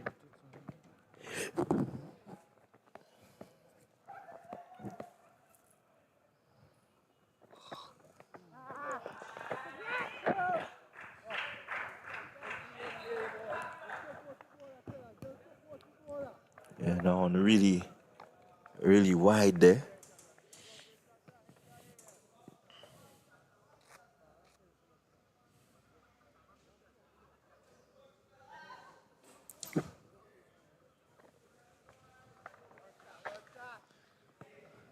Final delivery. This over. Sylvester giving it away, reaching for this one. Really, really nothing short there. You saw the ploy, you saw the plan. Again, not being able to cover the line of the ball. It was rather wide. Had he left it, definitely it would have been called a wide. Yeah, again, stretching to hit that ball outside the off stump. We continue to speak about him getting caught either at mid-off or getting caught behind, because he continued to reach for the ball outside the off stump. And it was wide, it was full, and he had to do two things, either to move across or to allow it to go. And maybe a second option should be to allow this one to go outside the off stump full. Look at the drive, really couldn't get no power, he couldn't get no direction, and really just went loft out to cover the cover fielder, who took a rather simple catch. That's Grant, the captain, is taking a very simple catch. Sylvester will be disappointed with the way that he... Yeah, disappointed indeed. Another start, 23 from 26. 3 fours, no sixes. But was just looking to get himself in and try to, really put a score behind his name. Fortunately, he has to go. So we continue to see the movements hampering him in terms of stroke play. Really, you give too much opportunity when you are not getting to the line of the ball.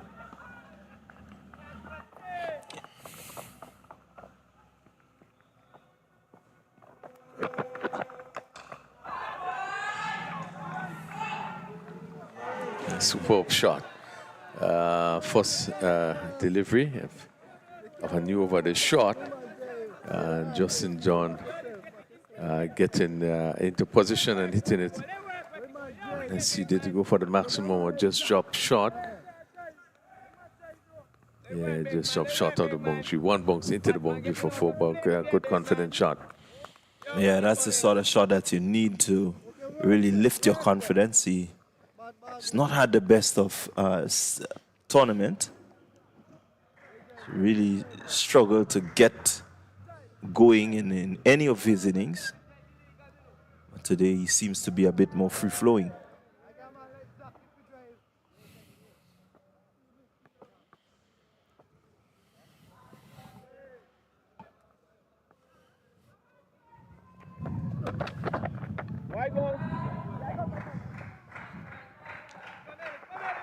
Another wide delivery there.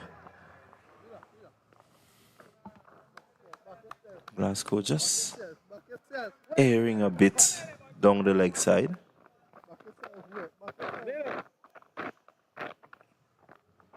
Grenada moves to 45 for 1 with that 2 runs, that 2 extras. Or 47 with the 2 extras. And brings Cut Murray into strike.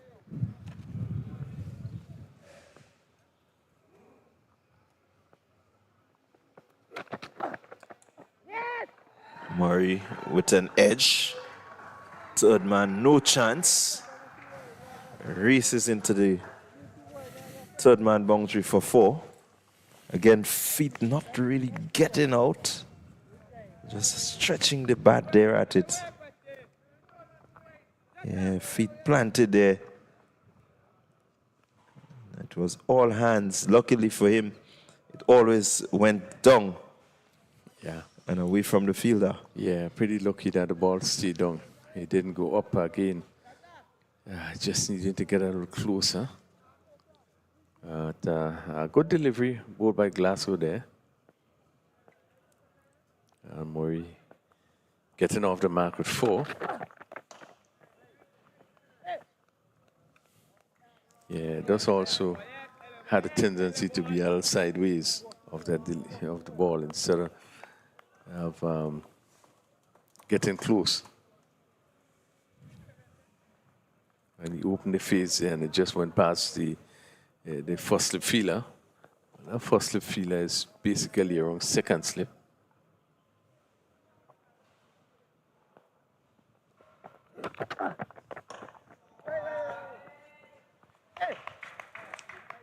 This is much better disciplined stuff by Glasgow. Spot on with the last few deliveries.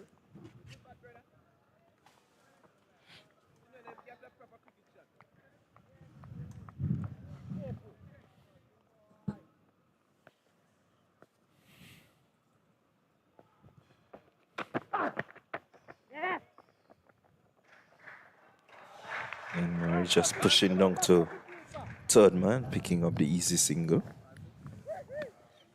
Yeah, and much more control there. Shortish delivery. One more.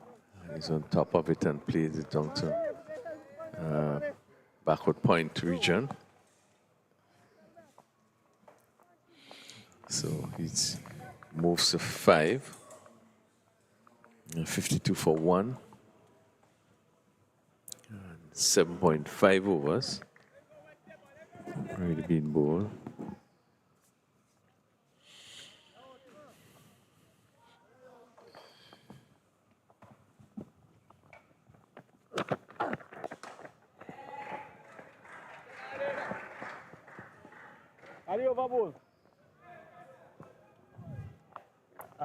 So at the end of over number 8, Grenada in response to St. Vincent and the Grenadines 180. They are 52 for 1. Not out Justin John, he's on 5. And Cut Murray on, Justin John on 15. And Murray, who has just come to the crease, he's on 5. Yeah, scoring at 6.50. Good run rate. There's no worries there. Just need to keep it up, picking up the ones and the twos and putting away the loose deliveries. Yeah.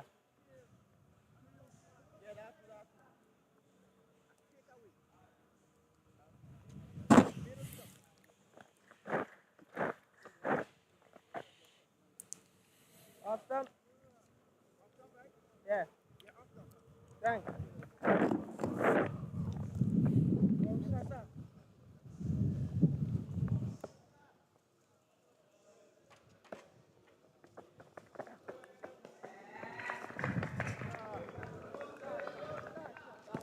Again, McDowell just using the ploy of bowling a bit wider, asking the batters to come after him.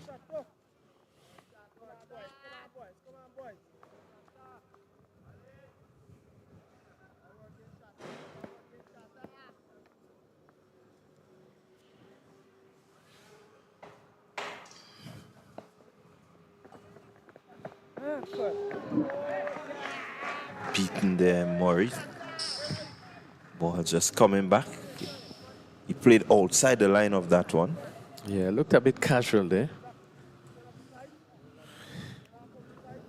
Really just need to be more focused.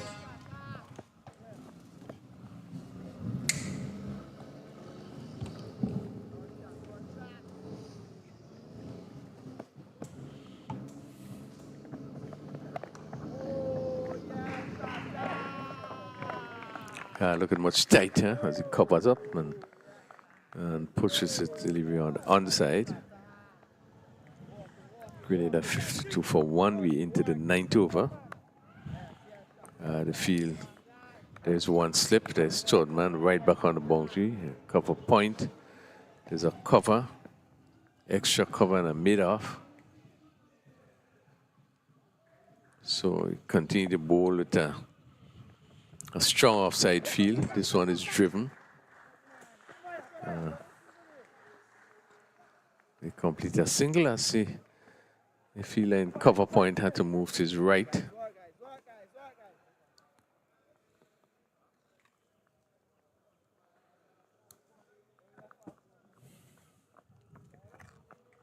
So one more to the score.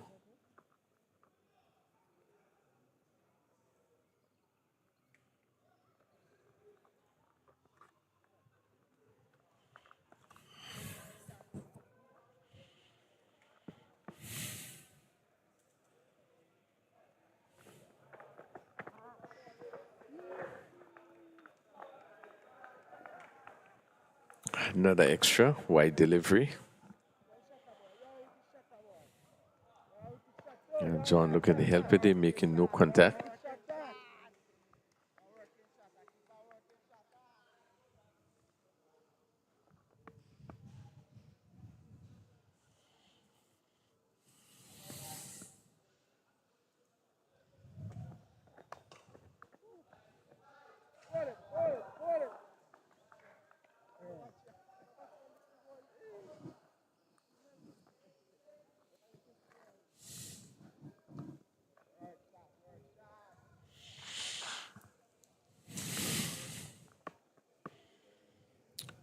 Grenada 54 for 1.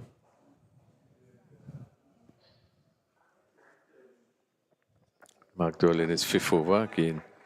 Wide would be signal, short lift in delivery, goes down the leg side.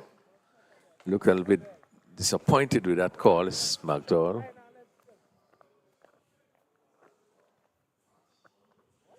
It moves the score to 55. Good start by the Grenada team.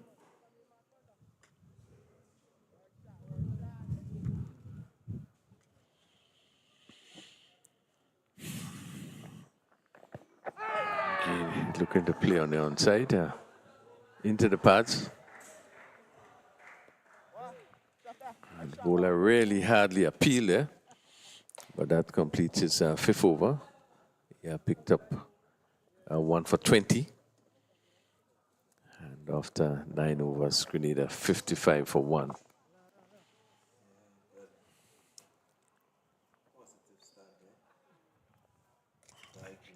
Despite losing the wicket of Sylvester. So we're going to see change in bowling.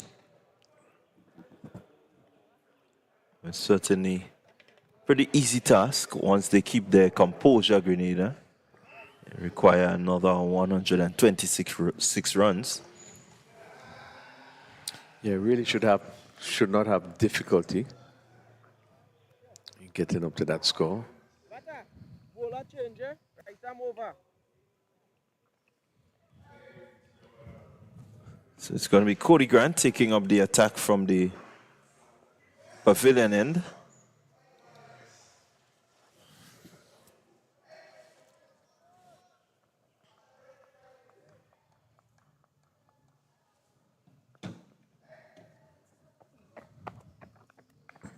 He's going to be bowling to Cut Murray, who's on 6. 6 coming off 8 deliveries. Partnership between him and John, 14.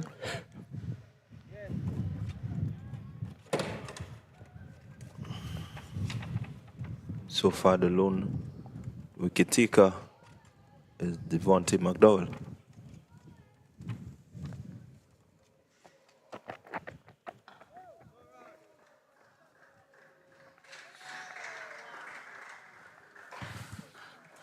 Grant a bit on the shorter side there. Murray just looking to be cautious. I really will not want to be bowling that length too often, especially without a deep mid wicket in place. Yeah, you want to bring the ball up, use your variation, slow ball, and try to pitch a little wide of the off-stump. Variation. Yeah, another short delivery.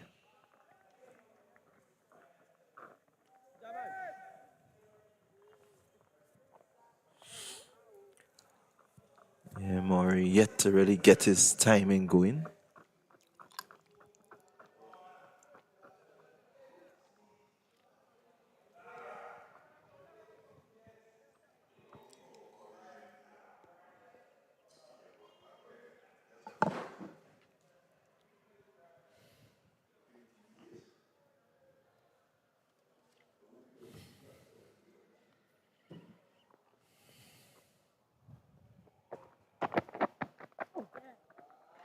Stares this one down to third man. Easy single picked up there.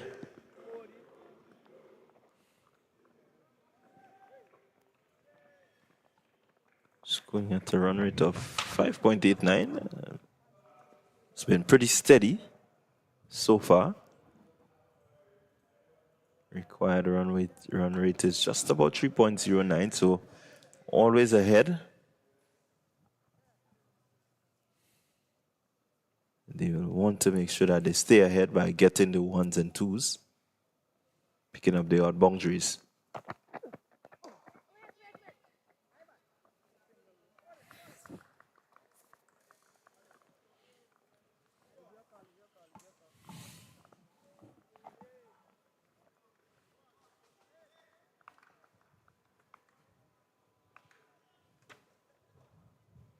And doing well so far. Has been just on or outside the off stump.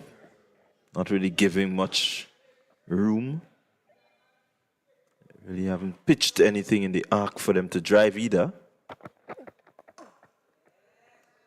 As that one there now comes into the arc, but again attacking the stump.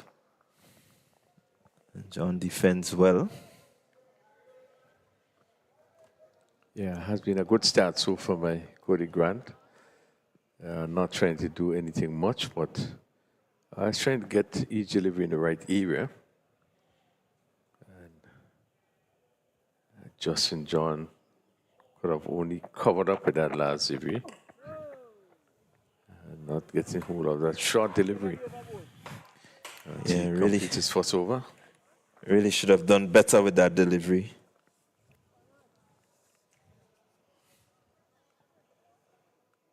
Will certainly feel that he missed out there, John.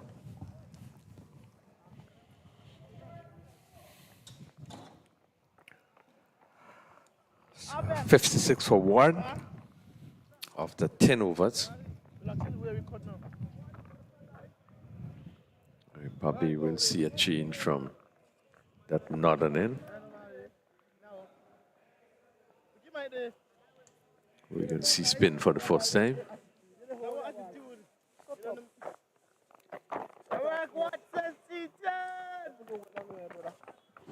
Sorry, Mike. I'm sorry. He's a very rude boy. It's just that expression, you know? All right, Watson. All right, Watson. Quite a slow period. As the sun comes back really brightly.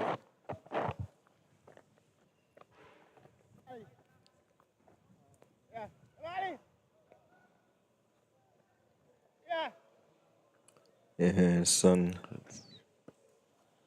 really fighting to stay with us. This fight has been a successful one. Murray cuts and cuts well and pick up a beautiful boundary there. He really just leant back and caressed it past the man there at backward point. And picking up 4 good-looking runs. Yeah, good shot as we look at the replay here. Shot is if you really get across into a nice position and steered it down to that backward point position for 4.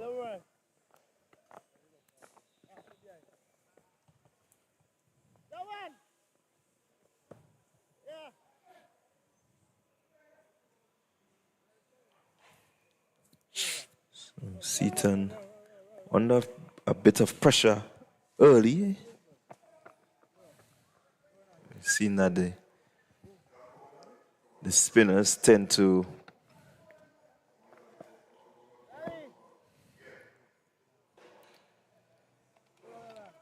slow the nature of the game. So let's see if they will allow him to settle. Yeah, some more adjustment on the offside, strengthening the offside feeler. Offside feel. So there's 2 feelers in the cover, one square and one the normal cover position. There's a cover feeler on the boundary. There's an extra cover.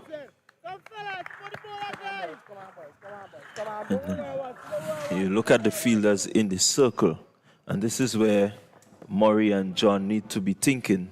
You place it not too hard and just look to rotate the strike.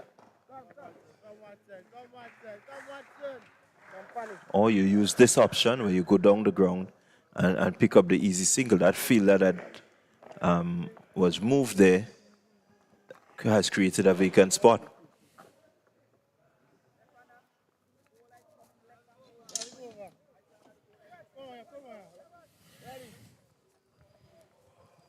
So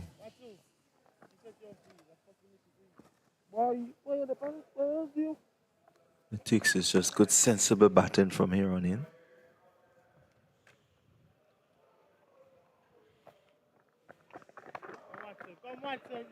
Again, well played, just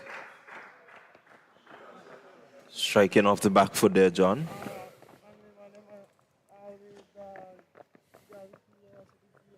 Just seem to be growing in confidence.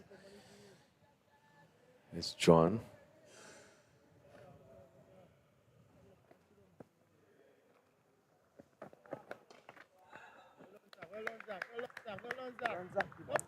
Good stop there by the fielder. Was hit with a bit of veracity there.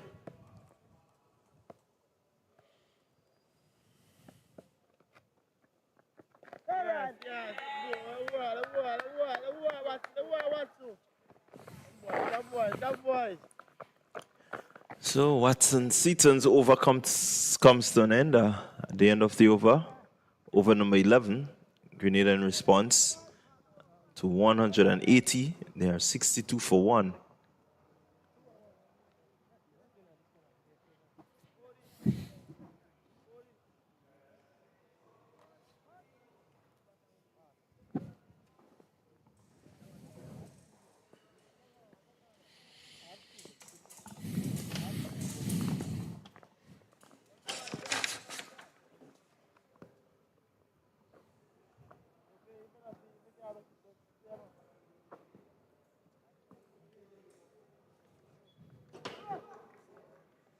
So we had 11 overs.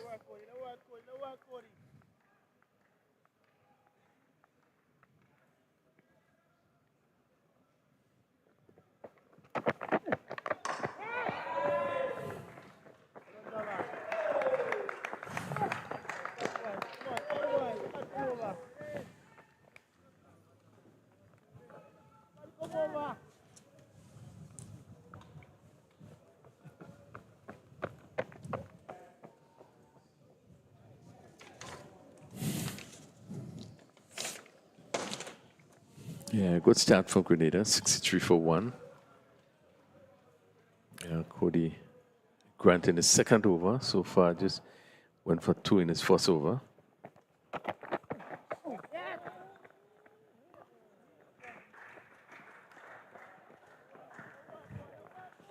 Here another single to Murray.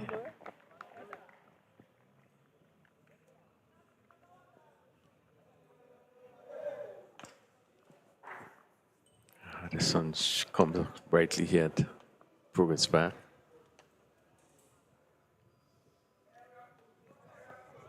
For the 117 runs required. This one is hit straight. Where does this go? Feelers coming around. And cut it off just before you get into the boundary. And we're certainly going to have a replay there. But he didn't get hold of it. I guess he was looking to clear the long one. Yeah. Reaching for it there. Not in ideal position. And picking up 2 in the process. Justin John. Yeah, guilty of going across that one. Not really through the line of it.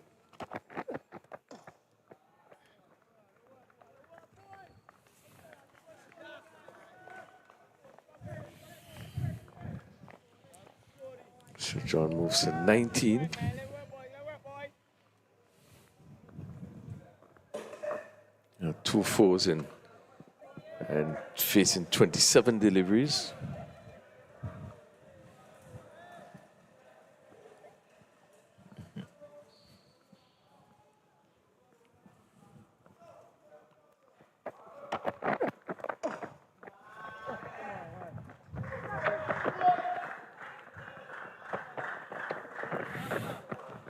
Again, timing that ball sweetly through mid-wicket.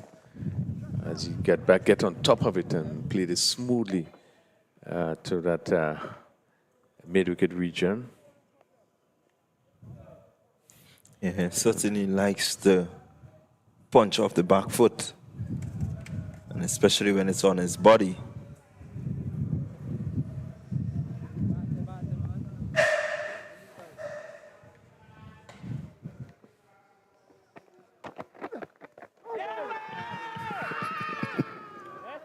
Again, they're looking to whip that ball through mid-wicket.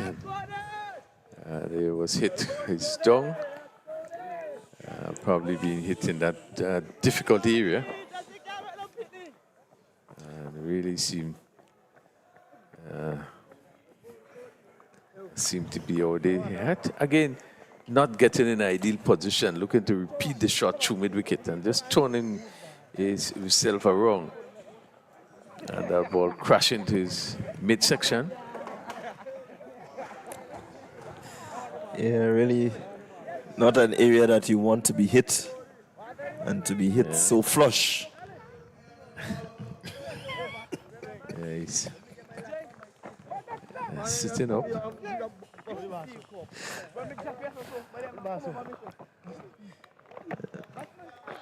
And that's why it's so important that our players have their full gear. Yeah, just being up. Does tend to knock the wind out of your sails. Yeah. Just needs to maybe just do a couple little stretches just to release any tension or it's in that region. Yeah, obviously, all stretches is important. Maybe lying flat on your back and stretching out a bit. Maybe the lifting of the legs. But he seemed to be okay. He's up. And Drinks. the umpires take the opportunity to just have a water break. Grenada 68 for 1, requiring 181 for victory. We have 12 overs completed. And we also want to take just a quick break and please rejoin us probably next 3 or so minutes.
Helmet.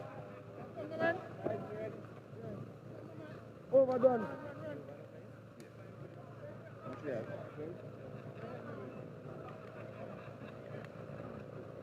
1, 2, 3, 3. Fellas. Run back. Run up. Blood not pump. Your blood not pump on your heart. Run down, baby. Alright, back now. Which heart, baby? You're top of your heart. Your heart. You get ball. Who's tomb? Baby, heart, what? Boy, that ball, you could have over 6 dogs. You don't batter now. You hold back, you don't batter now. You don't batter now. So I say, man, I don't want to hate about batting our ball. I don't want to hate nothing about batting our ball. Are you catching? Oh, I don't want to hate nothing about batting. Man, I bat. Up and down, over ball. You talk too much about batting more than you bat. Right, that don't get pass. That's why you have to know. Man, give him the down. It's ball and stop that, dog. You have people here, up alive. Yeah, man, I hear me. You're stupid. Yeah, well, leave one there. Get her in.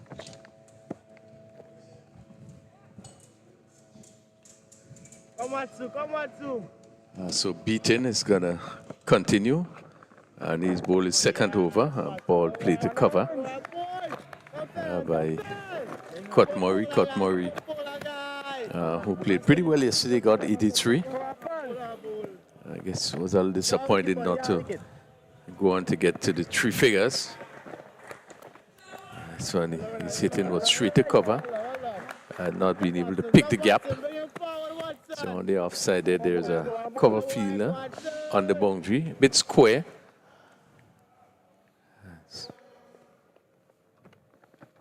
Yes, Panam, boy.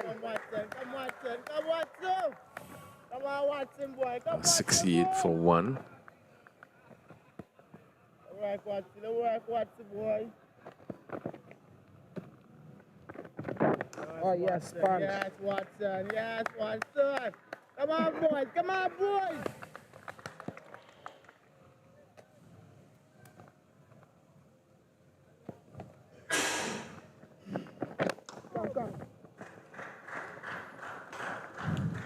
Yeah, pretty easy going out there. Really no need to rush, but at the same time you don't want to slow the pace too much that it begins to get pedestrian. You want to always take control and be able to rotate the strike as often as possible. Straight. Panny money.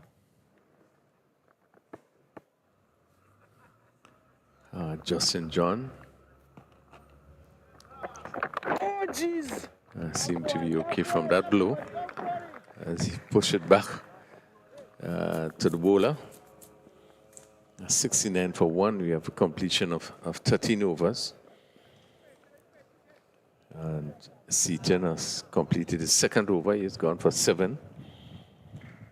Cody Grant also in his 2 overs has gone for 7. So they will want to just tighten the screws a little bit on the run scoring. The Grenada team should feel very confident of the start they had. Just 112 runs required for victory. 37 overs. As Grant continues.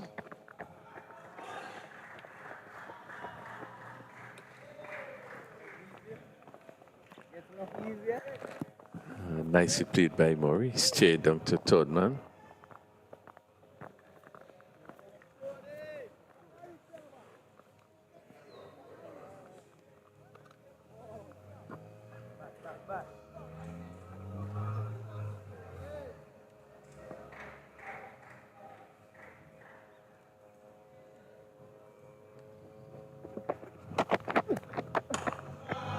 It's a lovely shot.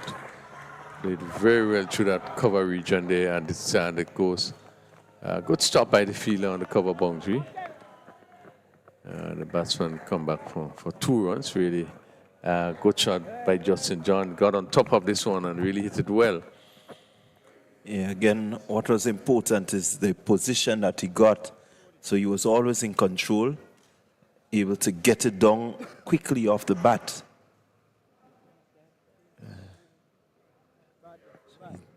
He's really looking confident, John. Oh boy. Raymond.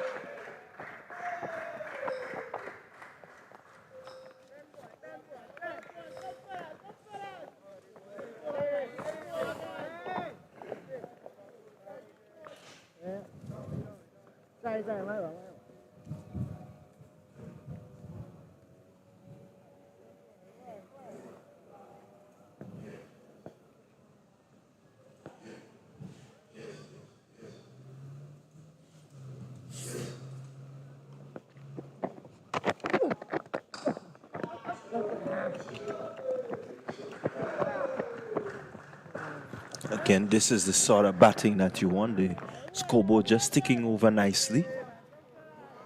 No real need to play no rash shot.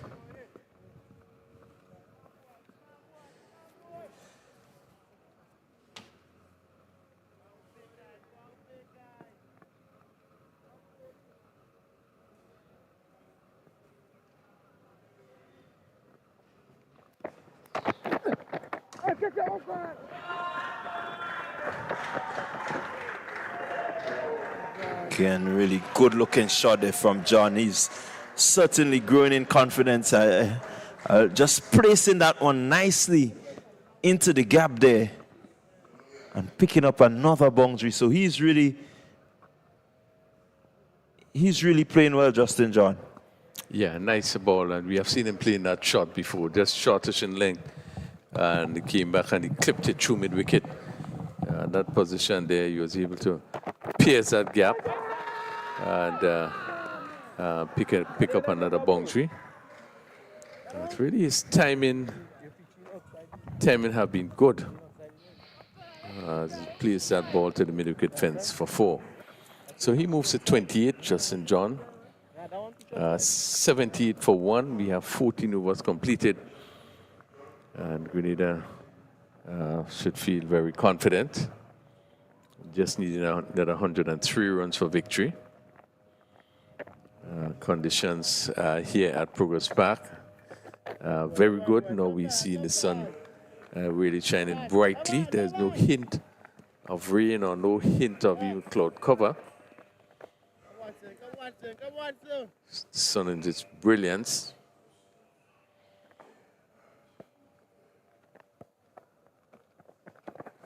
Short delivery, and probably was dropped there at first slip. So short delivery, and Maury looking to cut, and really flew off the edge. And the fielder feeling in first slip there, just failing to hold on to that catch.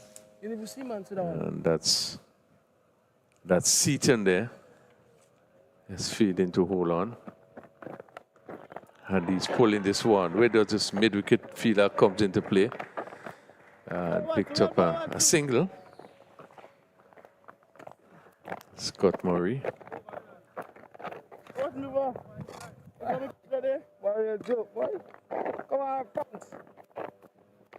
79 for 1.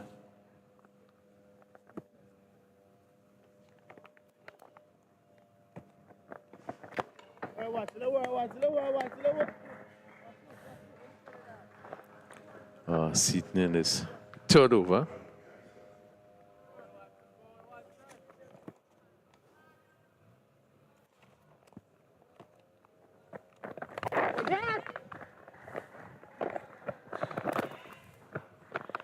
John giving himself room and playing this one nicely. Just angling himself and stroking it to the right of the cover feeder. Pick up another single.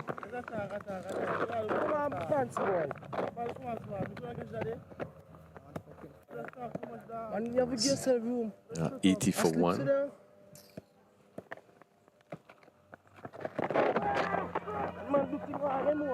Okay, Murray looking to sweep, making no contact.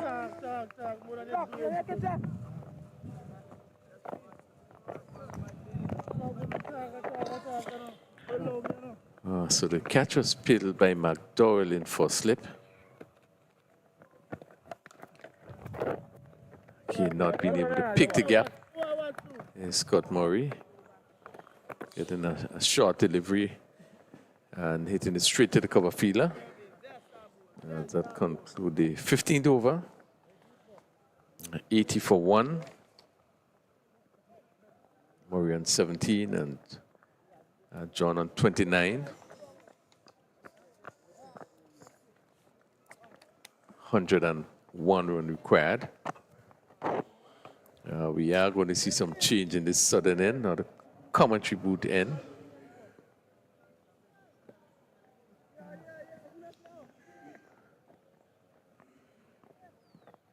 Grant being replaced or replace himself, he being the captain of the team.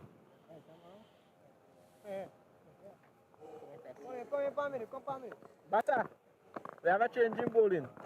Right arm coming around the wicket. Yes,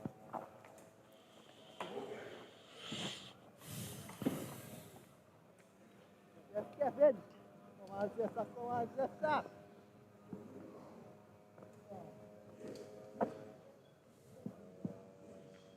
So Kevin Joseph going to pick up the attack. Sporting in number 5 shot.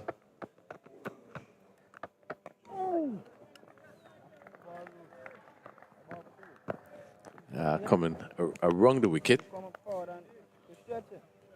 Try to make out what he's sort of delivery he's bowling.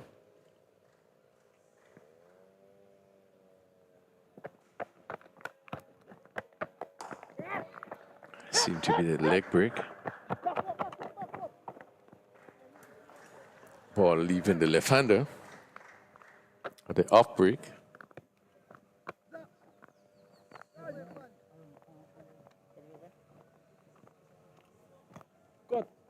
Good. Batter. One more to John. He's on 30. 81 for 1. The right-handed Murray comes back into strike. Bowling a fairly long run.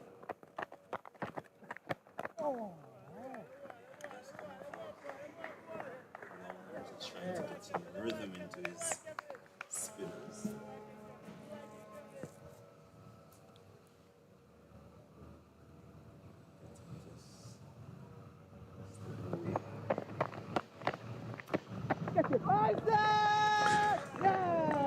Yeah, coming off, maybe he jumps from 15 steps.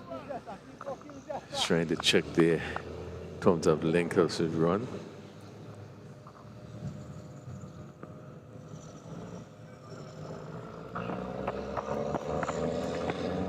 Short delivery and it's pulled through mid-wicket.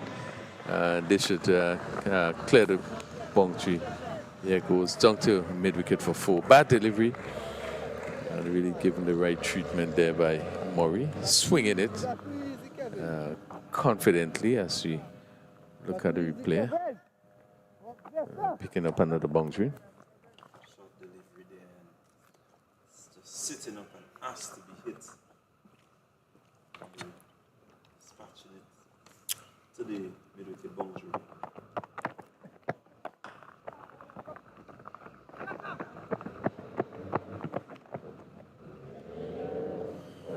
Good bit of momentum going with the batters. Already moves on to 22. John moves on 30. As over number 60 comes to an end. Grenada 66 for 1. Requiring another 95 runs to win. 34 overs to do so. Yeah, we've seen the same pattern of play as we would have seen yesterday. The team batting first. And team batting second, having a strong reply.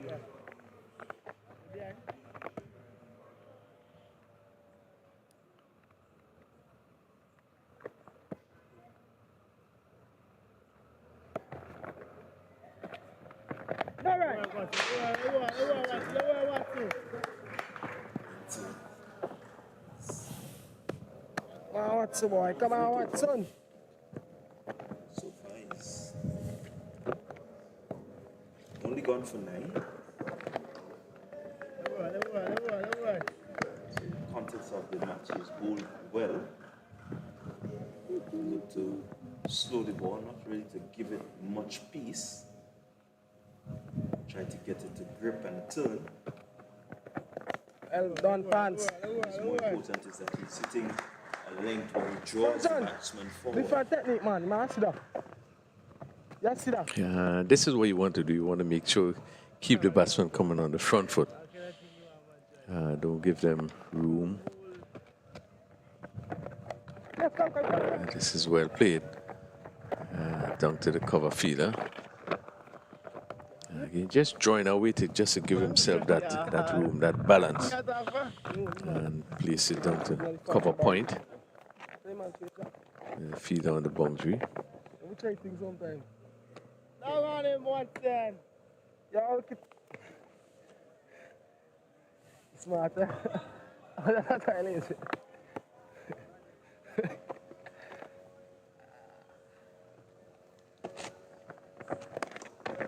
Stop it! Come on, LeBron. Where I want to.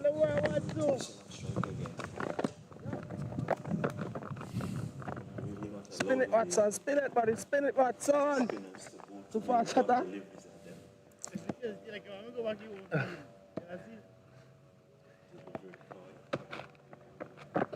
Come. Too far. That's a shot. Murray just rocking back again, placing his body into the gap.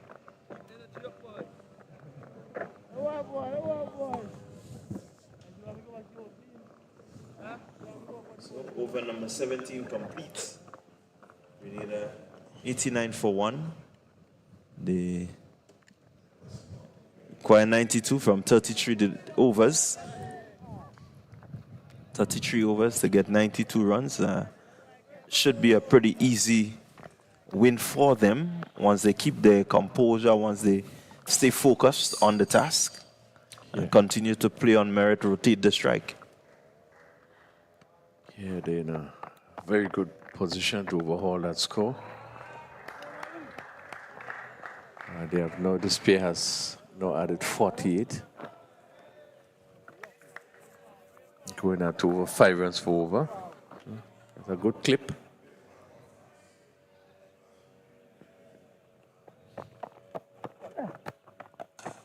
And this one is hit down to mid-wicket. And one bounce down to the boundary for 4. Short delivery. And Murray giving it the full treatment with a long on. And a straightest mid-wicket. And he was able to put it in the gap and pick up another boundary. Yeah, really quick to pounce on that one there, Murray. Joseph guilty of pulling down that one just a bit. White ball. This time he overcompensates. Pushes it wide outside the stump. But certainly not wanting to repeat the mistake he made a while ago.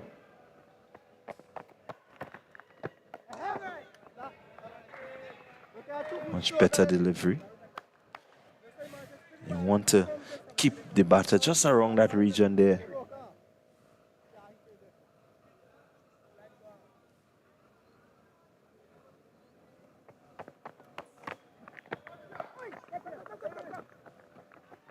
Not making the sort of connection that you wanted, but what was important is finding the gap. And with these little rotation of strike, it always has the fielders under a bit of pressure. This pair have been going very well. They have put on 54.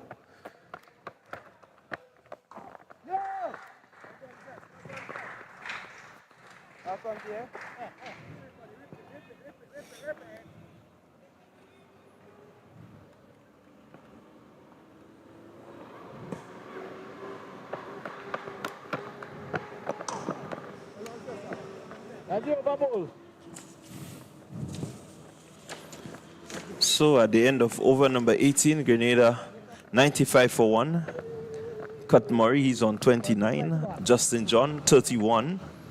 In a strong partnership of 54. And they continue to charge towards a total of 181. So, good going there by the Grenadians. St. Vincent will be finding it pretty tough out there, not really getting any opportunity for a breakthrough.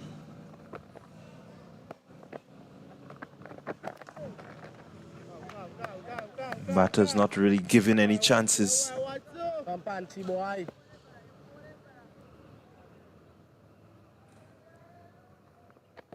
Seaton continues. Down the leg side.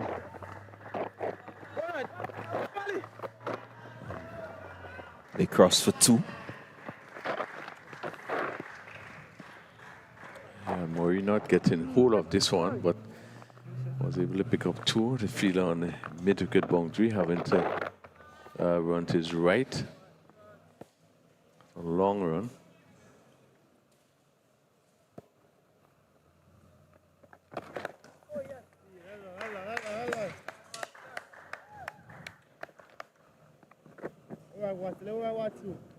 Come on, Punchy.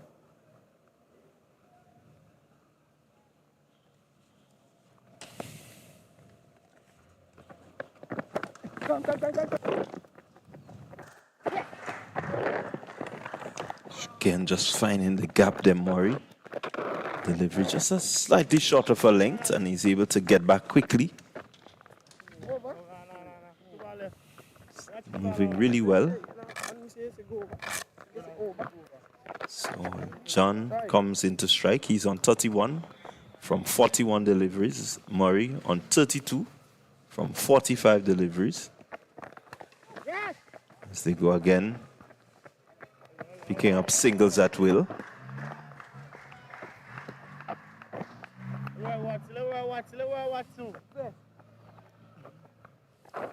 Really cool conditions now. The sun is still with us, but it's not as hot as you would find it around this time.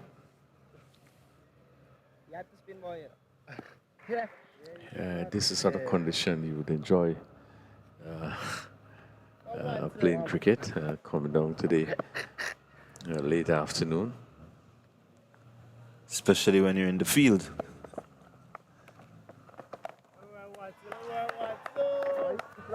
Completion of 19 overs, 99 for 1. Both batsmen on 32. They have added so far 58 runs.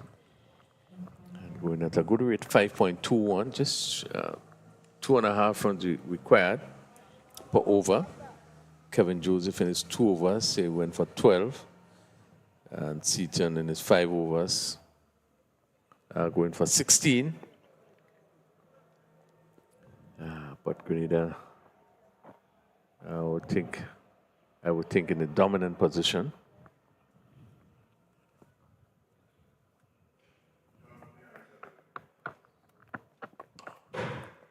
Yeah, certainly a dominant position. They're 99 for 1. They're requiring just 1 more for the 100 run. And out of that 100, they have a partnership of 58.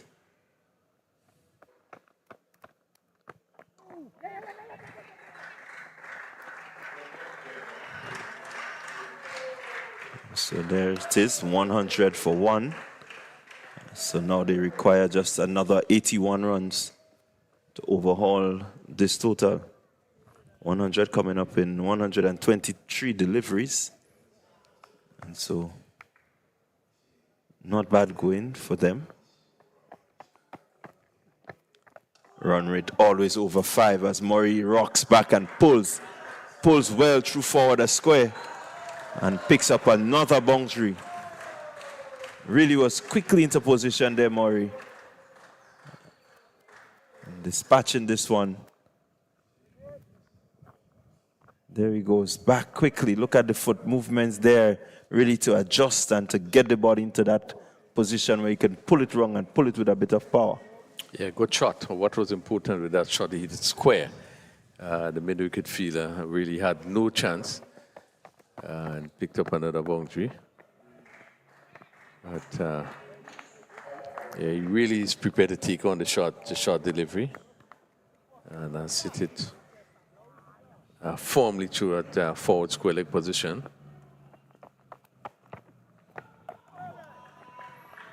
And yet again, he's on 36, playing another good hand, coming off his 83, which he scored yesterday. He will be looking for another half century, which would be his third in the series.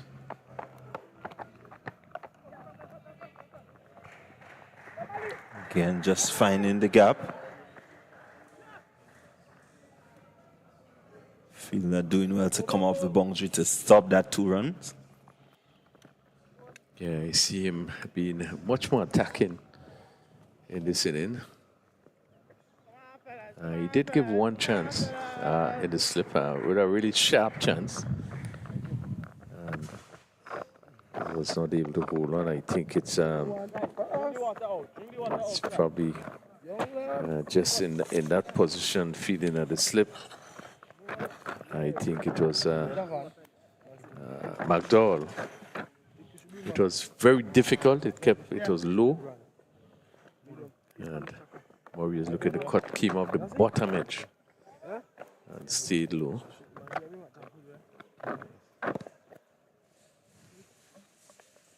So 105 for 1. 20 overs completed.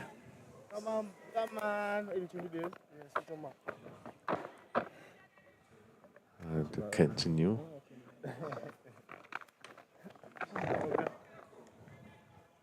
Seaton is into his 6th over.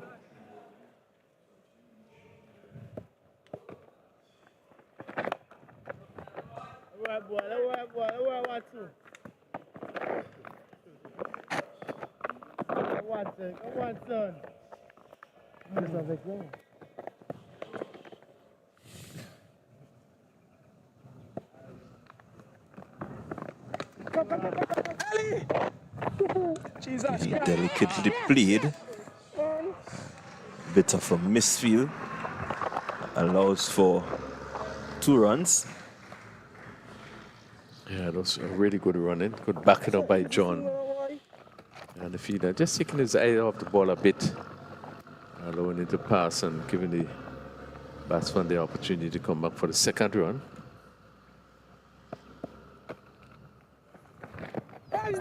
And he's swinging again at this one. And yeah, leg by being signaled by the umpire. Just look a little bit close there, but umpire was really not interested in that appeal. Signal a leg by. Murray looking to lap it. Don't have vacant long leg position. John is sitting in the air just over cover.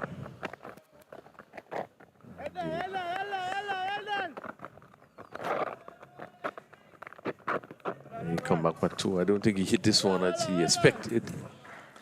Meet it on the full. Just hit it to the right of that extra cover mid-off fielder. Give it some time. I think he was just interested in finding the gap there, not really looking to hit it towards the boundary. 110 for 1. Yes, Pano. Give it some time, buddy. Partnership of 69 so far.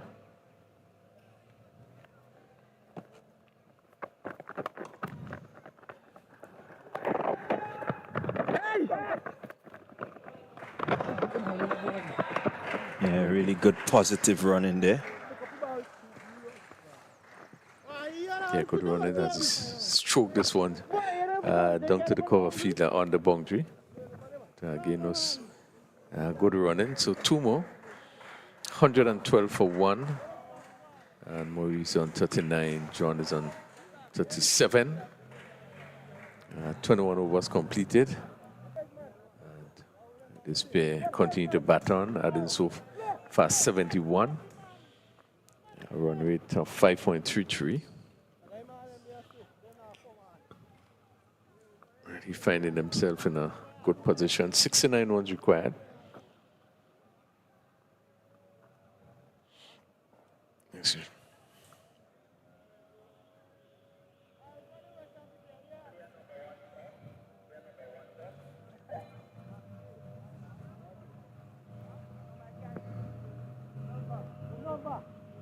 Joseph none for 18 as he begin his fourth over.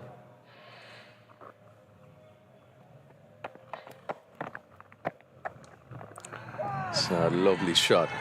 This one will go down to the boundary for 4. Really good shot by Murray. Just angling down the leg side, and he got into really good position and hit it down to that vacant backward square position. The fielder being shot, and he picked up another boundary. And that 6-4. He moves to 43. He have been batting for 55 minutes, faced 54 deliveries.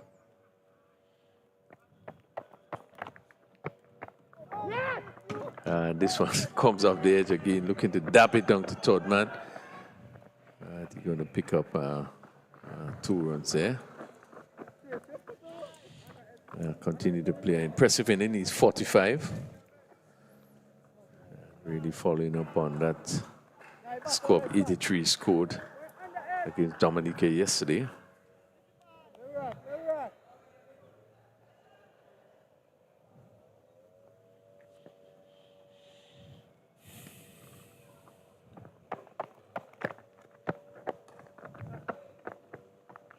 So again, this pair looking really well. Good looking partnership, just maintaining a run rate of 5.53, not allowing the spinners to come in and to dominate them. Really have placed good pressure on the spinners.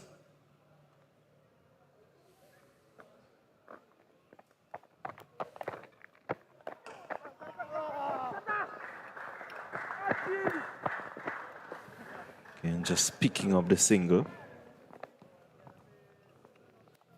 I think what is working for them is that left-right combination seem to be working really well. The bowler has to constantly shift.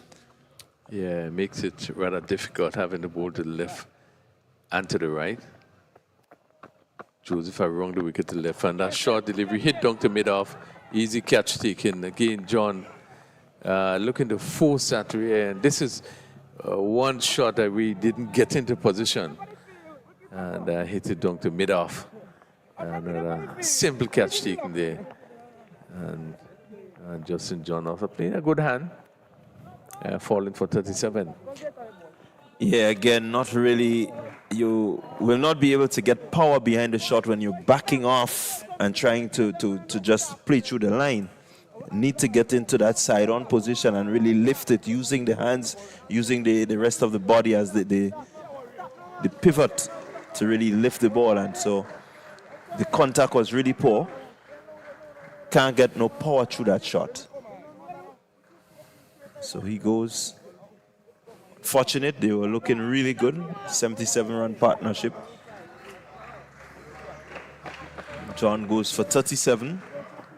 It's 37 coming on 48 deliveries. Batted for some 91 minutes, 3 fours. Was looking really set, maybe to get a half century in this one. Yeah, he played a good innings. I thought that he played some top shot. That shot through mid-wicket, he seemed to come back and really timed nicely. He played, did play that shot really well. Started off with a clip off his leg down to backward square, race for 4. Unfortunately, he couldn't go on to get at least a half century. Cousin Murray, captain of the Grenada team, plays his first delivery down to backward point. The fielder have some running to do, and he picked up off the mark with 2. It's 121 for 2 at the end of 22 overs. And once again, we have seen this pair batting so well yesterday. Now in the middle once again.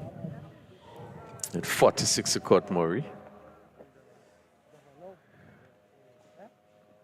They would be hoping to push on, probably to get up to the target without no further loss.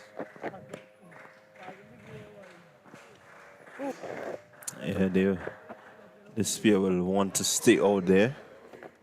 We know that they bat well together, and so with just 60 needed and some 28 overs, they want to remain out there and get these runs for their team.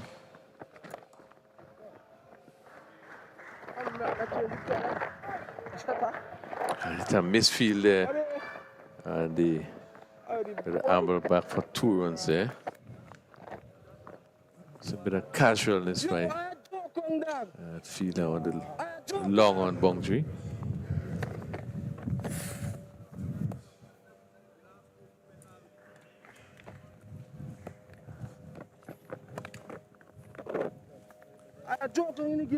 Just missing out on that one.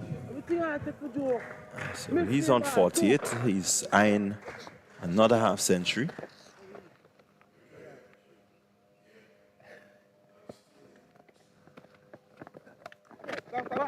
This time he cuts well past the fielder there. They go for 1. They come for the second.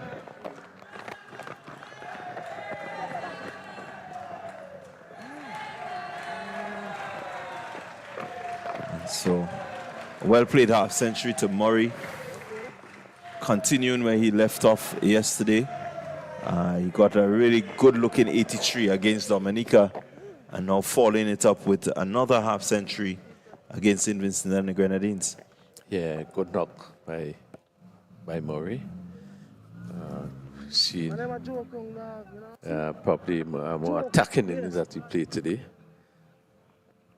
Really would have shown what he's made of in terms of an all-round player. Yeah, he's 50 coming off 60 deliveries in 60 minutes. Played some really good pull shot to mid-wicket. Again, cutting well. This time a bit more pace on that delivery. Should run into the boundary. 4 more. That was superb batting. He just played it a little bit later. Therefore, it went finer. So he beat the fielder feeling at third man, backward point. And the fielder on the boundary really couldn't get a call, but it was really expertly played. Yeah, a bit more pace on the delivery, and he just used the pace to expertly guide it past the fielder there. 4 good-looking runs to him.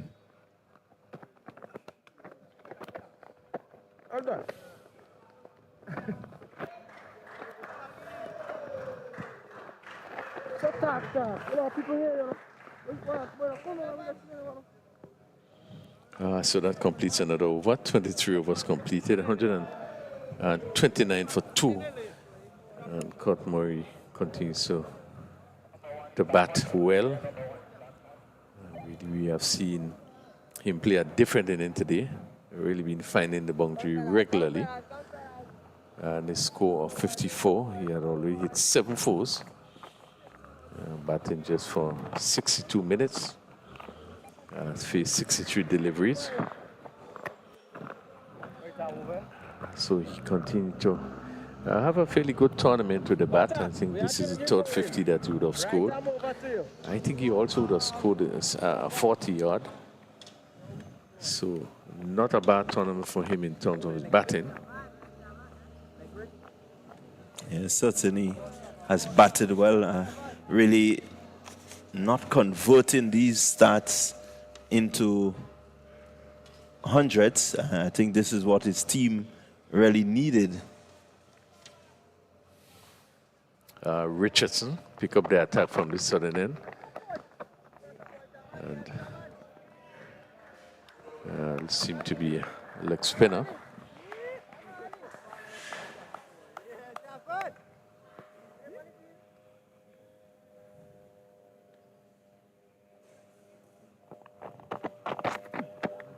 Short delivery goes down to mid-wicket.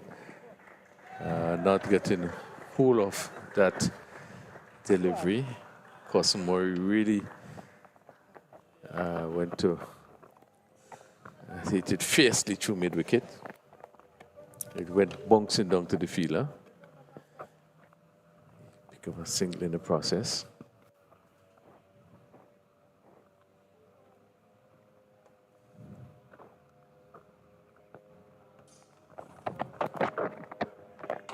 Wait on.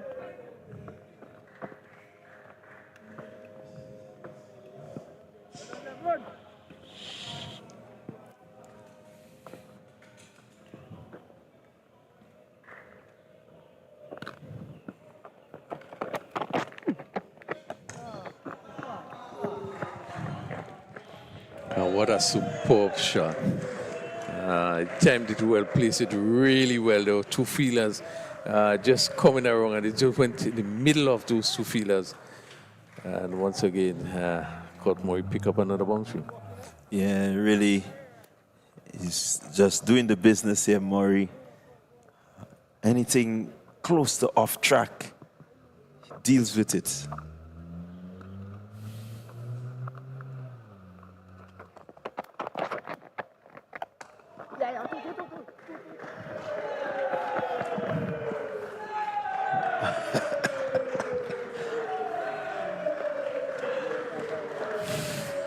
Again, just using his feet and really expertly placing this one.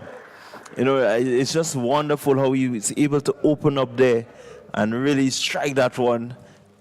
Precision more than power. Yeah, we continue to speak about your movements and getting close to the ball and getting into the position. But this is what he did. He got into position and yet another boundary.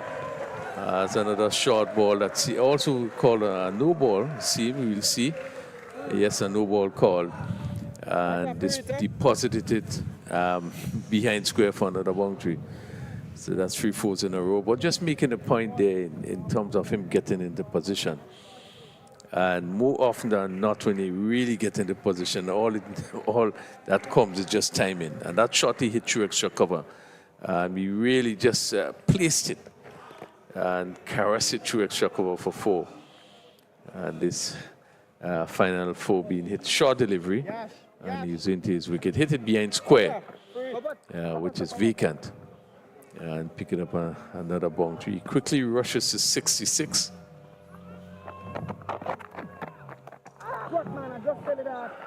Another short delivery. Really have been a pull-over ball there. And again, that was a free hit. Didn't really take advantage. But yeah, it is the end of the over.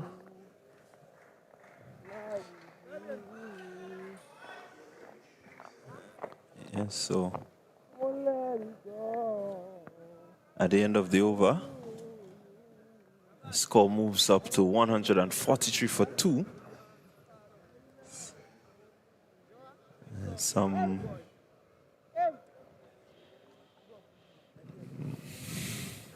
$14 runs coming in that over. And so Grenada just doing well. That over really helping the scoring rate. It has moved up to 5.96. So pressure back on St. Vincent and the Grenadines to try to really contain the Murray brothers.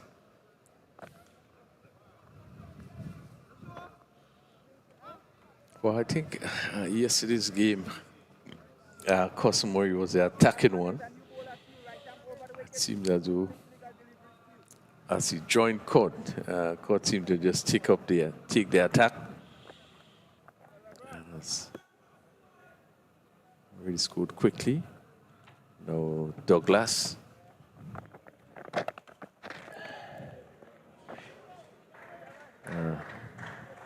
Plays on to a backward point position.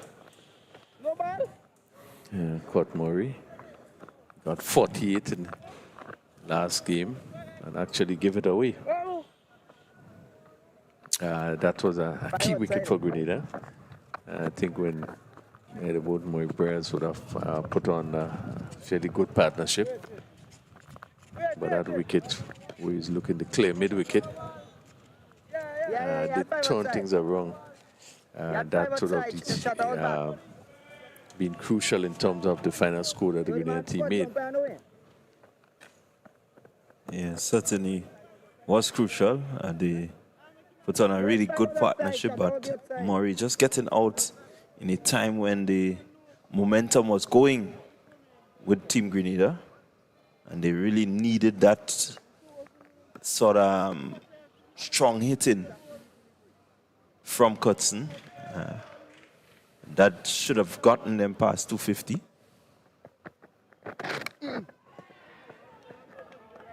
Unfortunately, they could have only mustered 224, which really proved to be nowhere close to enough. Yeah, I think that was a crucial partnership in the inning. And that dismissal really would have seen wickets falling after that.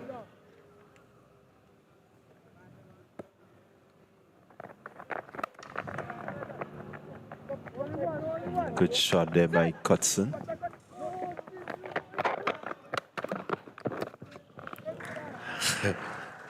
Well, he came back for two there.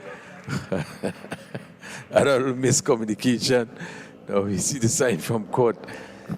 And it was one of the issues that this pair had, probably in the last 2 or 3 years. There were consistent run-out between these two players.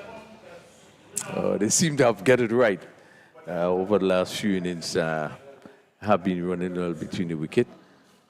But one remembers there was a situation where it happened consistently. Yeah, I think they have grown in terms of their communication, and they really work well together. They tend to feed off each other very well.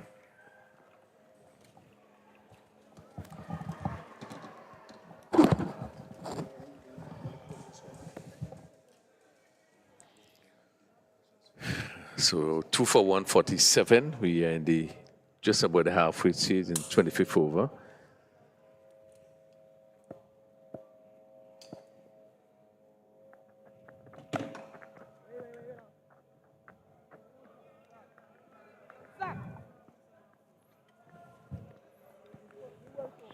And this pair has quickly added 28 runs.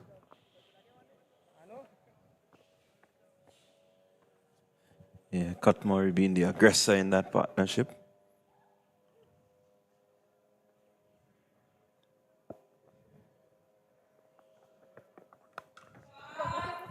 Played lovely down to backward point. The fielder has some running to do and just able to cut it off just before it crossed the rope.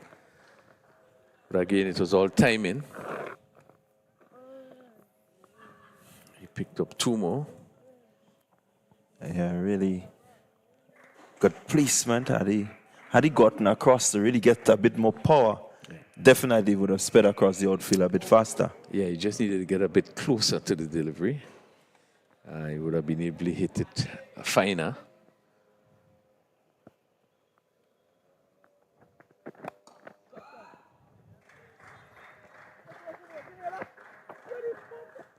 Really, when he looks comfortable like this, it will take a lot to dismiss him.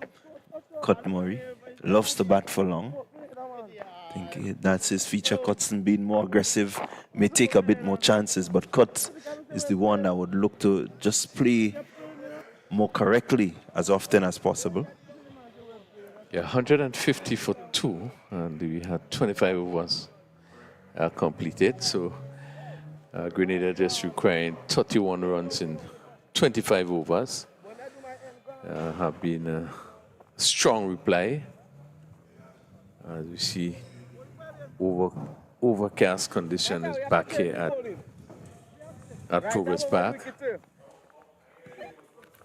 Light probably not at the best. The captain Grant comes back in, and he'll be bowling to Court Murray's on 69. And he has faced 71 deliveries with 10 fours.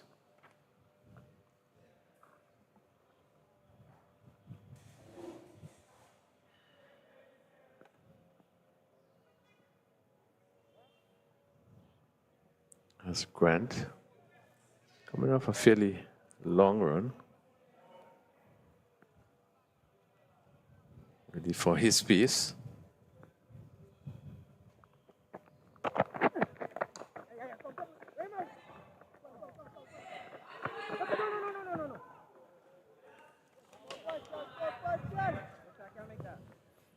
Yeah, a bit of a fumble there, but batters really not capitalizing. I think they were a bit slow to get off the first run.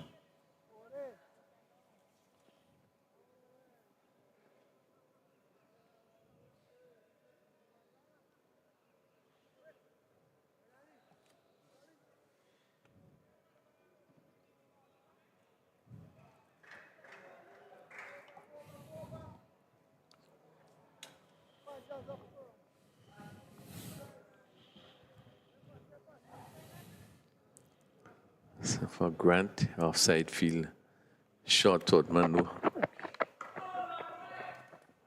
Plays down to deep cover. So there's a long off on the right back on the ropes, fairly wide. And there's a cover right back on the ropes, extra cover and a backward point. And that's for the left hander, is really a lovely plate. Down to the cover fielder. Again, good timing there. So that ball race down to cover. Just a push. Yeah, certainly Travel timing very it quickly. well. It's just getting into really good positions also. Pretty nimble on the feet.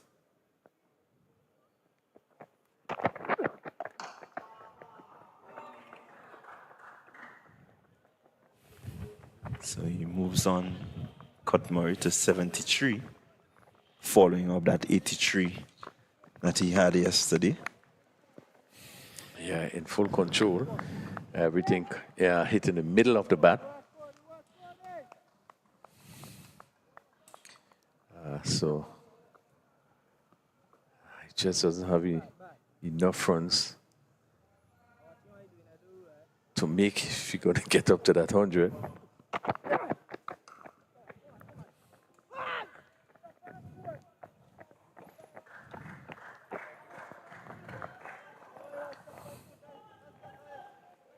Well, down at the Roy St. John playing field, St. Lucia, 166 for 5 after 30 overs, chasing 315 set by Dominica.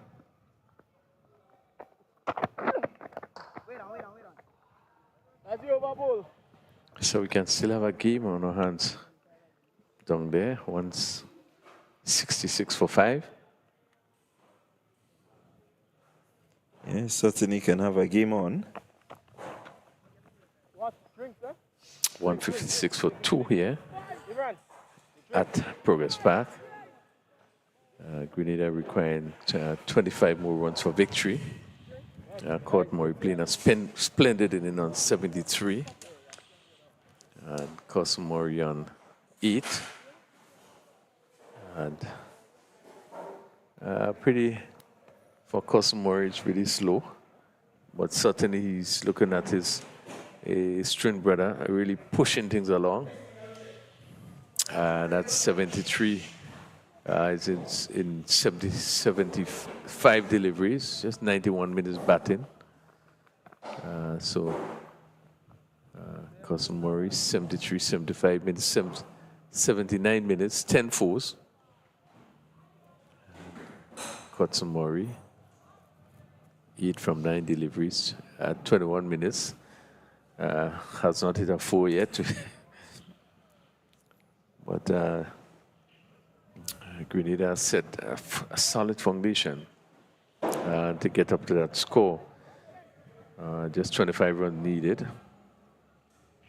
And we still have 24 overs remaining. So we have seen a pattern here in this particular ground, in that the team batting second does seem to have a major advantage in the way the pitch continues to play. Yeah, the pitch continues to play well. Again, application in terms of your batting. Once you apply yourself, you're willing to stay out there and play positive cricket, not allow the bowlers to really dictate the pace. Then you generally will score lots of runs. There's very little sideways movement after the ball gets past the 10 over. Very few bowlers may get a little bit of movement, but it's generally a nice flat wicket for batting. Yeah. I think today we'd have seen, based on the conditions, the ball moving about a bit more than normal. And even though St. Vincent got up to 180, I don't think the Grenadian bowlers used the condition for the fullest advantage. I thought that they were too short most of the time and a bit wayward, off stump, leg stump, not being consistent. However, still being able to get St. Vincent and Grenadians out for 180. They really batted positively, had a good start. Again, we see Sylvester he was caught by Grant. Bull McDowell for 23 again, a full toss that he reached for. Yeah. Not to really move it into position and as such hit it to cover. But really outside of that, Justin John, in my view, played well. He played some good shots. And until he went again with one can call a false shot, being able to hold out at mid-off. So all in all, I thought that, it was a good batting performance. What can one say about Kurt Murray? He really batted well. He was much more aggressive today. Didn't allow much loose delivery to pass. And played a top inning. Really played a top inning. Yes, really did play a top inning. Started his innings with John, and you can see that they were really purposeful in their approach from the onset. And they never really allowed the bowlers to settle, but they just continued to dictate the pace of what happens out in the middle. And really, Murray, you will really enjoy maybe looking at the replay of this innings in terms of the way he moved in, he pulled, he cut, he drove the ball for the singles. He really played a magnificent innings. Yeah. Approach a little bit different yesterday in terms of the batting. We thought yesterday they were very defensive and not being prepared to move out of the crease, to take risks. Today, somewhat different. Yes, it's a smaller total, but at the end of the day, you want to play each ball on its merit. Just not to be bogged down, but to play positive cricket. So we have seen that today in the batting.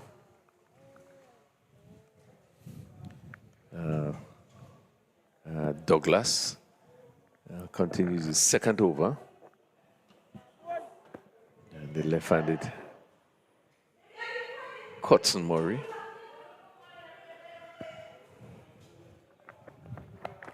Hit this down to square leg and goes across the room for 4. Short delivery. And again, getting into the position. So he wasn't really power, but he was quickly into position and hit it just past the backward square for 4. Yeah, again, we continue to see the half trackers. Once you decide to go halfway that pitch, you're asking for trouble. That one quite short, and Murray had enough time to really swivel on it and place it expertly in the gap for 4 runs. Picked up his first boundary.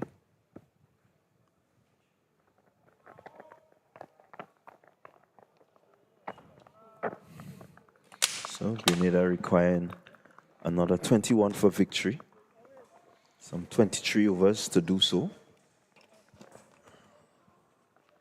They're poised to bring up this victory here.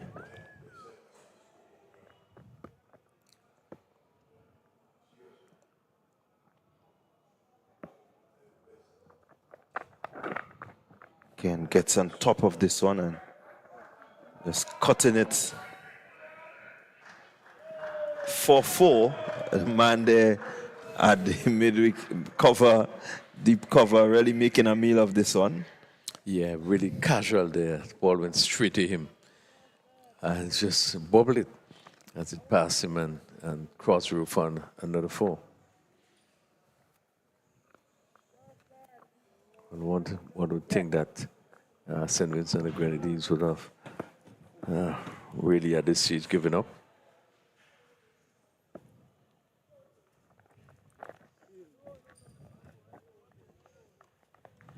.164 for 2. 16 to cut Murray. And partnership of 45 comes so quickly.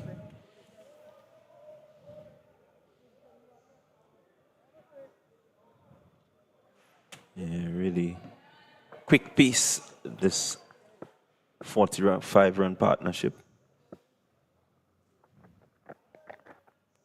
They really dealt with the bad bowling, anything offline. They were quick to take advantage. So over number 27 comes to an end. Score 164 for 2. Murray, cut Murray, he's on 73. Cuts Murray, he's on 16.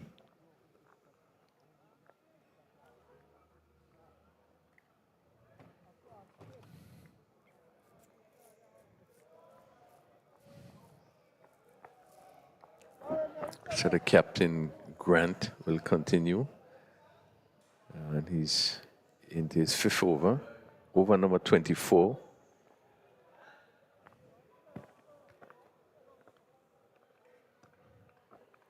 Sorry. We're over number 28.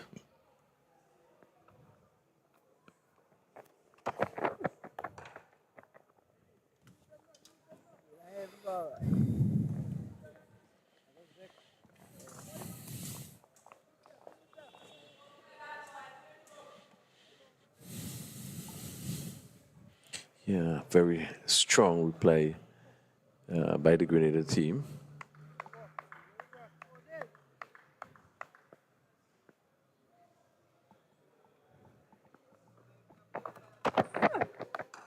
Wait on. Yes.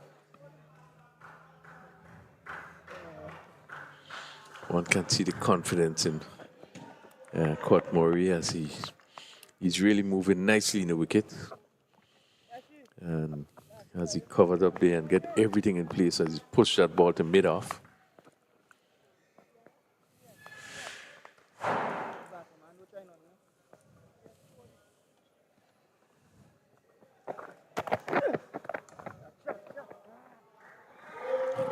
Again, cutting really well. That's a really good shot. It's not a full cut, but a more of a punch and still opening the face to guide it. And that sped across the outfield rather quickly. Yeah, good shot. He came across and really placed it. Again, with no force. It was with such ease. Again, the importance of getting into position, make it look so simple. He picked up his 11th 4. 168 for 2. Brings the score to 77.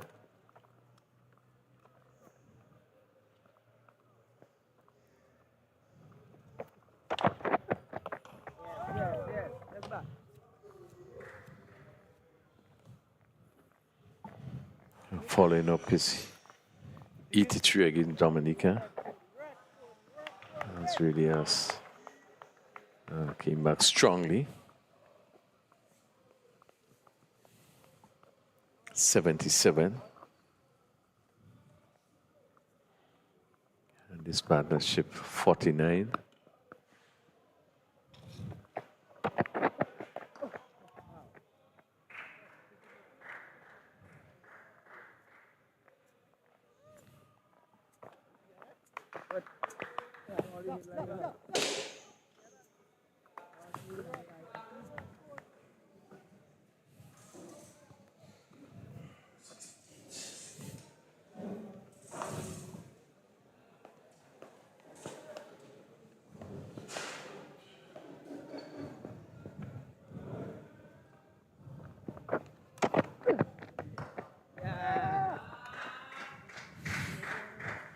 So with that single, it brings up the 50-run partnership between the two. 50 coming in 39 deliveries in some 27 minutes.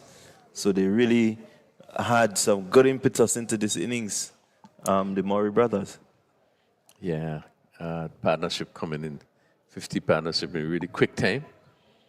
It's 27 minutes. Court Murray would have been the aggressor.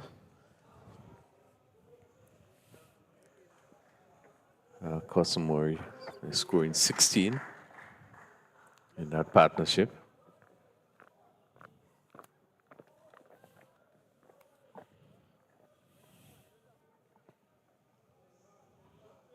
Grenada 169 for 2.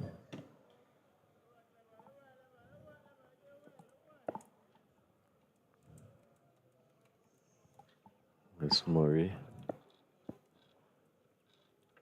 Murray prepared to face Douglas.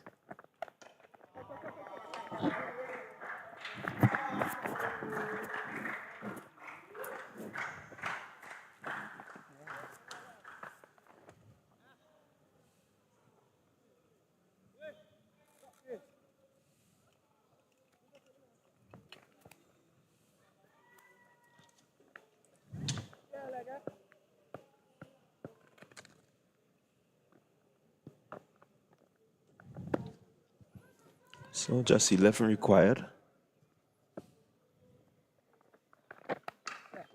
Murray again back and just cutting there to the man. A deep cover. So they pick up another run. 171 for 2 for the 10 needed. This has really been a good dominant performance again by the team batting second. Saw it happen yesterday. Today, we've seen it again. And you know the target you're chasing, you can always just pace yourself because you know how the wicket would play. So a missed field there will bring up an extra run. So 8 needed. I guess with the Grenada team having played here yesterday, and seeing what would have transpired winning the toss, I think it was quick to allow the opposition to bat despite the weather. But knowing what would have transpired in the game yesterday, I would have wanted to bat second. And as it turned out, it has been a good decision. 174 for 2. Just 7 runs required.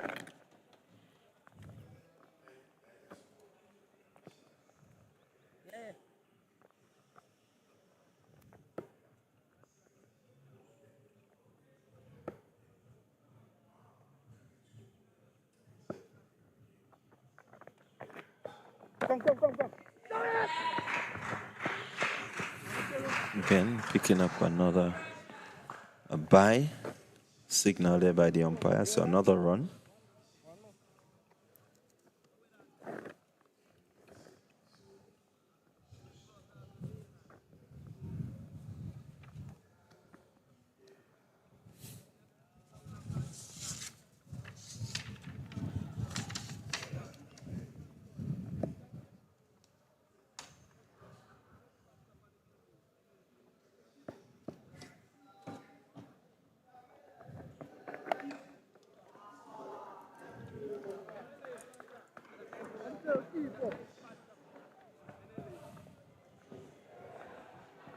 So at the end of the 29th over, Grenada moving on to 175 for 2, needing a further 6 runs from 21 overs. Partnership of 56 between Cut and Cutson Murray. Cut Murray, he's not out 82. Cutson Murray not out 17.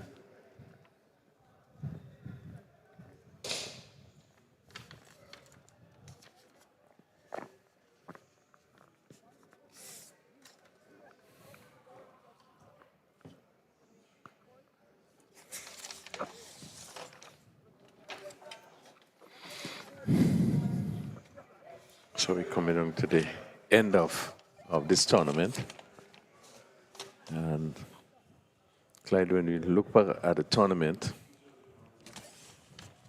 there have been some exceptional performances.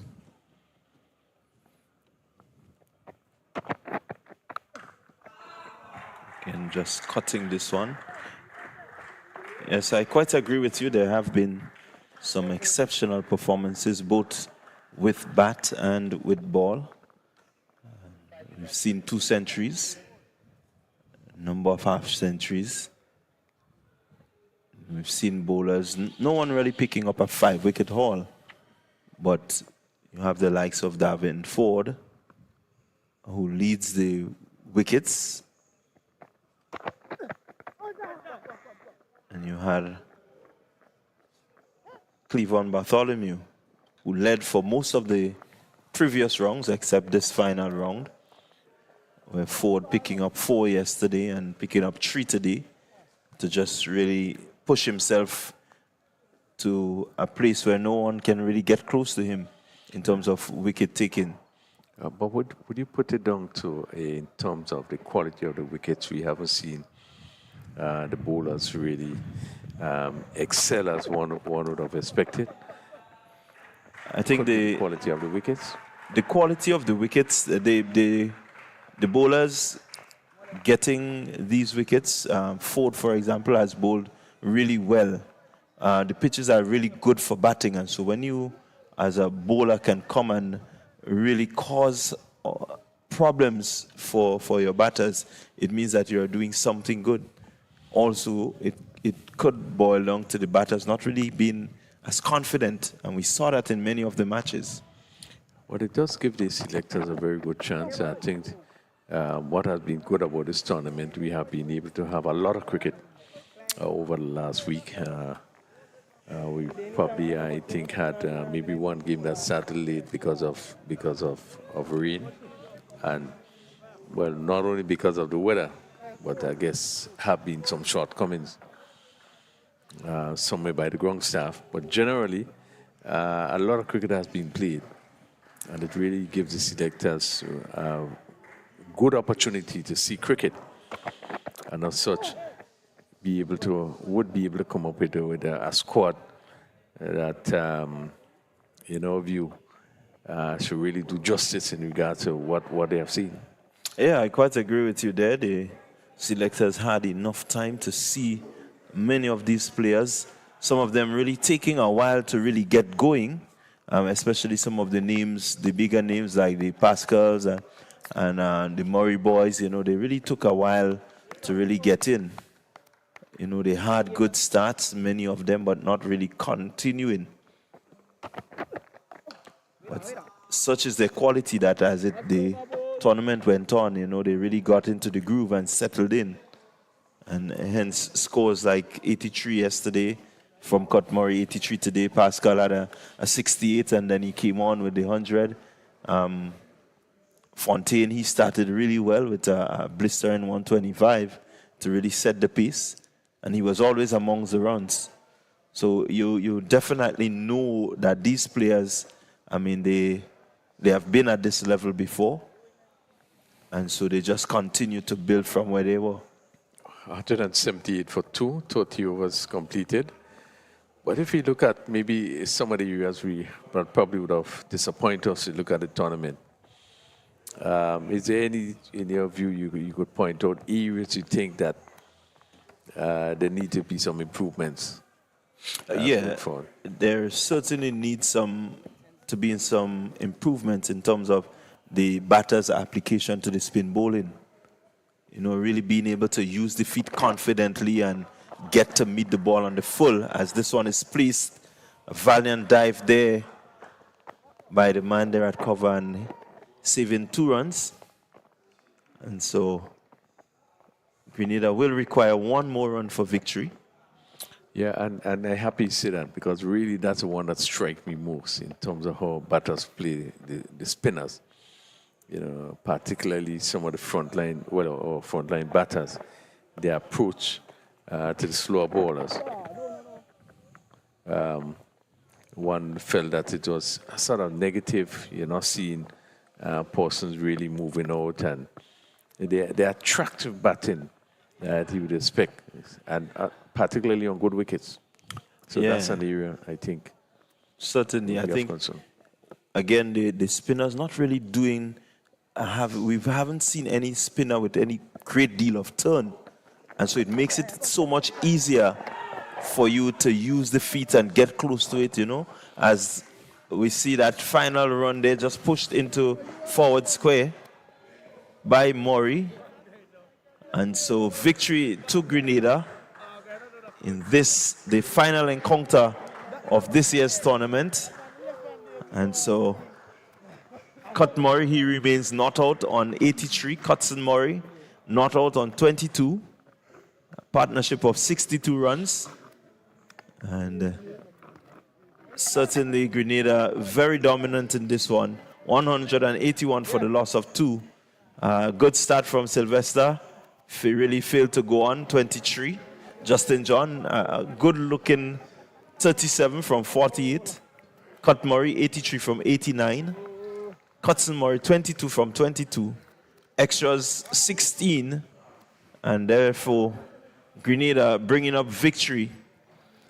Spare thought for the bowlers. McDowell, he picked up 1 for 20.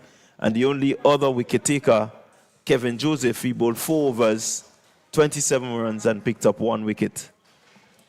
Yeah, good victory for Grenada after coming off that defeat yesterday. They really would have want to finish on a high, I think, which they did. So one has to really give credit, particularly to the batters. I think they batted very well. I don't think they bowled as well as they could have in the conditions. But again, I don't think that Vincent Vincent batted as well as they should.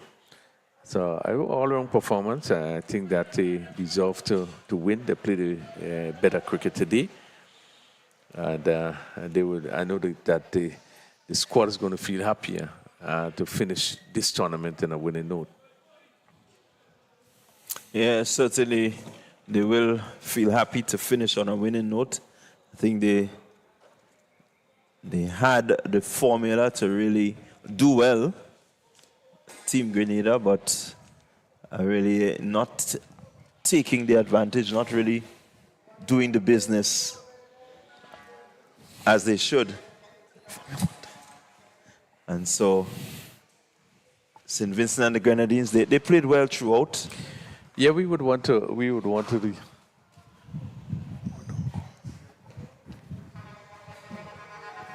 Yeah, and so all the teams, I think we had a really good tournament this year. It started with all teams after the first round having won and having lost. You know, they were tied. Really lots of drama in this year's tournament in terms of the teams and the positioning. Last year, Grenada was just dominant from the start. They started with a loss, but they came back and, you know, they really tried well. Yeah, as we come to the end of the tournament, you know, we certainly can see that really it was a good tournament. We was pleased to happen to play so much cricket despite the weather, and certainly we want to thank all of those persons who would have supported. Winlott continues to do quite a lot for the development of Windows cricket, and we certainly appreciate the support, and all other persons who would have supported to make this tournament a reality. We are very pleased to see that we are happy with what went on. and hopefully the winners tournaments continue to go from strength to strength. But we do thank all of you who had the chance of you to spend some time to look at the game. And certainly we wish you all the best going forward, and hope that pretty soon we'll probably be back with some form of cricket here in Grenada. Yeah, really, we must say thank you to everyone who played a part in this year's tournament hosted here in Grenada. And we must say thank you to, the GCA and the Ministry of Sports and all the persons who helped to make this tournament a success. Richie Olivier and the Mikey Live and a number of our streamers, Shem Joseph, Brainstorm, Media Solutions, for your assistance. We really want to say thank you to all the teams that came, participated well. And we just hope that going forward, we can continue to have the sponsorship of Winlott in the Under-19 Windward Islands tournament. So from us here at the Progress Park, we say goodbye to you and see you later on at the closing ceremony of this tournament.